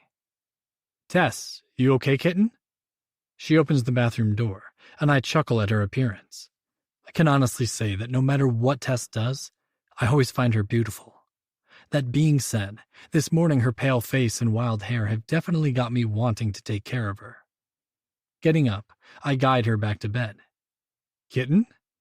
I lay her down and slide in behind her, pulling her tight to my warm chest. I land kisses on her neck. Did you throw up? Yes, I'm never drinking again, she groans. Why did you let me get into that condition? Laughing, I say, I tried to stop you, but you kept ordering more shots, then insisted we play pool. Remember that? Your fucking skirt was so short every time you leaned over the table, I had to stand behind you so that no one saw what belongs to me. I rub her stomach in gentle circles as she moans again. I feel like shit, Reed. She snuggles her tight ass on my erection, all whiny and needy the way she always is when she's hungover. I love it. I can see that, baby. I kiss and suck her neck, licking her ear, moving my hips to rub my hard cock in between her ass cheeks. Maybe I can help.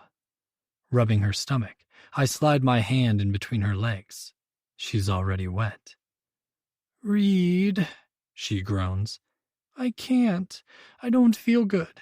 And I hate you since you're the reason I feel like this. She says all this as her ass is moving to the same rhythm of my hips. Her hands clutch the white sheet. I know, kitten, I whisper. Let's see if I can redeem myself. Moving my 2 fingers back and forth, I smile as she becomes wetter. Fuck, you're drenched, Tess. You need a release. You need to come hard. She's panting and rubbing herself all over my slick fingers. I let her fuck herself with my fingers any way she wants and dip inside her to stroke that G-spot before I let her go at it again. A loud moan fills the room, the smell of her making me have to taste her, eat her. Her body starts to tense and clench. I roll onto my back and pull her on top of me. Her blue eyes meet mine, her lips downturned. Reed, I don't want to play games. I want to come, she snarls. I love when she's a bitch. So does my cock, and it's straining for her impatient pussy. I pull her up and place her 2 knees between my face as I look up at her pink, glistening cunt. Sit on my face, I demand. Quickly, she lowers herself onto my waiting mouth and tongue. She must be hungover to be that greedy. I growl my approval as she starts to fuck my face, her hips thrusting hard on my mouth and chin. I grab her ass and take over, rubbing and sucking her until she screams my name, her pussy pulsing and clenching all over my face. Tess is draped on her headboard, her wet center resting on my neck. That feel good, baby? You came so hard. I pull her hips down, and before she can respond, I shove my hard, throbbing cock inside her. Gasping as I fill her, she arches back, her arms reaching, grabbing my shins as I thrust and guide her hips on me. Christ, you are so hot, so wet. I love it. She sits up and grabs my chest, her nails clawing into me. I moan at the slight burn and watch as she lifts herself almost off me, then slams herself back onto me. My breathing is harsh, my blood is pumping, and she keeps impaling herself on my cock. It feels so fucking good I'm seeing spots. My stomach muscles tense, and her sex starts to quiver. With one last thrust, she sits still as we both feel how hot and deep I am inside her. Lowering her lips to mine, she hisses. Shit, Reed, I don't want to come yet. You feel so fucking good. She grinds onto me, rubbing her clit against me. Fuck yeah, kitten. Fuck me hard. Rub your clit on me hard. My cock is deep inside her, easily hitting her spot. Her swollen clit is so tight from doing what I told her that a couple more grinds is all she can take. Her body goes off, pulsing and throbbing in orgasmic bliss. So strong that I can't stop myself exploding into her, spilling my seed over and over deep inside her. She stays on top of me, her vagina clenched around my dick as our breathing returns to normal. At last, she reluctantly lifts off me, collapsing back on the pillows. I need a shower. She looks at me, her eyes narrowing. Turning on her side, she props her head on her hand. Please tell me that I dreamed I pulled you into one of the most disgusting, filthy bathrooms ever yesterday. That I did not kneel on that floor and give you a blowjob. I trace her perfect nose with my finger and can't help but laugh. Again, you were full of surprises yesterday. I was going to stop you, but when you put the paper towels on the floor and knelt, my mind left me and my dick took over. Reed! She pushes my chest. What? You have been insatiable lately. Good thing my life is about pleasing you, I tease. Rolling over, I get up and pull her with me into our large bathroom. Come on, my little nymph. Let's get you cleaned up. I spend the whole day babying her, giving her Advil and orgasms. Besides our shower and answering the door for pizza and wings, we stay in bed naked all day. It's late now. Tess is on her side, curled up against me, both of us laughing at Curb Your Enthusiasm. My fingers stroke her back, and I close my eyes and just be. I hear the TV and Tess's laughter. I hear Manhattan with her horns and ambulances. But all I truly hear is my heart and how much I need her. My soulmate, my lifeline. As I tighten my arms around her slim body, breathing in her scent, my mind plays over and over what I want to do. Tess will say we are too young. I'm sure everyone will think that, but it doesn't matter. I need her. It's gone beyond obsession. It's become my mission. I want Tess to have my name and legally be bound to me forever. Absently, I hear her switch off the TV. Her contented sigh brings me out of my zone. Tired? I whisper, kissing her head. So tired. You wore me out. She snuggles her face into my neck. She loves to fall asleep with her nose next to my neck. Go to sleep, kitten. I'm meeting my grandfather for lunch, and then I'll be home. Are you going to your study group tomorrow? She sighs. Mm-hmm. Mr. Gifted, I will be going since I still have a year left. Also, I need to get ahead seeing how we are visiting Brant's this weekend. You don't have to finish. If you need a break, take it. We can do anything you want us to do. She rubs her cheek on my chest. I need to graduate. I know I've been teasing you about graduating a year early, but I'm proud of you. Her voice is sleepy and sexy. She lifts her head, placing a hand under her chin on my chest. You know that, right? You are brilliant, and I am so in love with you it scares me. I want you to be happy. I know you're excited about staying in Italy this summer. If that's something you want to do longer than the summer, we can. We can do anything we want. I tell our dark bedroom this while I imagine her face as she tries to decide. Just something to consider. My hand strokes her silky soft skin. She's silent. I'll let you know. Her even, soft breathing lulls me to sleep. Chapter 33. Read. I've been summoned by my grandfather. He's asked me to come to his estate for lunch. Since I'm done with school and Tess is busy most of the day, I accepted. He's going to corner me about taking over some part of our vast businesses. Yet, I can't commit until Tess figures out what she wants. Of course, he's not going to want to hear that, but it's the truth. Might as well get it out there. Pulling up to the massive gates, I punch in the code and use my thumbprint. Silently, they open.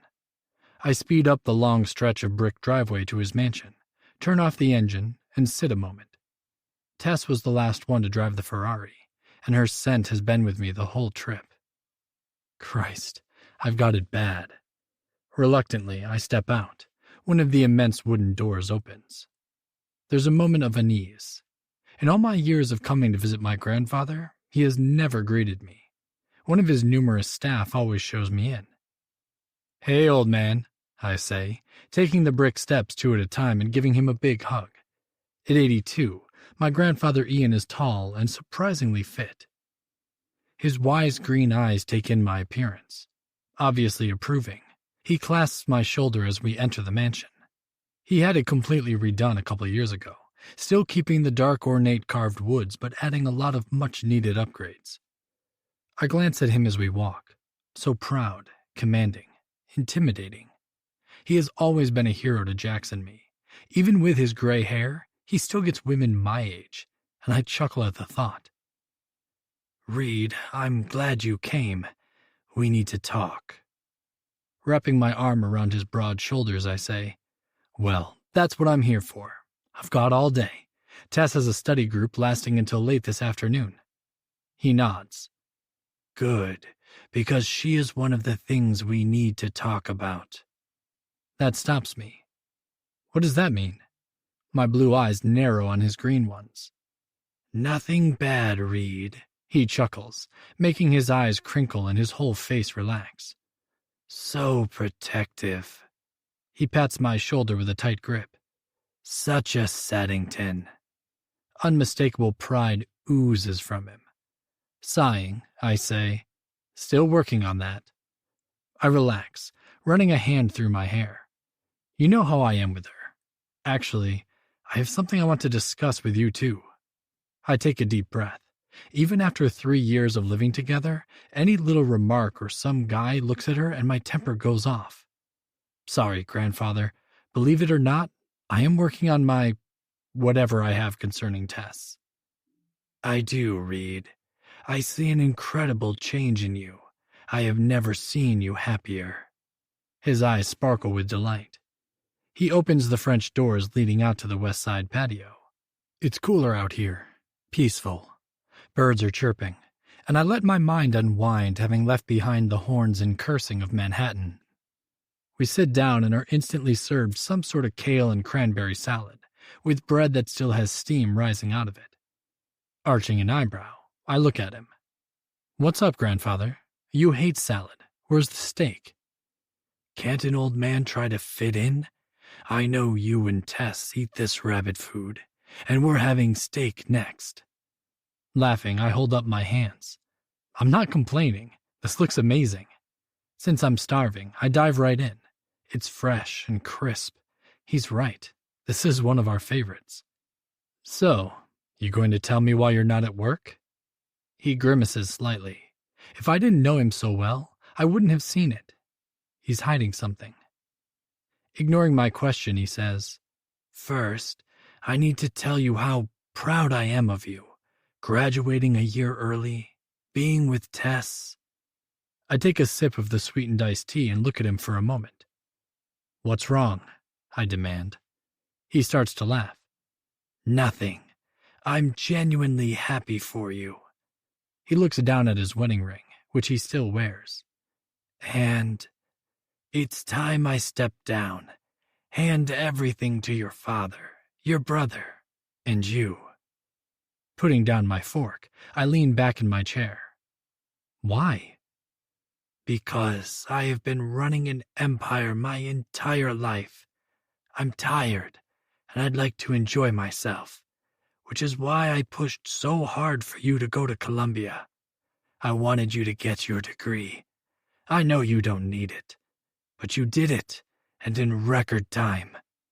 His eyes gleam with what looks suspiciously like tears. I frown. What aren't you telling me? I'm fine, Reed, but it's time. He motions to someone in the corner. Whiskey, please, Rebecca. Reed, I assume you're fine with iced tea since you are driving? I cross my arms. That, and it's barely noon. See, once I retire, I can drink any time of the day. He grins at me. I shake my head.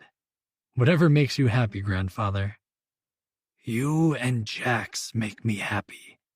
He clears his throat. Do you want to take over the London office? You and Tess can live overseas for a while. I reach for the bread, considering if I should tell him. Fuck it. He's being somewhat honest with me. Might as well tell him the truth. I'm thinking about asking Tess to marry me. He exhales, staying quiet as he takes a sip of water. Putting it down, he looks me straight in the eye. Nothing would make me happier. I'm stunned.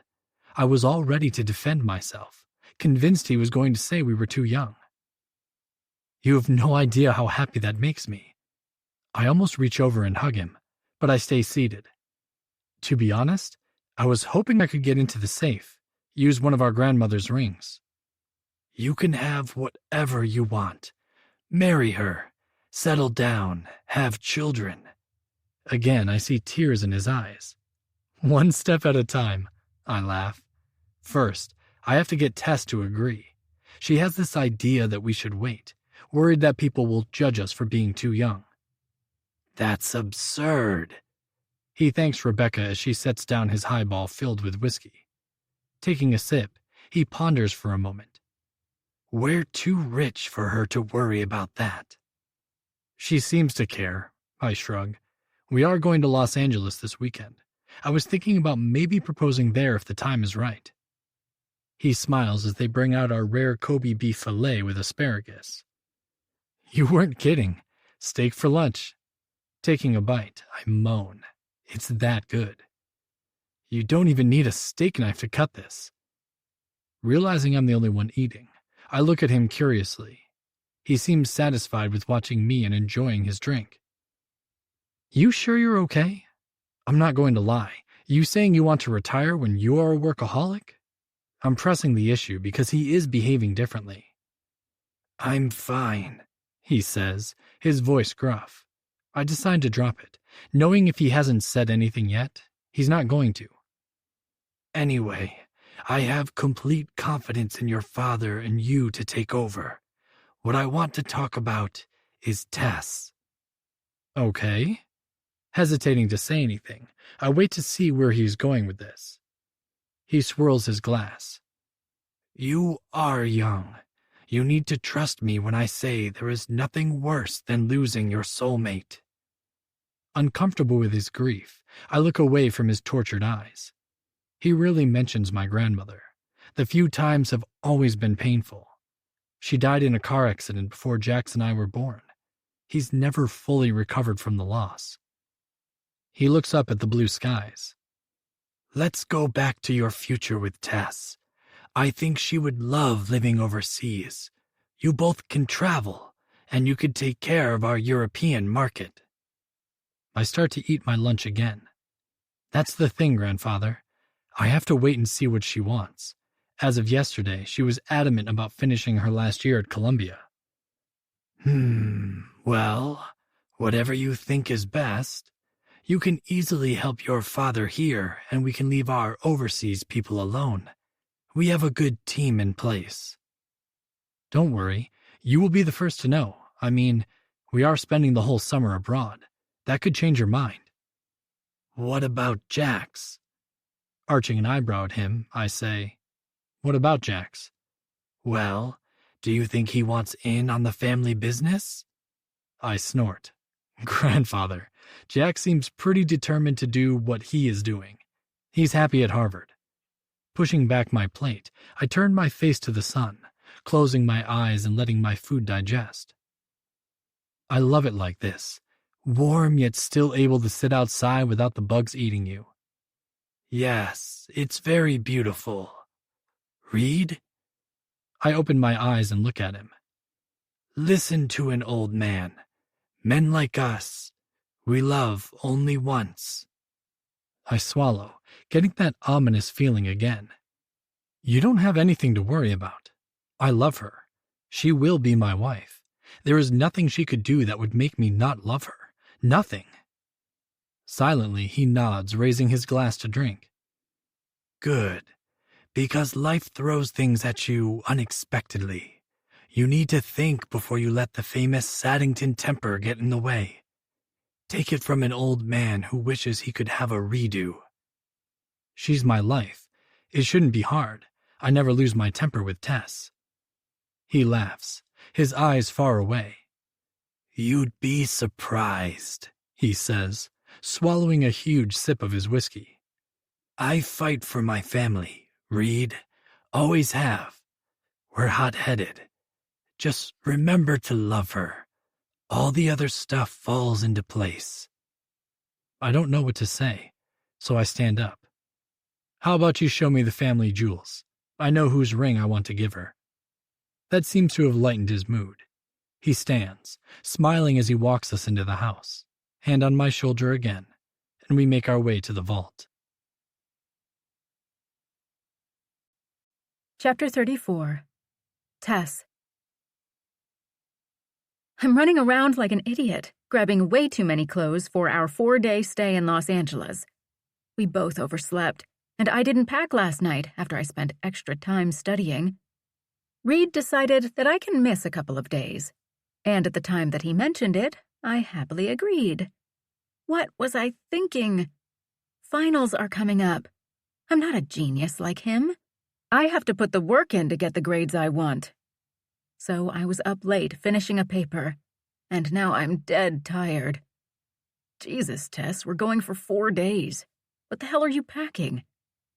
Lifting my hand, I say, "Don't start, Reed Saddington. I'm a nervous wreck.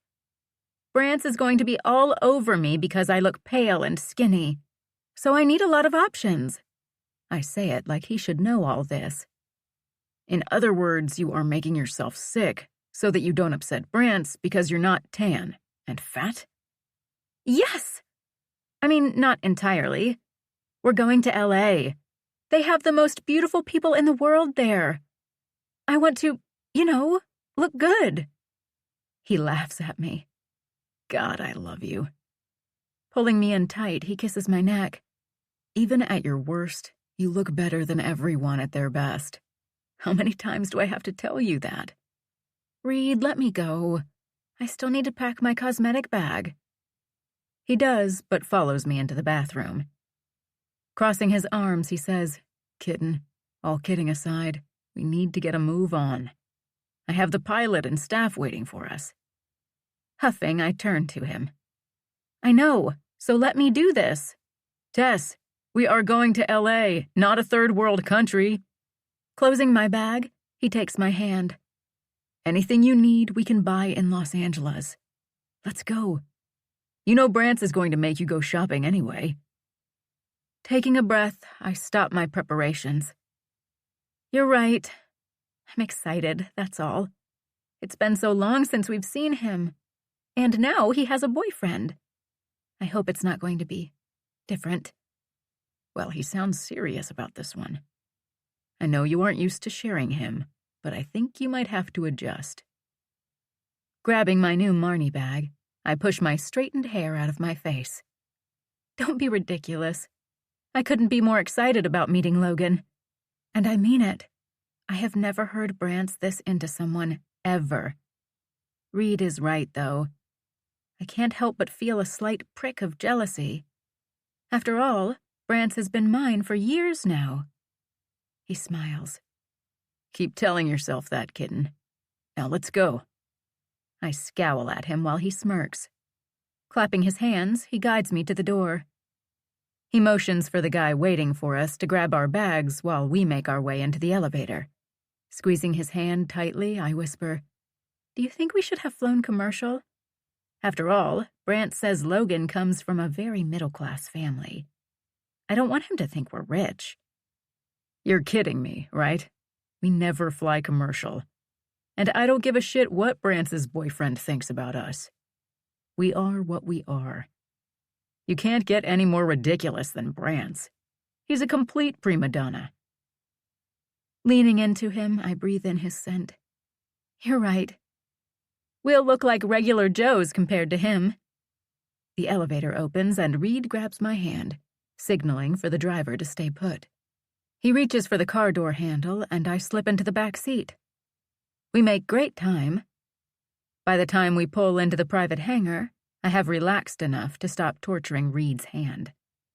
Why don't you go settle in? I need to have a word with the pilot. Okay. I climb the steps and look around. This is one of the newer Lear jets. I don't think I've ever been in it. It's pretty much all white, besides the dark tables and chairs. I'm so excited to see Brant's and L.A. I'm hoping this will entice Reed to want to move to the West Coast. Settling into the comfortable chair, I cross my legs and wait for him. I hear the doors close. Reed pulls me onto his lap. Sighing, I cuddle up in his arms. A flight attendant stops by to ask us if we need anything. Reed orders some Cristal and strawberries while his strong hand caresses my hair. She smiles at him, then leans forward, giving both of us a clear view of her large breasts. "Will that be all you want?" she purrs at him. I stiffen and lift my head, glaring at her.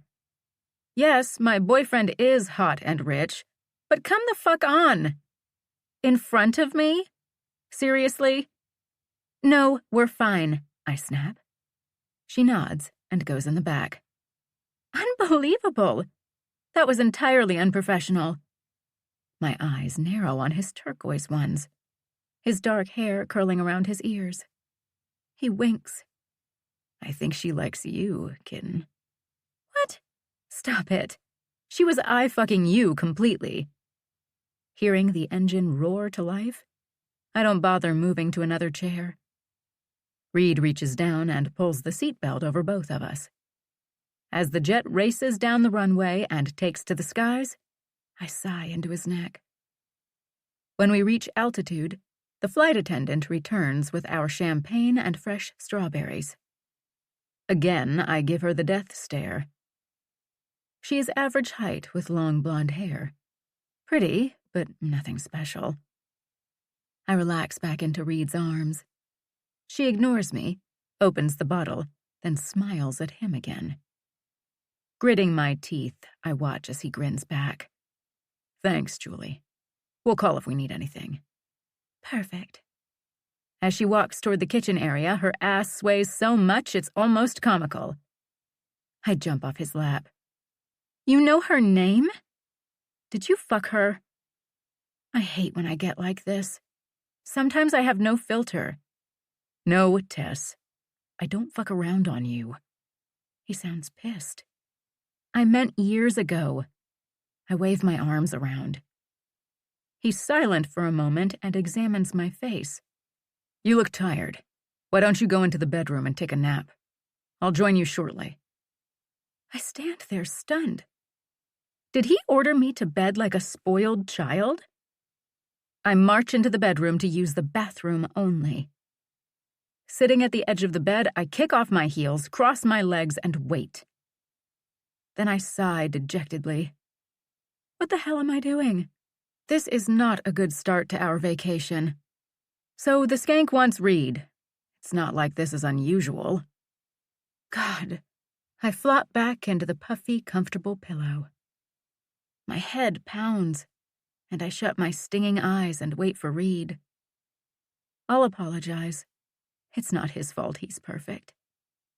I must be getting my period any day now. It's hormones. That's why I've been all over the place. As soon as I start, I'll be back to normal. Tess, baby, wake up. I slowly blink, trying to force the fog away. I focus on dark denim legs. Rolling on my back, I look up at Reed.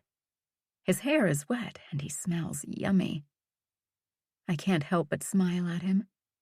He leans down, his strong arms caging me in. You feel okay, kitten? Tired.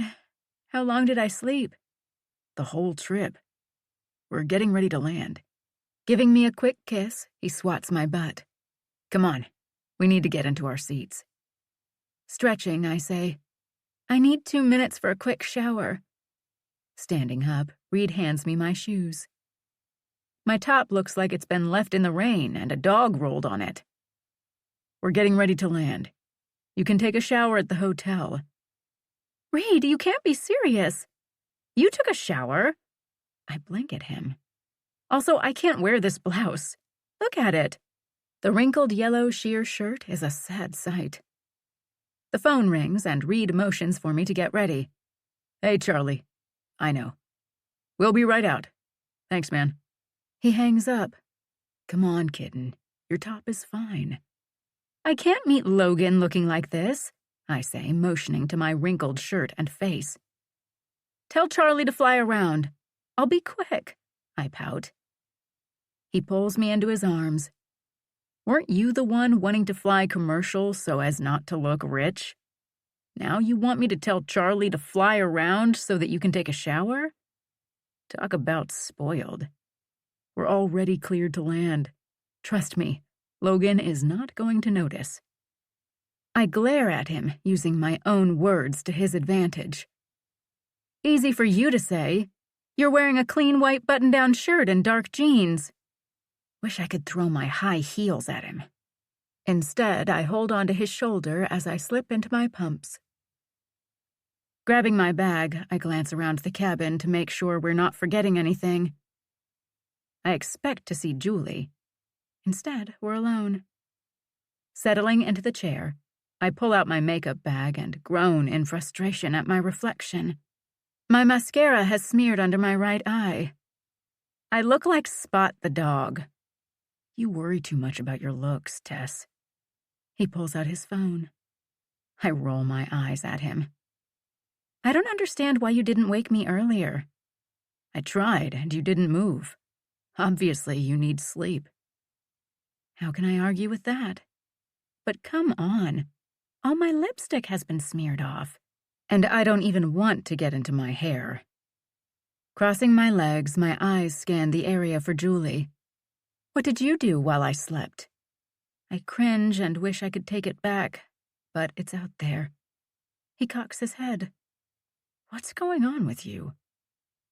I rummage through my makeup bag, not able to look at him, or I might start crying.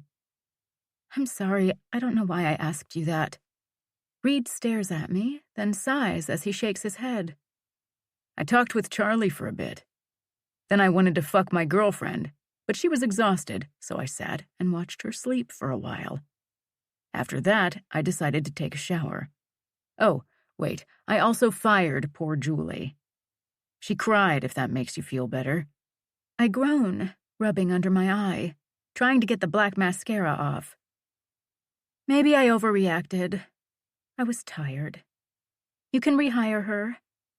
I glance around for her so that I can do it myself. Tess, I'm joking. I didn't fire her. That would be ridiculous. I did ask her to be more professional, and she apologized. Breathing out, I say, thank God, and put all my makeup back into my bag. We're landing, and I can't concentrate. Reed reaches for my pinky finger. Relax. I won't let anything bad happen to you. I look down at our pinkies locked together, then up into his incredible eyes. I know, because I do. Charlie, our pilot, brings the plane down like a pro. And a few moments later, I'm walking down the steps while Reed stops to talk to him. Los Angeles and all her sunshine does not disappoint. Even on the private tarmac, it's brighter. Brance and a blonde man are waiting for us. I scream and throw myself into Brance's arms. He pulls back and looks me up and down. What the hell did he do to you now? I laugh. Well, hello to you too. This time it wasn't Reed. I fell asleep and this is the finished product.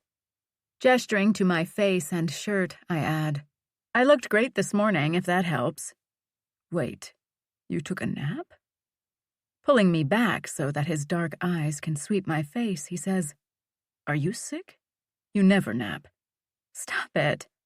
I was up super late last night writing a paper, silly.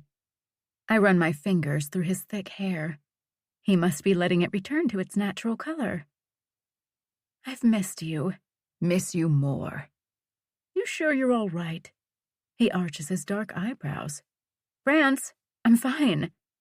He doesn't look convinced. Probably because I'm not convinced. The truth is, I haven't felt good for the last 2 weeks or so. A nervous cough reminds us that we are not alone. We both turn to the man standing next to us. I go to hug him. You must be Logan. So wonderful to meet you. He's stiff at first, then slowly relaxes enough to return my hug. Slightly shorter than Brant's, he has sandy blonde hair with big blue eyes. His face is cute in that boyish, charming way. Brant's grabs hold of his waist. This is the man who has changed me. He pulls him close for a full-on kiss. Logan is beaming. I hope he is changing you for the better. He has his work cut out for him. Reed has somehow sneaked up behind me. He wraps a possessive arm around me. Brant's shakes his head. Logan, this is the infamous Reed Saddington.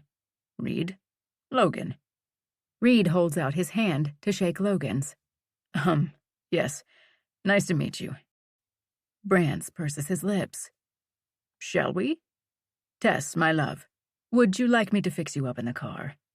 I was hoping you'd say that. Sliding into the Ford Explorer, I ask, whose car is this? I think this is the first time I have ever been in a Ford. Logan turns before he starts it. It's both of ours. His tone is chilly. He sounds insulted. Perfect. He hates me. Brant's enters on the other side of me and promptly goes to work on my face. I'm starving. I hope this place is good. Logan guns it, merging onto the famous 405 freeway. I barely get a chance to look out the window with Brant's doing my eyes. We love Osteria Mazza. Best Italian food in L.A. And don't get me started on the desserts. We go so often, we've become friends with the owner and the pastry chef. Brant's is happily saying all this as he starts to fix my hair. Logan drives quietly, listening. We pull up to the valet and shuffle out. I feel better, and Brant seems satisfied. We're on the corner of Melrose and Highland. It's like night and day from Manhattan. The palm trees swaying over my head are a glaring reminder that I'm finally here. I look up to the right, and there it is, the famous Hollywood sign welcoming me. That and the numerous hipsters wearing shorts and flip-flops. I squeak and grab for Reed's arm. Look, we can see the Hollywood sign. I jump up and down in excitement. And this weather, it's so beautiful. I never want to leave. He looks around Melrose, his blue eyes sparkling at my silliness. Logan holds the large door open. As we all file into the restaurant, I barely notice the teal-green walls and dark wood. Turning to Brant's and Logan, I say, I'm starving. I want the whole menu. Brant's chuckles. Good. Something tells me you'll be stuffed when we leave. He reaches for Logan's hand. Did I ever tell you that Tess is my personal Barbie? Logan looks confused. No, you failed to mention that when talking about her. Look at her. Tall, thin, clothes just weep for her to wear them. Logan clears his throat. Brant's glances at him. What? I'm sorry, this is the first time I'm seeing this side of you. Reed snorts. I wish I could say the same. I pinch him. Hello, a pretty hostess greets us. Brant steps up, taking charge. We follow as the hostess sits us at a square bar. I notice that it's made out of Carrara Italian marble. Fantastic. The smells make my mouth water. Yes, it's a very enjoyable experience. This is the mozzarella bar, Logan informs us, putting a napkin on his lap. You okay? Brant examines his boyfriend, somewhat confused. He nods. Yes, I'm tired. I had a full day of work. Brant places his arm around the back of Logan's bar stool. Logan recently opened his first of many yoga studios. He's teaching a lot of classes, getting his staff ready. I look at Reed, who is checking out the mozzarella bar. A cute, curly-haired woman is making what looks like a plate of a big ball of mozzarella and bacon. We need to order that. Reed stares at the mouth-watering dish. I elbow him, bringing his attention back to us. Reed, did you hear what Brant said about Logan and his new yoga studio? Reed looks over at them. Congratulations. His eyes move back to the curly-haired woman and her new creation. Brance laughs. That's Nancy, the owner. I'll introduce you in a minute. Maybe she'll have time for a glass of wine with us. The music is loud, and I can't help but gawk at all the pretty people. Not that New York has ugly people, it's just different. There is a lightness in LA that is appealing on so many levels. The bartender introduces himself and sets a couple dishes in front of us. Compliments of Nancy. Brance and Logan thank him and request the sommelier to pair our wine with our food. Then we start. Now, bread is my weak spot. And if I had one last meal on Earth, I would ask for bread. Or, more specifically, this bread. Oh my God, it's huge. Grilled with olive oil, I think? Then the mozzarella arrives with roasted cherry tomatoes. After that, the grilled octopus salad is placed in front of us. Reed takes one bite and promptly orders another. Halfway through, I'm stuffed and on my way to being drunk. I'm in love with this food. I lean in between Reed's legs and he wraps his arms around me. Wow, it gets busy fast in here, huh? Looking around the large room, I recognize some big celebrities eating dinner. The vibe is energetic. Give It Away by the Red Hot Chili Peppers pulses through the space. I turn in Reed's arms. I want to live here. I speak into his full lips. He chuckles, sipping a glass of red wine. I know. You've been saying it all night. I thought you wanted to graduate. I wave my arms. Graduate, schmaduate. He laughs. You're drunk. He motions the bartender for some water. Gasping, I respond, I am not. What comes next? And glance around for the sommelier. Bed, I hope. Reed motions for our bartender. Can we get the check? Absolutely not, Reed. You must have dessert. Is Dahlia here tonight? Brance asks the bartender. His handsome face is flushed with wine. Actually, his lips are purple. I almost tell him he should switch to white. She is. Shall I tell her you guys are here? Brance nods and fills up his glass with more red wine. So, Logan, I lean over, trying to make him like me. Brance says you grew up here. My voice is a little loud. After all, I have to talk over Brance's head and all the other people in here. He shrugs, but keeps his voice low. My parents live in Tustin, California. They are both teachers. I'm an only child. That is so noble. I thought about being a teacher. Reed and Brance look at me like I'm insane. What? I did for a moment. Reed shakes his head, pulling me close so he can kiss me. Brance mentioned you were studying Greek classics and French? Yes. I'm still figuring out what I want to do. Tess is majoring in Reed Saddington. Brance laughs at himself. Logan frowns and hands him my water. Here, drink this. How are you going to function in the morning? Logan, lighten up. We are celebrating. Brance snips. We need the check. Reed stands up, his arms still locked around my belly. I sway with his every movement. Reed, please sit. I have something important to tell you. My eyes get big. Oh my God. Not that important, Tess. Brance motions for the bartender to refill his wine. What is it, man? Tess is fading fast. Drink your water, kitten. Reed brings the crystal water glass to my mouth. So, Logan has been going to Malawi in Africa every year.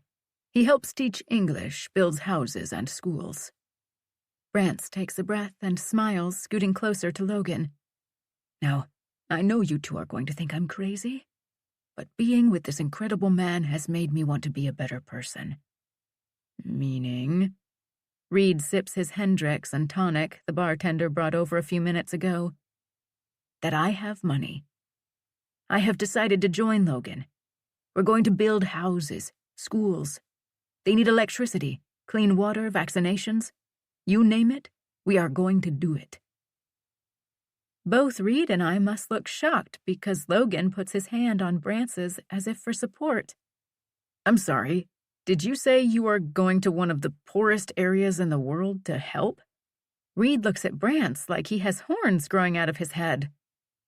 He lifts his glass to drink, setting it down with a dramatic flair. I know it's hard to believe, but I'm actually excited. He and Logan share a tender glance. I almost don't recognize him. But you hate dirt, and being dirty, and Reed cuts me off. He needs your support, not pointing out his dislikes, he whispers in my ear. That is amazing, man. Tess and I want to donate. Let me know how much, and it's yours. Reed sounds genuinely happy, even if I'm struggling. Logan has tears in his eyes. You have no idea how many lives you will be saving. I stare, astounded and uncomfortable. Logan is a saint. I shift in between Reed's legs, suddenly feeling inferior. You okay, pretty girl? I look into my best friend's eyes and see complete understanding. I clear my throat and take a sip of water.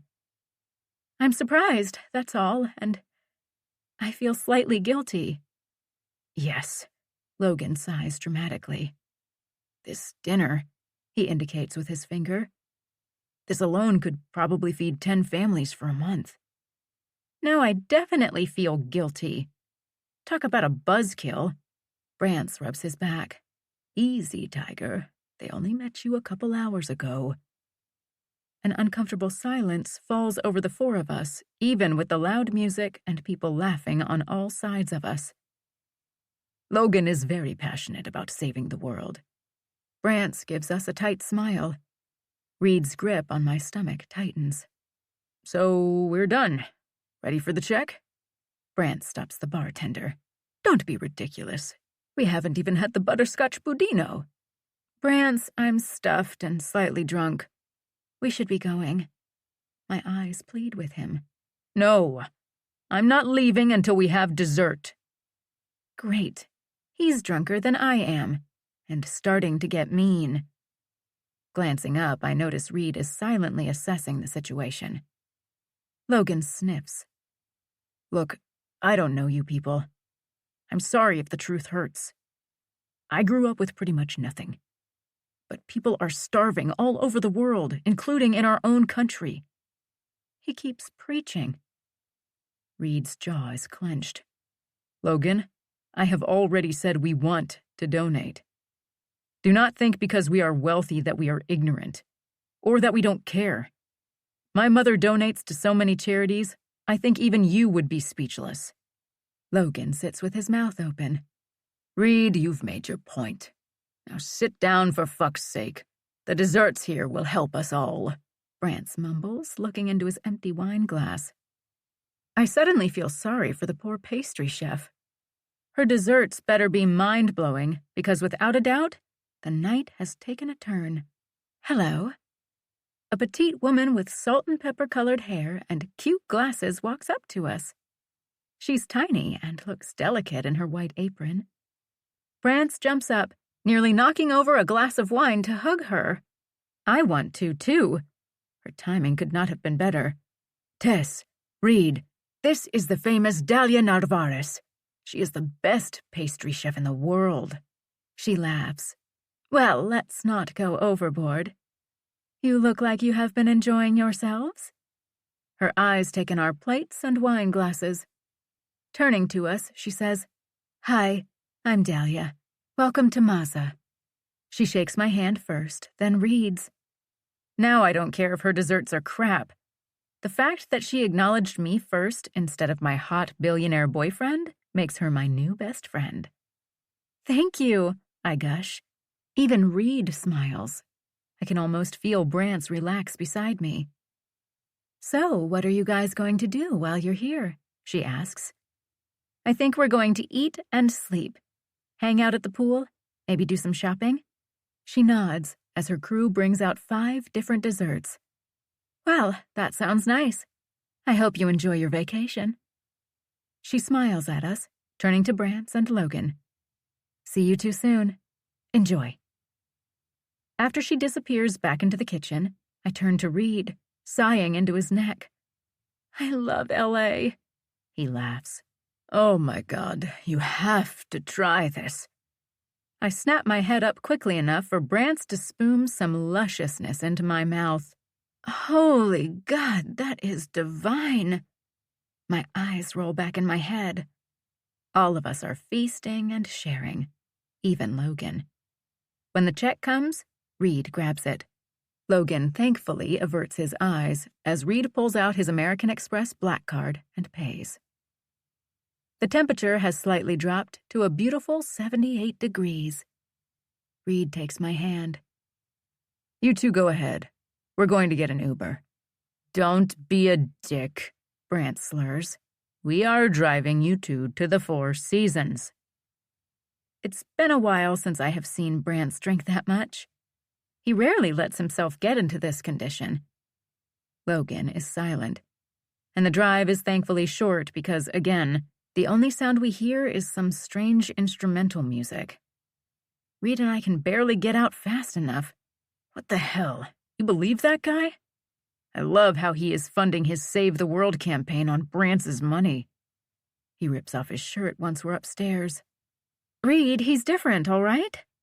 Although even I was surprised at his disdain for us. As I strip off my clothes, his blue eyes darken.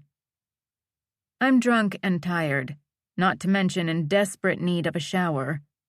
I don't want to gossip about Logan right now. Marching into the spacious and classy bathroom, I turn on the shower and don't wait to see if Reed will join me. All I want is to be clean and go to sleep. It's not even 11 yet, and I'm tired. I try to make myself feel better by saying it's the time change, but I napped on the plane. Finishing my shower, I brush my teeth and pad out into the enormous bedroom suite. Reed is already in bed. He lifts the covers and I happily slide in, sighing at their clean coolness against my warm skin. Feel better? He kisses my forehead, snuggling into me. So much better. My head is only spinning a slight bit. I throw a leg over his, resting my hand on his chest, feeling his strong heartbeat.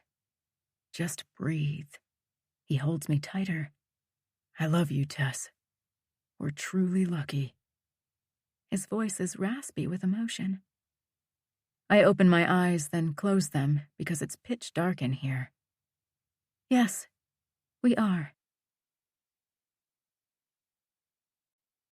Chapter 35. Reed. My head is pounding. Tess is sprawled on top of me. We drank way too much wine and gin last night. Thankfully, we ate a ton, otherwise Kitten would be spending all day in bed recovering. Slowly, I disconnect myself from her and make my way into the bathroom. After I pee and splash some water on my face, I start to think about last night. Shaking my head, I've got to give it to Brance. Only he would find a boyfriend who would want to save the world and be a dick about it. Whatever, as long as Brance is happy. Hopefully this guy is as good as Brance believes, since he's changing for him and footing the bill. Visions of Brance in Africa trying to build a house, then crying when he gets a splinter, make me snicker. Honestly, though, I admire him. He wanted to leave and start over, and he did it. Now he'll tackle saving the world. More power to him.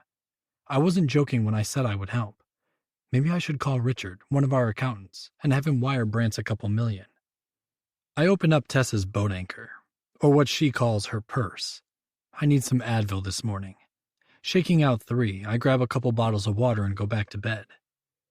Her eyes are fluttering open. She sits up and bolts toward the toilet. I throw the water bottles on the bed so I can hold her hair back as she throws up all of last night's wine. You okay? I ask, stroking her hair as she sits up. Her eyes are still watering, and despite having puked, she's so beautiful. I almost laugh at how bad I have it. God, I'm never drinking wine again. Kitten, this happened last weekend. I know. You know how I hate throwing up. I do, baby. I pull her into my arms, and her small frame feels almost fragile. I don't like this. For some reason, unease shivers up my spine. Kissing her forehead, I say, I'm going to get you some Advil and order us room service. Then we are relaxing the rest of the trip. I want you to sleep, sunbathe, and get pampered. She smiles as she grabs her toothbrush. That sounds great. Let's start with coffee and lots of bread. Maybe a banana. Smiling, I dial room service. I get a kick out of Tess's diet. It mostly consists of coffee and bread. If I didn't make her eat vegetables, she never would. I order us some real food, not only bread and a banana. Then I go to get her some Advil. Reed, can you grab my birth control pills? I think I forgot to take one yesterday. Of course. Where are they? My purse. I grab the bag. Here, the Advil's in there too. She sits up, pushes her hair out of her face, and starts to look. I open up a bottle of smart water for her. She could certainly use the electrolytes. Thanks, babe, she says, not looking up. She's found the Advil and takes two, then goes back to digging inside her bag. What the hell? Dropping her bag onto the floor, she marches past me to our suitcase and starts to rip the shit out of it. While you are destroying our clothes, can you hand me my sweats? Room service will be here shortly. She throws me my sweats. Are you sure they are not in my cosmetics bag? She says, frowning at me like it's my fault she can't find them. Kitten, go check, and while you're at it, put on a robe. There's a knock at the door, and I point toward the bathroom. She huffs but obeys. Waiting until she is safely in the bathroom, I open the door. I'm greeted by a friendly server and a frowning Brant standing next to him. Brant brushes past me. Not even a hello? I yell after him. Signing for the breakfast, I roll the card into the room myself. I hear Tess and Brant in the bathroom and call out. What the hell, you two? I know you're gay, but I don't like you in the bathroom with my girl. Opening the door, I find Tess in a robe and all the shit from her cosmetic bag scattered over the bathroom floor. What are you doing? Her eyes shoot up to mine. I forgot them, Reed. You rushed me so much I fucking forgot them. And I already forgot to take them yesterday and the day before, I think. She's clearly distressed because she is starting to pace. Somehow I knew this would be my fault. I rub the back of my neck. Tess, you promised you would be more responsible. Brant scolds. One of these days, you're going to get pregnant, and I don't want to hear any whining. Tess presses her fingers to her temples. Brant, I can't deal with you lecturing me right now. Stepping into the large bathroom, I say, Okay, relax, you two. Tess, you're fine. It's only a couple days. Brant, what crawled up your ass? Both of them stare at me. I need coffee, he grumbles. I cup Tess's face. This is not the end of the world. You've been on the pill for years. You're not going to get pregnant. When I rub my nose against hers, she softens and relaxes into me. Come on, I want to have a good day. Let's eat breakfast. She holds me tight. I'm sure you're right. That's my girl. Kissing her plump lips, I whisper, I love you. I love you too, she sighs, and I almost bend down on one knee to propose. But I don't, even though I can't wait to slip that ring on her finger. The timing is all wrong. Brant is being a drama queen. Tess is stressed out. So instead, I kiss her again and pull her into the dining area in the suite. Brant is sitting, drinking coffee, and helping himself to the bacon and eggs along with the pastries I ordered. Thankfully, there is plenty because I'm famished. Tess goes straight for the coffee. As I load up my plate, I look over at Brant, who is still wearing the same clothes as last night. Arching an eyebrow, I can't resist. In training for Africa? He stops mid-bite. You're such an entitled ass, Reed. I will have you know that I have been up all night fighting with the man I love about you two. He pulls a shaky hand through his dark hair. What? Tess runs to him, kneeling down so that she can comfort him. Tess, I say, get up. I glare at Brant. What kind of crap are you spouting? He knows Tess is fragile right now, and he's taking advantage of it. Logan wasn't raised with money, and he felt intimidated. We live very modestly. Brant looks around our lavish suite, the large glass windows giving us a panoramic view of the Hollywood Hills. His eyes land on the piano in the corner, and he groans. Last night, he saw a version of me that he didn't like. I stare at him like he's insane. What are you talking about? The version that is you? I roar. Reed, Tess places her hand on my arm. let him speak. She leaves me and walks to Brance again, sitting next to him, holding his hand. Snorting at the absurdity, I go back to my food. So, he has no idea how much money you have? She gently asks. Brance sighs. No, I've told him about my family, about my dad, but I don't think it registered until he was around you two. He didn't like us? Tess looks crushed. I couldn't give a rat's ass if he likes us. But I know Tess. She will want Logan to love us for Brance's sake. Tess, we did nothing wrong. Looking straight into Brance's eyes, I say, I'm sorry, but you never told us we would have to pretend to be something we all three are not. And if that is what this guy wants, then you need to get out now, man. You are what you are, Brance. He can either love that part of you, or he can get the fuck out. Brance shakes his head. Logan is it for me. I need you both to accept him. He is the best person I know. I can only strive to be the right man for him. Wow, he must give great head because I have never heard so much bullshit, even coming from you, Brance. I stand up to make Tess a plate. Reed, knock it off. Tess turns to Brance. What do you want us to do? I already put my foot down about you, pretty girl. I told him you always come first. I am serious about going to Africa. I need to do this for my soul. I want to give back. It's going to be a challenge, but at the end of it, I know I will be a better person. He leans back in the silk-backed chair. Tess nods, taking his hand. It's a wonderful thing that you guys are doing. Reed is going to donate a huge amount of money. How long are you going to be gone? He picks up his coffee and looks out the windows. 3 months, and I probably won't be able to contact you either. They have no internet or phones. What? Oh God, I forgot about that. We talk every day. Her eyes get teary. I know. He puts his forehead on Tessa's hand. Christ, you two, Brance, pull yourself together. If it makes it easier on you, we will pretend we are poor. We don't have to go to expensive restaurants or shop. Tess needs to rest.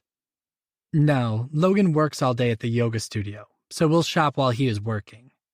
I laugh. Perfect. Anything else we need to lie about? Brance glares at me, zeroing in on Tess. I think it would be nice if you guys tried one of his classes. He is an amazing teacher. No, I cut him off. No way. If he owned a boxing gym, yes. Yoga, no. Tess shoots me a glare. I would love to go. Thanks, pretty girl. I'm tired. I need sleep and a shower. I will see you guys later. One more thing. I stop Brance at the door. Don't fight over Tess. She has me, and I take care of what's mine. Concentrate on Logan. He wants to be your number one? Let him. Brance studies my face. Thanks, Reed, but that is the way I'm wired. I have enough love for both. Tess will always come first if she needs me. I release you, man. Go be happy with Logan, helping people. Tess has me. We'll see, Reed. His black circles make him look older. Brance, go get some sleep. I smell Tess's delicious vanilla scent behind me. He nods. Tess? He leans over so they can do their usual kiss him on the mouth stupidity. Rolling my eyes, I say, you two might want to rethink your public displays of affection. Logan doesn't seem to be as understanding as me. Logan will come around. He loves me. After Brance leaves, Tess turns to me, sitting down at the table. Well, what do you think? Her big eyes are full of concern. I sigh. Fuck if I know. But Brance is in love with this guy. I mean, he's changing himself for him. That's what concerns me. She scoops a huge amount of cream cheese on her knife and slathers it on a bagel. I pour her some fresh coffee and orange juice. That's his problem. I have my own problems. She sets down her orange juice. Her eyes sweep my body, stopping on the erection that tents my sweats. Does this problem have anything to do with your favorite part of my body? Reaching into my pants, I pull him out and look down at him. As my eyes lift to hers, she is setting down her coffee. Yeah, I'm in desperate need of your help. She unties the belt of her robe, licking her rosy lips, and stands up. My eyes feast on her, starting with her stunning face. Rubbing my tattoo, I sense that familiar tightening in my chest. Her eyes darken. For some reason, she gets turned on whenever I touch my tattoo. Biting her plump lower lip, she cocks her head. Fuck, she is my everything. My eyes travel down her slender throat, her pulse visibly beating fast and strong. Her full, lush breasts and those goddamn nipples harden as my eyes devour them and move down her toned flat stomach and hairless pussy. I silently move close to her and drop to my knees, not touching her, only observing. Huh? I seem to remember a couple days ago a landing strip here. My eyes reluctantly move from her pussy to her face. She's glowing, cheeks flushed, skin soft and creamy. I thought I would surprise you. Do you like it? I do. It's fun. Standing up, I take her chin in my hand and lightly kiss her, sucking on that bottom lip. When I pull away, it makes a small pop. Let it grow back. I like the landing strip better. I was wondering when you were going to mention it. I flash her a wicked grin. Let me take a closer look to make sure. Picking her up, I toss her over my shoulder like the caveman I am. We're spending all day in bed. If I still have this problem, we will spend all night. She laughs as I toss her onto the bed. Reed, we're on vacation. We're not staying in bed all day. Don't worry, kitten. You're going to be too busy to care. Her eyes blaze with want. Okay. Leaning down so that we are both breathing each other's air, I whisper, such a good girl. I make love to her all day and fuck her all night. Life couldn't be better. Chapter 36. Tess, present day, 25 years old, on the way to New York. The G5 jet dips, and my eyes widen and blink. I look around, making sure it didn't disturb my secret. Apparently, I am the only one turbulence seems to bother. I get up and make my rounds, checking on everyone. Quietly, I open the bathroom door. Leaning my hands on the sink, I try not to remember. Turn around, kitten. Hands on the sink. Hold tight. This is going to be fast and hard. His beautiful eyes lock with mine, one hand gently around my neck, the other holding my hips as he enters me. Gulping in some air, I rapidly blink back the tears. I can't mess up my eyes. I can't mess up. Shaking my head, I give myself a harsh pep talk as I wash my hands. I grab for a towel, glance up at the mirror, and freeze. The woman who stares at me looks perfect. Her hair and makeup creating a facade, a crazy illusion. I'm struggling. I can't hide the sheer terror that my soul seems to be extracting. Leaning my head back, I try to calm my breathing. You all right, pretty girl? A light tap on the door makes me jump. Be right out. I lean my forehead on the cool door. Fuck it, I say, swinging the door open, nearly screaming. Brance is standing with his arms crossed, face full of concern. Jesus, you scared me. I will my heart to calm down. Do I need to worry? His eyes roam my face. Do you need to worry? Wow, that's a loaded question. Rolling my neck, not wanting to make eye contact with him, I shake out my long hair. It's going to be okay, Brance, for everyone's sake. My eyes stray to the other side of the jet. He doesn't say anything. His worried gaze says it all. I want to go straight to the plaza. We should know more as soon as we land and talk to Jax. Good. We need this to happen on our turf. Our time, he says. Nodding, I'm slightly nauseous. Thank God I have you. I feel like a terrible person for dragging you away from Logan, but I can't do this alone. Sit down and meditate. He's not finding out tonight anyway. He stretches out his long legs. Exactly, I mumble, looking down at my trembling hands. Brance gently grabs them, holding them together tightly. We are going to get through this. Taking my bag, he pulls out my pill case and hands me a Valium. Thank you. I won't cry. I won't cry. Opening my Fiji water, I swallow the pill. The jet dips again, and my fingers claw the soft leather armrest. Glancing around, I note this must be a new jet, because it is decked out, screaming wealth. Absently, I wonder if this is the same one that brought Reed this morning. Exhausted, I rub my temples, the stress of my sins starting to take its toll. How is this going to go down, I wonder, for the 1,000th time as I lean back? Does it matter? With a sigh, I try to slow down my racing pulse. Yes, it matters for them. It matters. Maybe I should get a lawyer. Maybe he won't care. After all, it's been almost 4 years. He's never contacted me. He simply moved on. A sob threatens to come out at that thought, and I swallow it back. I need to remember all of this. He is not innocent in this nightmare that is our lives. He did end up committing the ultimate betrayal. Right, keep telling yourself that, Tess. The guilt clearly lies at my feet. Closing my eyes, I wonder what would have happened had I done things differently. Oh, God! I cover my face, needing to be quiet so I don't wake them. It upsets them when I cry. I hear the small lull of the jet, and I can't help but let my mind drift back. Back to when I never dreamed I would be in this situation. Back when he promised to love me until I died, no matter what. Kitten, you feel this? He places my hand on his heart. This is all that matters. What I have in here, that's only ever been for you. I need you to trust me.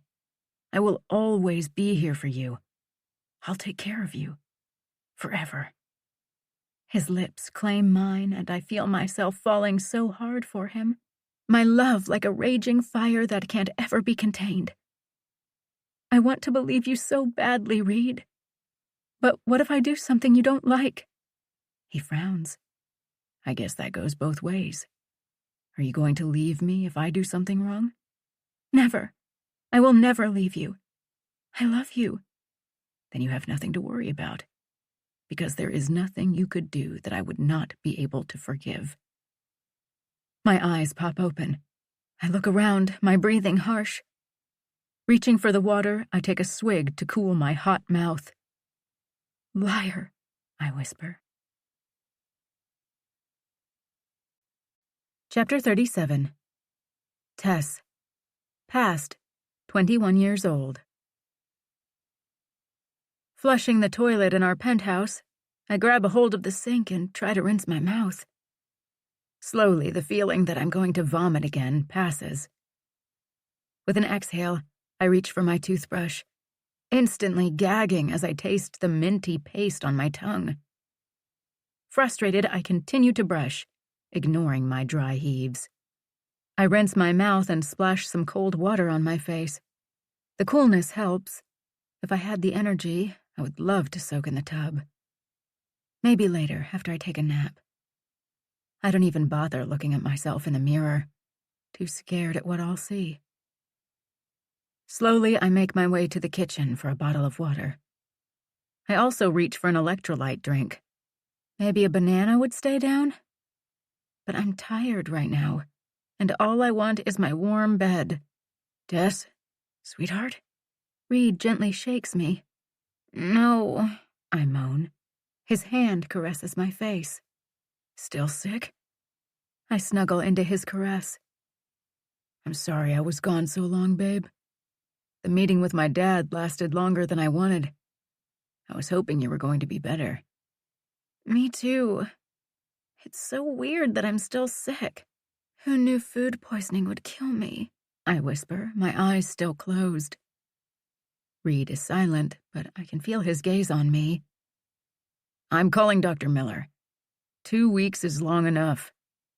It hasn't been 2 weeks. I try to sit up. It's been 3, but who's counting? We need to talk, kitten. I groan again. Not now, Reed. I'm tired. What time is it? I glance around our dark bedroom. It's 1 in the afternoon. How long have you been asleep? Have you eaten anything? I can't eat, I snap. I have the flu. This is enough, Tess. I should have done this days ago. He stands with his phone, glaring at me. I raise an eyebrow. Why are you scowling at me? Because you are a complete neurotic, and yet any time I suggest we call Dr. Miller, you refuse. You want to tell me why? He looks so healthy I want to punch him. But I literally have no energy. The thought of sitting up is a chore. He's always so busy, and I truly thought I was getting better, I say, trying to sound convincing. His blue eyes search my face, and he shakes his head. Whatever. Turning away from me with his phone, he asks for Dr. Miller, his soothing voice comforting. My eyes close again. Tess, honey, come on, wake up. Reluctantly, I open my eyes, and my stomach immediately heaves. It's been so long since I ate anything. I only gag a little. Blinking in confusion, I look around the room for Reed. Dr. Miller, what are you doing here? I'm going to take some blood, honey. Then I'm going to give you an IV. You're dehydrated. That's why you can't get your strength back. He pats my hand. This IV is going to fix you all up. He smiles in that calm, kind way of his. Thank you, Dr. Miller. Looking away as he draws my blood, I soon feel the cool fluids enter my veins. My eyes start to clear. Dr. Miller sits at my side. Now, Tess, how long has this been going on? His brown eyes are so kind and understanding. I shouldn't feel shy.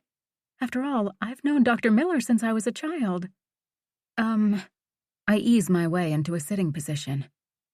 Oh, God, I feel better already. I guess it started about 3 weeks ago. Reed and I had sushi, and I threw up at the restaurant. At the restaurant? Food poisoning takes a few hours, so that couldn't have caused it. My cheeks heat up for the first time in a while. Oh, what else can I say? Reed says you have been unusually tired for the last couple of weeks, and you've been throwing up? I've been so miserable. I thought it was bad fish. Dr. Miller pats my hand again. Well, that's why I'm here. Any fever? I don't think so. I guess I should have called you, but I kept thinking I would get better. I try to smile, but my lips are chapped. We both turn our heads as Reed walks in carrying a paper bag. He pulls out a box of saltines. How is she? His beautiful eyes are full of worry. I smile at him. So much better already. Exhaling, he says, Thank God. You were scaring me. Did you tell Dr. Miller you have been throwing up off and on for about a month and a half? I have not. It's only been a week. He arches a brow at me. What about in California? Leaning my head back, I close my eyes. That was because I drank too much. Tess, you have been sick and tired for over a month. It started before California, and that was 6 weeks ago. Shit. I lift my head. Has it been that long? Forcing my mind to work, I think about my strange exhaustion. Has it been longer than 3 weeks? I'm cold. Reed sits next to me and brings the comforter up around my neck, careful of the IV. But now that the truth is out in the room, looming over me, I'm not sure it has anything to do with the temperature. Okay. Dr. Miller leans over and tests my glands and my throat. Seeming satisfied, he turns to Reed. Did you get the test? He nods, nervously running his hands through his hair. The IV drip ends with a small beep. Dr. Miller checks my blood pressure and temperature. Standing up, he gets his stethoscope and listens to my heart. I think you can use another bag of fluids, he says, disconnecting one and reconnecting a new one. Well, I'm definitely getting hydrated. Is it almost done? I need to use the bathroom. Almost. I want to make sure we get enough fluids into you. He smiles down at me, then asks me the question. When was your last period, Tess? And there it is. The question that I have buried deep in my subconscious. I can't speak. Nothing comes out as I mentally track how long it's been. Reed cocks his head at me, then turns to Dr. Miller. She's a little late, probably because she's been sick. I cling to him, mute. Yes, that can happen. Are you still taking the pill? Yes, I whisper. Tess, you look terrified. I'm sure it's exactly what you think. The bag of fluid is done. Dr. Miller takes out the IV. I need to use the bathroom. Perfect. I took blood, and I will have those results in the morning. I think we need to do a pregnancy test now, though. The doctor hands me a white stick. I sway. Reed is beside me, his strong arms wrapped around my waist. I'm not pregnant. I can't be. I'm on the pill. My voice sounds weak and far away. I have the oddest sensation, almost like I'm on a roller coaster, holding my breath, waiting for the first plunge. Reed's strong hands have me sitting on the toilet. A cool plastic white stick sits in my palm. Pee on it, Tess, he demands. So I do. As I watch, the little result window changes, and right away, 2 solid lines appear. Well, that didn't take 3 minutes. That took 5 seconds. Pregnant. Deep down, I knew. Deep down, I know that this is the end.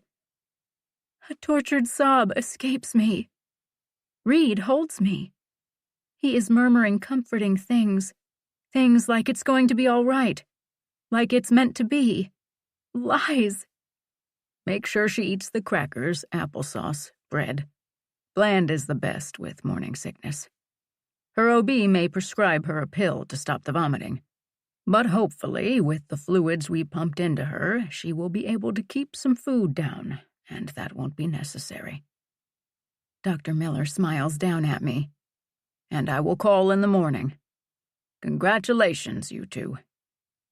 My mind is numb. I don't even know how long I've been inspecting my nails. They are chipped. I hate chipped nails. I look up to see Reed staring at me. Do you feel up to talking? His blue eyes are guarded, unsure. What's to talk about? I look past his head and out the window. It's getting dark out. He sighs, running his hands through his hair. I know this is a shock. Believe me, I'm shocked too. But the more I let it sink in that you're pregnant, with my baby. Kitten. We made a baby. And I think I might die. My heart is being torn in half. Reed, I say, clearing my throat. I can't have this baby. I say this because it's the truth. I'm mentally unfit, unstable, and let's not even get into my pathetic body, seeming to be rejecting the whole idea. He snorts and scoots me over so that he can slip in behind me. His warm, hard body instantly makes mine relax. His large hands pull me close, then spread out on my flat stomach. Dr. Miller gave me a name of the best OB-GYN in Manhattan. I will get you an appointment tomorrow, he murmurs in my ear. Tears slide down my cheeks. Reed, I turn my head. You're not hearing me. We can't have this baby. He grins. Well, it's a little late for that, Tess. You'll be fine. Dr. Miller said in a couple of months the throwing up will be over, and then smooth sailing. I turn over, lying on my back, and look at him. This man, who I have loved my whole life, is happy and wants this baby. I knew he would.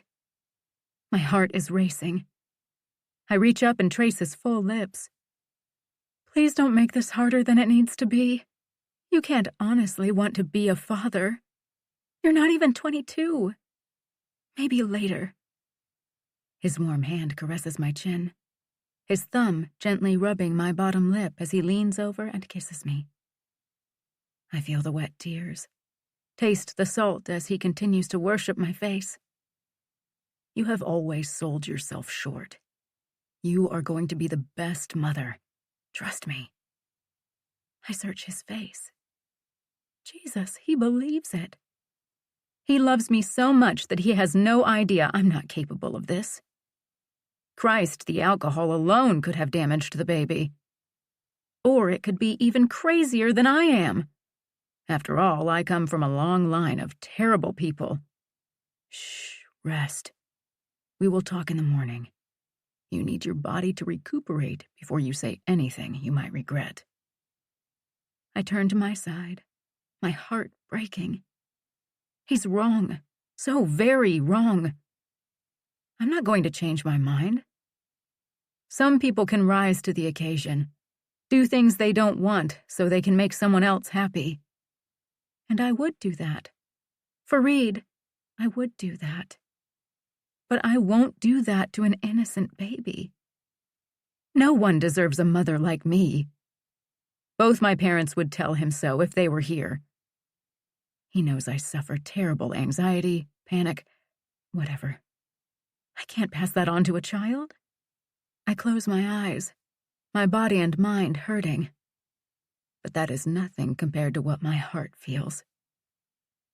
A hysterical giggle escapes me. I almost remind him I took a Valium last night. How could I even think about going however many months without one? But what's the point? He wants to talk tomorrow. So I'll put off the inevitable. Chapter 38. Read. Past. The day. I wake because I feel her gone. Then I hear her small gasps and heaves as she quietly pukes. I smile and stretch, amazed I slept the whole night. Tess, you okay? I jump up to help her. The sun is shining in our room. Everything feels shiny and fresh, like my eyes have finally been opened and the world is exciting and new. I wasn't surprised when I saw those 2 lines. I've suspected she's pregnant for a while. Throwing up every time she had a drink was unusual. Then her exhaustion and lack of period seemed so obvious. Every day I waited for her to mention it, or take a test. But she was adamant that she had the stomach flu and food poisoning, so I didn't want to push her knowing she needed time to ease into things. Especially this. From day 1, Tess has insisted that she's terrified of being a mom. By my calculations, she's about 2.5 months already. I should be scared or upset. All I can feel is joy. This is everything I have always wanted with her. I have to fight myself not to go to my closet for the ring. She'd kill me if I proposed with all this going on. Opening the bathroom, I find her clutching the porcelain sink, her knuckles white from holding on so tight. She's staring at herself, almost trance-like as she brushes her teeth. She doesn't even react to me. Frowning, I walk up behind her. You okay? Do you feel any better? She whirls around. Feel better? No, Reed. I feel like fucking death. As a matter of fact, I'm sure I am dying. No one can throw up this much and survive. I back up only because I don't want her to see my lips twitching at her dramatics. Again, this is all part of it. We will get through it. How about I make you some eggs? She looks at me and I instantly move aside and help her, holding her hair back as she gags into the toilet. Oh, kitten, if I could trade places with you, I would. Scooping her up, I carry her to our bed. One of our phones is ringing, but I ignore it as I tuck her in, caressing her hair. I love you. She turns and looks at me, her eyes shiny with unshed tears.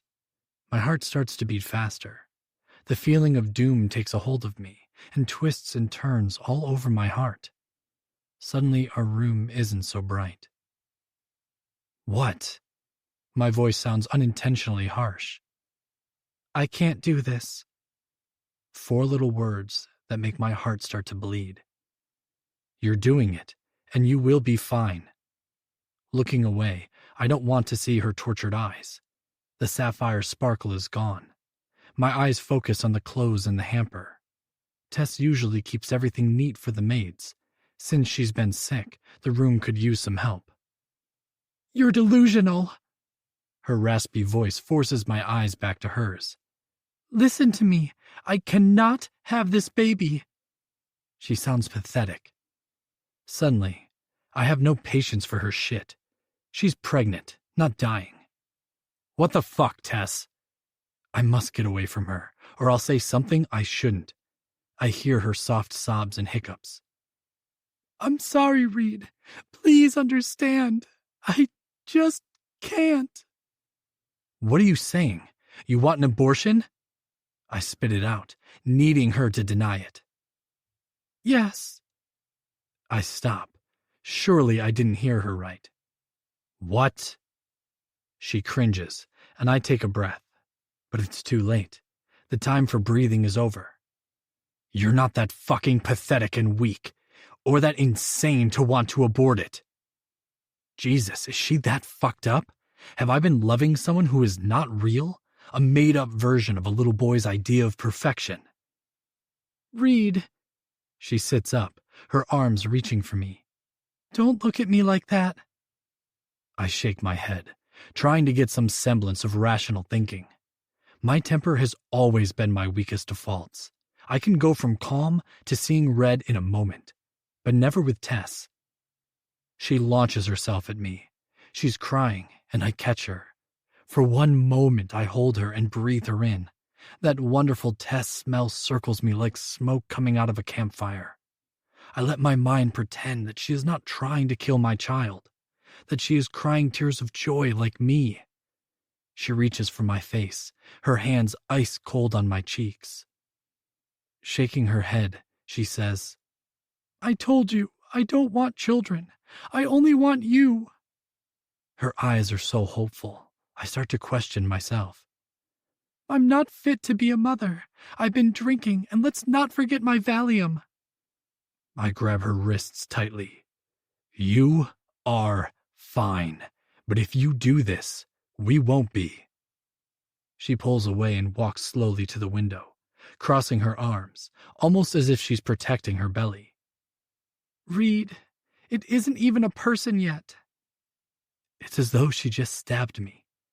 I can't stand her right now. I back away from her. My ears are burning. I'm losing this battle of controlling my emotions. You're in shock. I spit it out, although I'm starting to think I'm in shock. Probably. You want an abortion? I'm not asking her. I need to hear it so that whatever I have loved about her can finally be free. She reaches for me. I step away, and for the first time in my life, I don't want her to touch me. She drops her hands. I would never make it through a pregnancy. Then having a baby at 22 years old, it's insane. What kind of parents would we be? You think you want this, but you don't. You have no idea what children need. It takes way more than money to be a good parent. You've become your father, I whisper, the fury of her betrayal burning a hole inside my heart. You sound exactly like him. Her shoulders slump, and I wonder how I ever thought her beautiful. Stop looking at me like that, she screams. You know deep down inside I'm right. Admit it. I'm a big enough person to.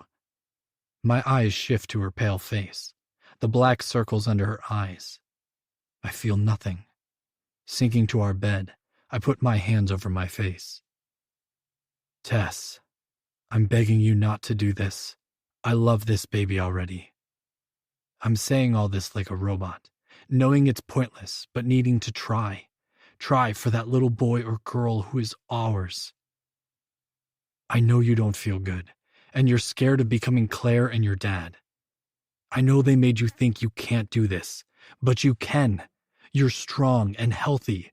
The girl that I love would never even think these thoughts. Somehow, I'm searching her face. She's like a zombie, dead inside. I grab her shoulders and shake her. What is wrong with you? Nothing. I don't want to be a mother. I shouldn't be punished for that. She screams in my face. I drop my hands like she has singed them. My stomach cramps and I might be sick. I won't bring a child into this world and fuck it up. I want you. That's it. Can't that be enough? If you abort our baby against my wishes, I won't stay. I can't. She grows even paler if that's possible, her thin frame sinking to the floor. You're threatening me? Her voice is surprisingly calm and she starts to laugh. Everybody thinks they can control me, threaten me. Well, I'm not going to be bullied into doing something I don't want. She's shaking. I look down at her. What are you going to do, Tess? For a split second, she must realize what she is doing is crazy. Then she looks down and whispers, I'm going to find a clinic and put this behind us. Jesus Christ. I run my hands through my hair. I hate you. It sounds childish, but I want her to know. You are fucked in the head. Who says that? Like you're going to get your teeth cleaned at the dentist. I don't trust myself to be around her. I need to leave, get some air, and try to talk to her later. You're a liar, I say. I should never have taken you back when you lied for 3 years. But I loved you. You can call me a lot of things, but I never lied. I'm not mentally capable of taking care of a baby. Maybe when we're older. My mind can't deal with this. I feel a migraine, or I'm having a brain aneurysm because this kind of burn can't be described. I stumble into the bathroom. This isn't pain. This is agony. Death would be easier than having to live through this. I hear a sound that gives me goosebumps, makes my skin crawl. It's guttural, primal, and it's pure pain. And it's coming from me. I can't stop it. Tess is pounding on the door, screaming for me to let her in. But it's too late. There is no Tess. She was only an image, a person I thought I loved, a beautiful viper with the face of an angel, a weak, soulless oxygen thief, a murderer. That's the real Tess. Fuck! I see myself for a split second in the mirror. Then my fist shatters my image. Looking down, I'm standing in a pool of shattered glass, the mirror splintered all around me. Tiny shards like falling snow surround me, splintered pieces with drops of crimson red. My hand is bleeding, but I feel nothing. Dead. Dead like my whole fucked up life. Dead like our baby will soon be. I reach for my heart. My tattoo. It's instinctual. It will calm me. I rub and rub. Blood covers the area where my heart is, where my tattoo is. This is a lie. My fingernails scrape my skin. I should have gotten rid of it a long time ago. I can get rid of it now. My pain isn't because I'm cutting up my tattoo. It's the pain of my heart dying. The pain of Reed dying. Finally, I drop the shard of glass. My chest is in ribbons where the name Tess used to be. What the fuck am I doing? Absently figuring out what I've done, I hear nothing, which is strange since New York is never silent. No horns, no screaming, just silence. Opening the door, I face her. Her beautiful ashen face. So beautiful. Her big eyes horrified at my appearance. Her cheeks wet with her tears, her lips red and swollen. Her mouth is moving, but I hear nothing. I push her hands aside, and she frantically latches her nails into my arm. With her other hand, she tries to check my chest. "Don't touch me," I snarl. She does anyway, her hand crimson. "I'm leaving." Reed, what have you done? It's like a bullhorn going off in my head, and I can hear again. Noises pound at me from all directions. The horns, the yelling, and the sobbing hysterics of the shell of the woman I loved. "I'm leaving you." Chapter 39. Tess. Present day, 25 years old. New York, New York. Mommy? Mommy, wake up. My eyes blink open as I stare at my secret. My reason for living. That and my other bundle of trouble. Auntie Buant says we here. My soon-to-be 3-year-old son climbs onto my lap. "We're here," I correct him. He turns and snuggles into my neck, taking a deep breath and sighs. You smell good, Mommy. He's such a little charmer. "Thanks, baby," I smile. "You smell good, too." I ruffle his dark curls. One of his fat cheeks is rosier than the other. He must have slept on it. "Where's your sister?" I ask, looking around the plane. With Auntie Buant's. He smiles, and my heart skips a beat. Out pop 2 dimples, one on each side, just like his father's. Mommy? I wipe away a tear that escaped despite my rapid blinking. He places both his chubby hands on my cheeks, his cute nose wrinkled. Mommy sad? His eyes fill with big fat tears, too. "No, Mommy's fine." I smile as another tear slides down my cheek. Then why are you crying? So smart. I take a calming breath. "Mommy's a little sad about Great-Grandpa Ian passing." I give him a tight hug, my nose stuck in his warm cheek. Mommy? I pull away and smile. "I love you so much. You be my good boy while we are visiting, okay?" He nods, happily snuggling in my arms and playing with my watch. We get to see Grandma, Grandpa, and Auntie Jax? I cringe. This is so bad. How are my children ever going to understand this? I stare at my perfect son, the exact replica of his father. Except that Reed has turquoise eyes. Luke and Lily have deep green eyes.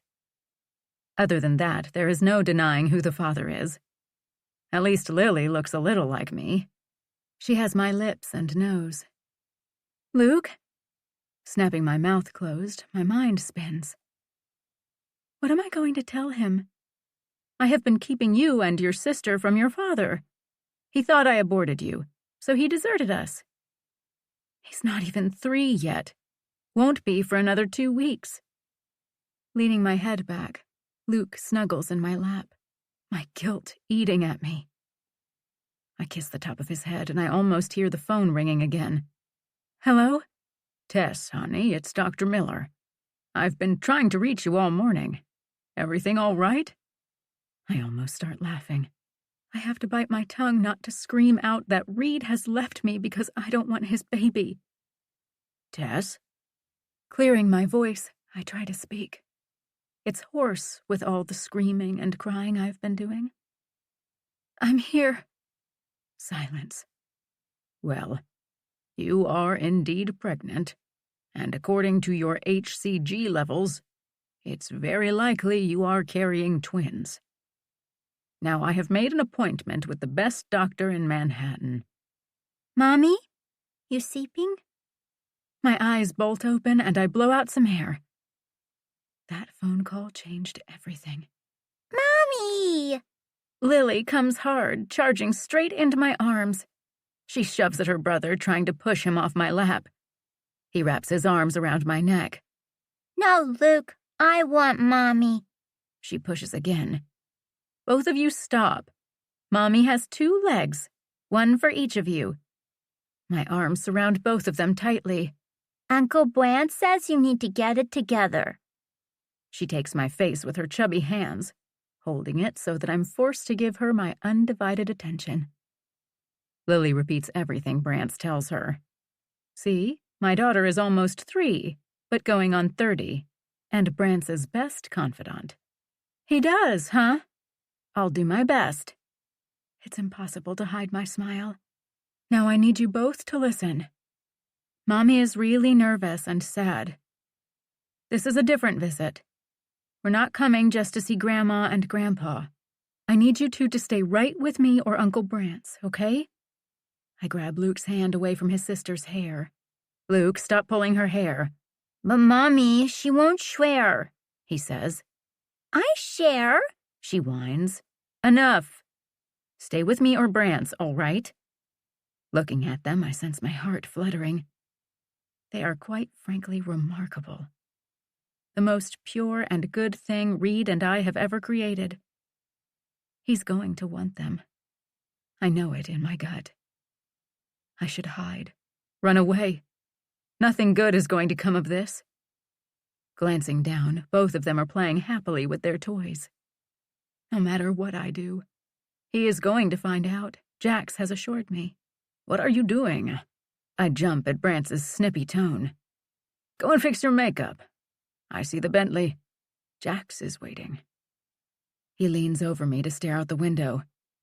Brant? I grab his arm and drag him away from Lily and Luke. I have a bad feeling. Like I know this is going to be horrific. I'm in a full panic. He grabs me by the shoulders. Not now. Not in front of them. He motions to the twins with his eyes. I look over at them. Luke is still blissfully playing, while Lily watches us, too smart for her own good. Her green eyes look away, and I snarl at Brant. Do not take your eyes off them. Tess, he is not going to kidnap them. It's his grandfather's funeral.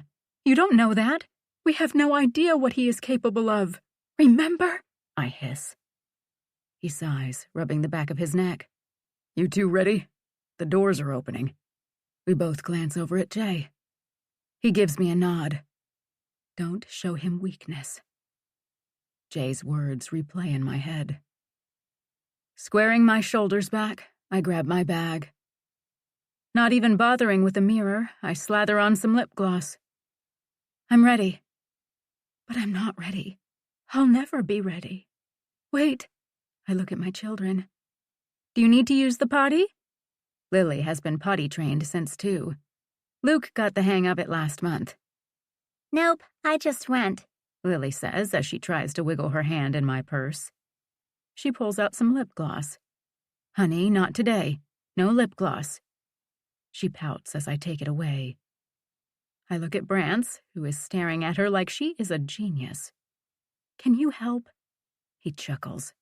Come on, princess. I think I saw Uncle Jax. He takes her hand, helping her put on her glittery unicorn backpack.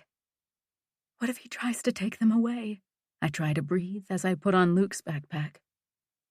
His angry gaze swings to mine. We can afford lawyers who are at least as good as his. Let him try, he whispers. The doors open with a smooth swish. Jay exits first, then Brant and Lily. Looking down at Luke, I smile reassuringly. Ready? I have to go pee-pee. He jumps from one foot to the other. I almost cry. My nerves are completely shot. Such a good boy, Luke. Let's hurry, though. Your sister is already outside. I quickly pull him into the bathroom, almost unable to pull his pants down fast enough. My mind is in a frenzy. Lily is with Brant. He would kill for her. She's safe. Come on, baby, it's time. Quickly helping him wash his hands, I don't even bother to take time to put his backpack on. I swing it over my shoulder along with my purse and drag Luke down the stairs, needing to get to my daughter. Mommy, your face is wet, Luke tells me. Mommy's a little tired. We'll get some food when we get to the hotel, I smile. Good, I'm hungry. His dimples peek at me. Glancing away, I focus on finding Lily. Jax has her in his arms. Brance is standing next to him, watching. I sigh with relief. Brance is right. I do have to pull myself together. Taking the last step, I let go of Luke's hand and let him run to his uncle. Slowly, I make my way to them. Jax has both of them in his arms and kneels down so that he is on their level. Lily is talking nonstop and Luke is crawling on his back. Hey, Jax. I give him a sad smile when he looks up at me. His turquoise eyes look tired. Tess? He stands, taking Luke with him on his back and picking up Lily. She squeals with delight, happily wrapping her arms around his neck. He looks away from me, focusing on Lily and Luke. So, Brance yells over an airplane taking off. Luke looks up at the plane, his eyes so alive with knowledge. Tess and I are going to take Luke and Lily to the hotel and get checked in, he informs Jax, who ignores him and continues to play with the twins. Frowning, I say, Jax? And then I know. Dread like a deadly snake slithers up my spine. Jay opens the back door of the Bentley. Fear takes over my body. I'm frozen. This can't be happening. I'm not ready. I know why Jax is ignoring me, concentrating only on his niece and nephew. I don't have to look over to see him. I can feel him. That pull, like a magical string that never fully snapped. My eyes swing to Jax, my mind still trying to absorb that he is going to know. Frantically, I snatch Lily out of his traitorous arms. But Luke is still on Jax's back. Tess, I warned you. Tried to reason with you. I want to scream. Instead, I snarl, "Give me my son, Jax!" He's fine, Tess. Relax. His voice is completely calm. You promised, I hiss. Now give me my son. Jax's eyes lock onto mine. I never promised. It's over, Tess. As he swings Luke around, he hands him to me. I put one on either side of my hips. Along with my bag and their backpacks, I wonder if I'm going to topple over. Mommy? Both Luke and Lily look scared. For the first time in my life, I don't let fear control me. Fuck this. I'm their mother and I will do anything to protect them. It's okay, babies. Mommy's got you.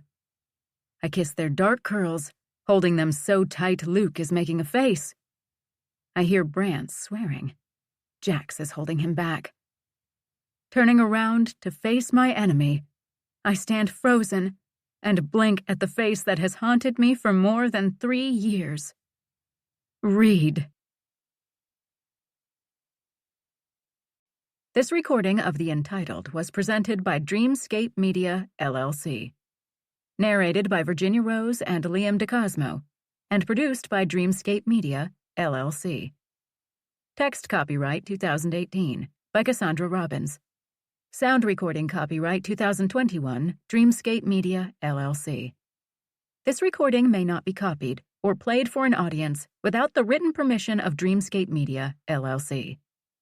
Thank you for listening. Please check dreamscapepublishing.com for Dreamscape's latest releases.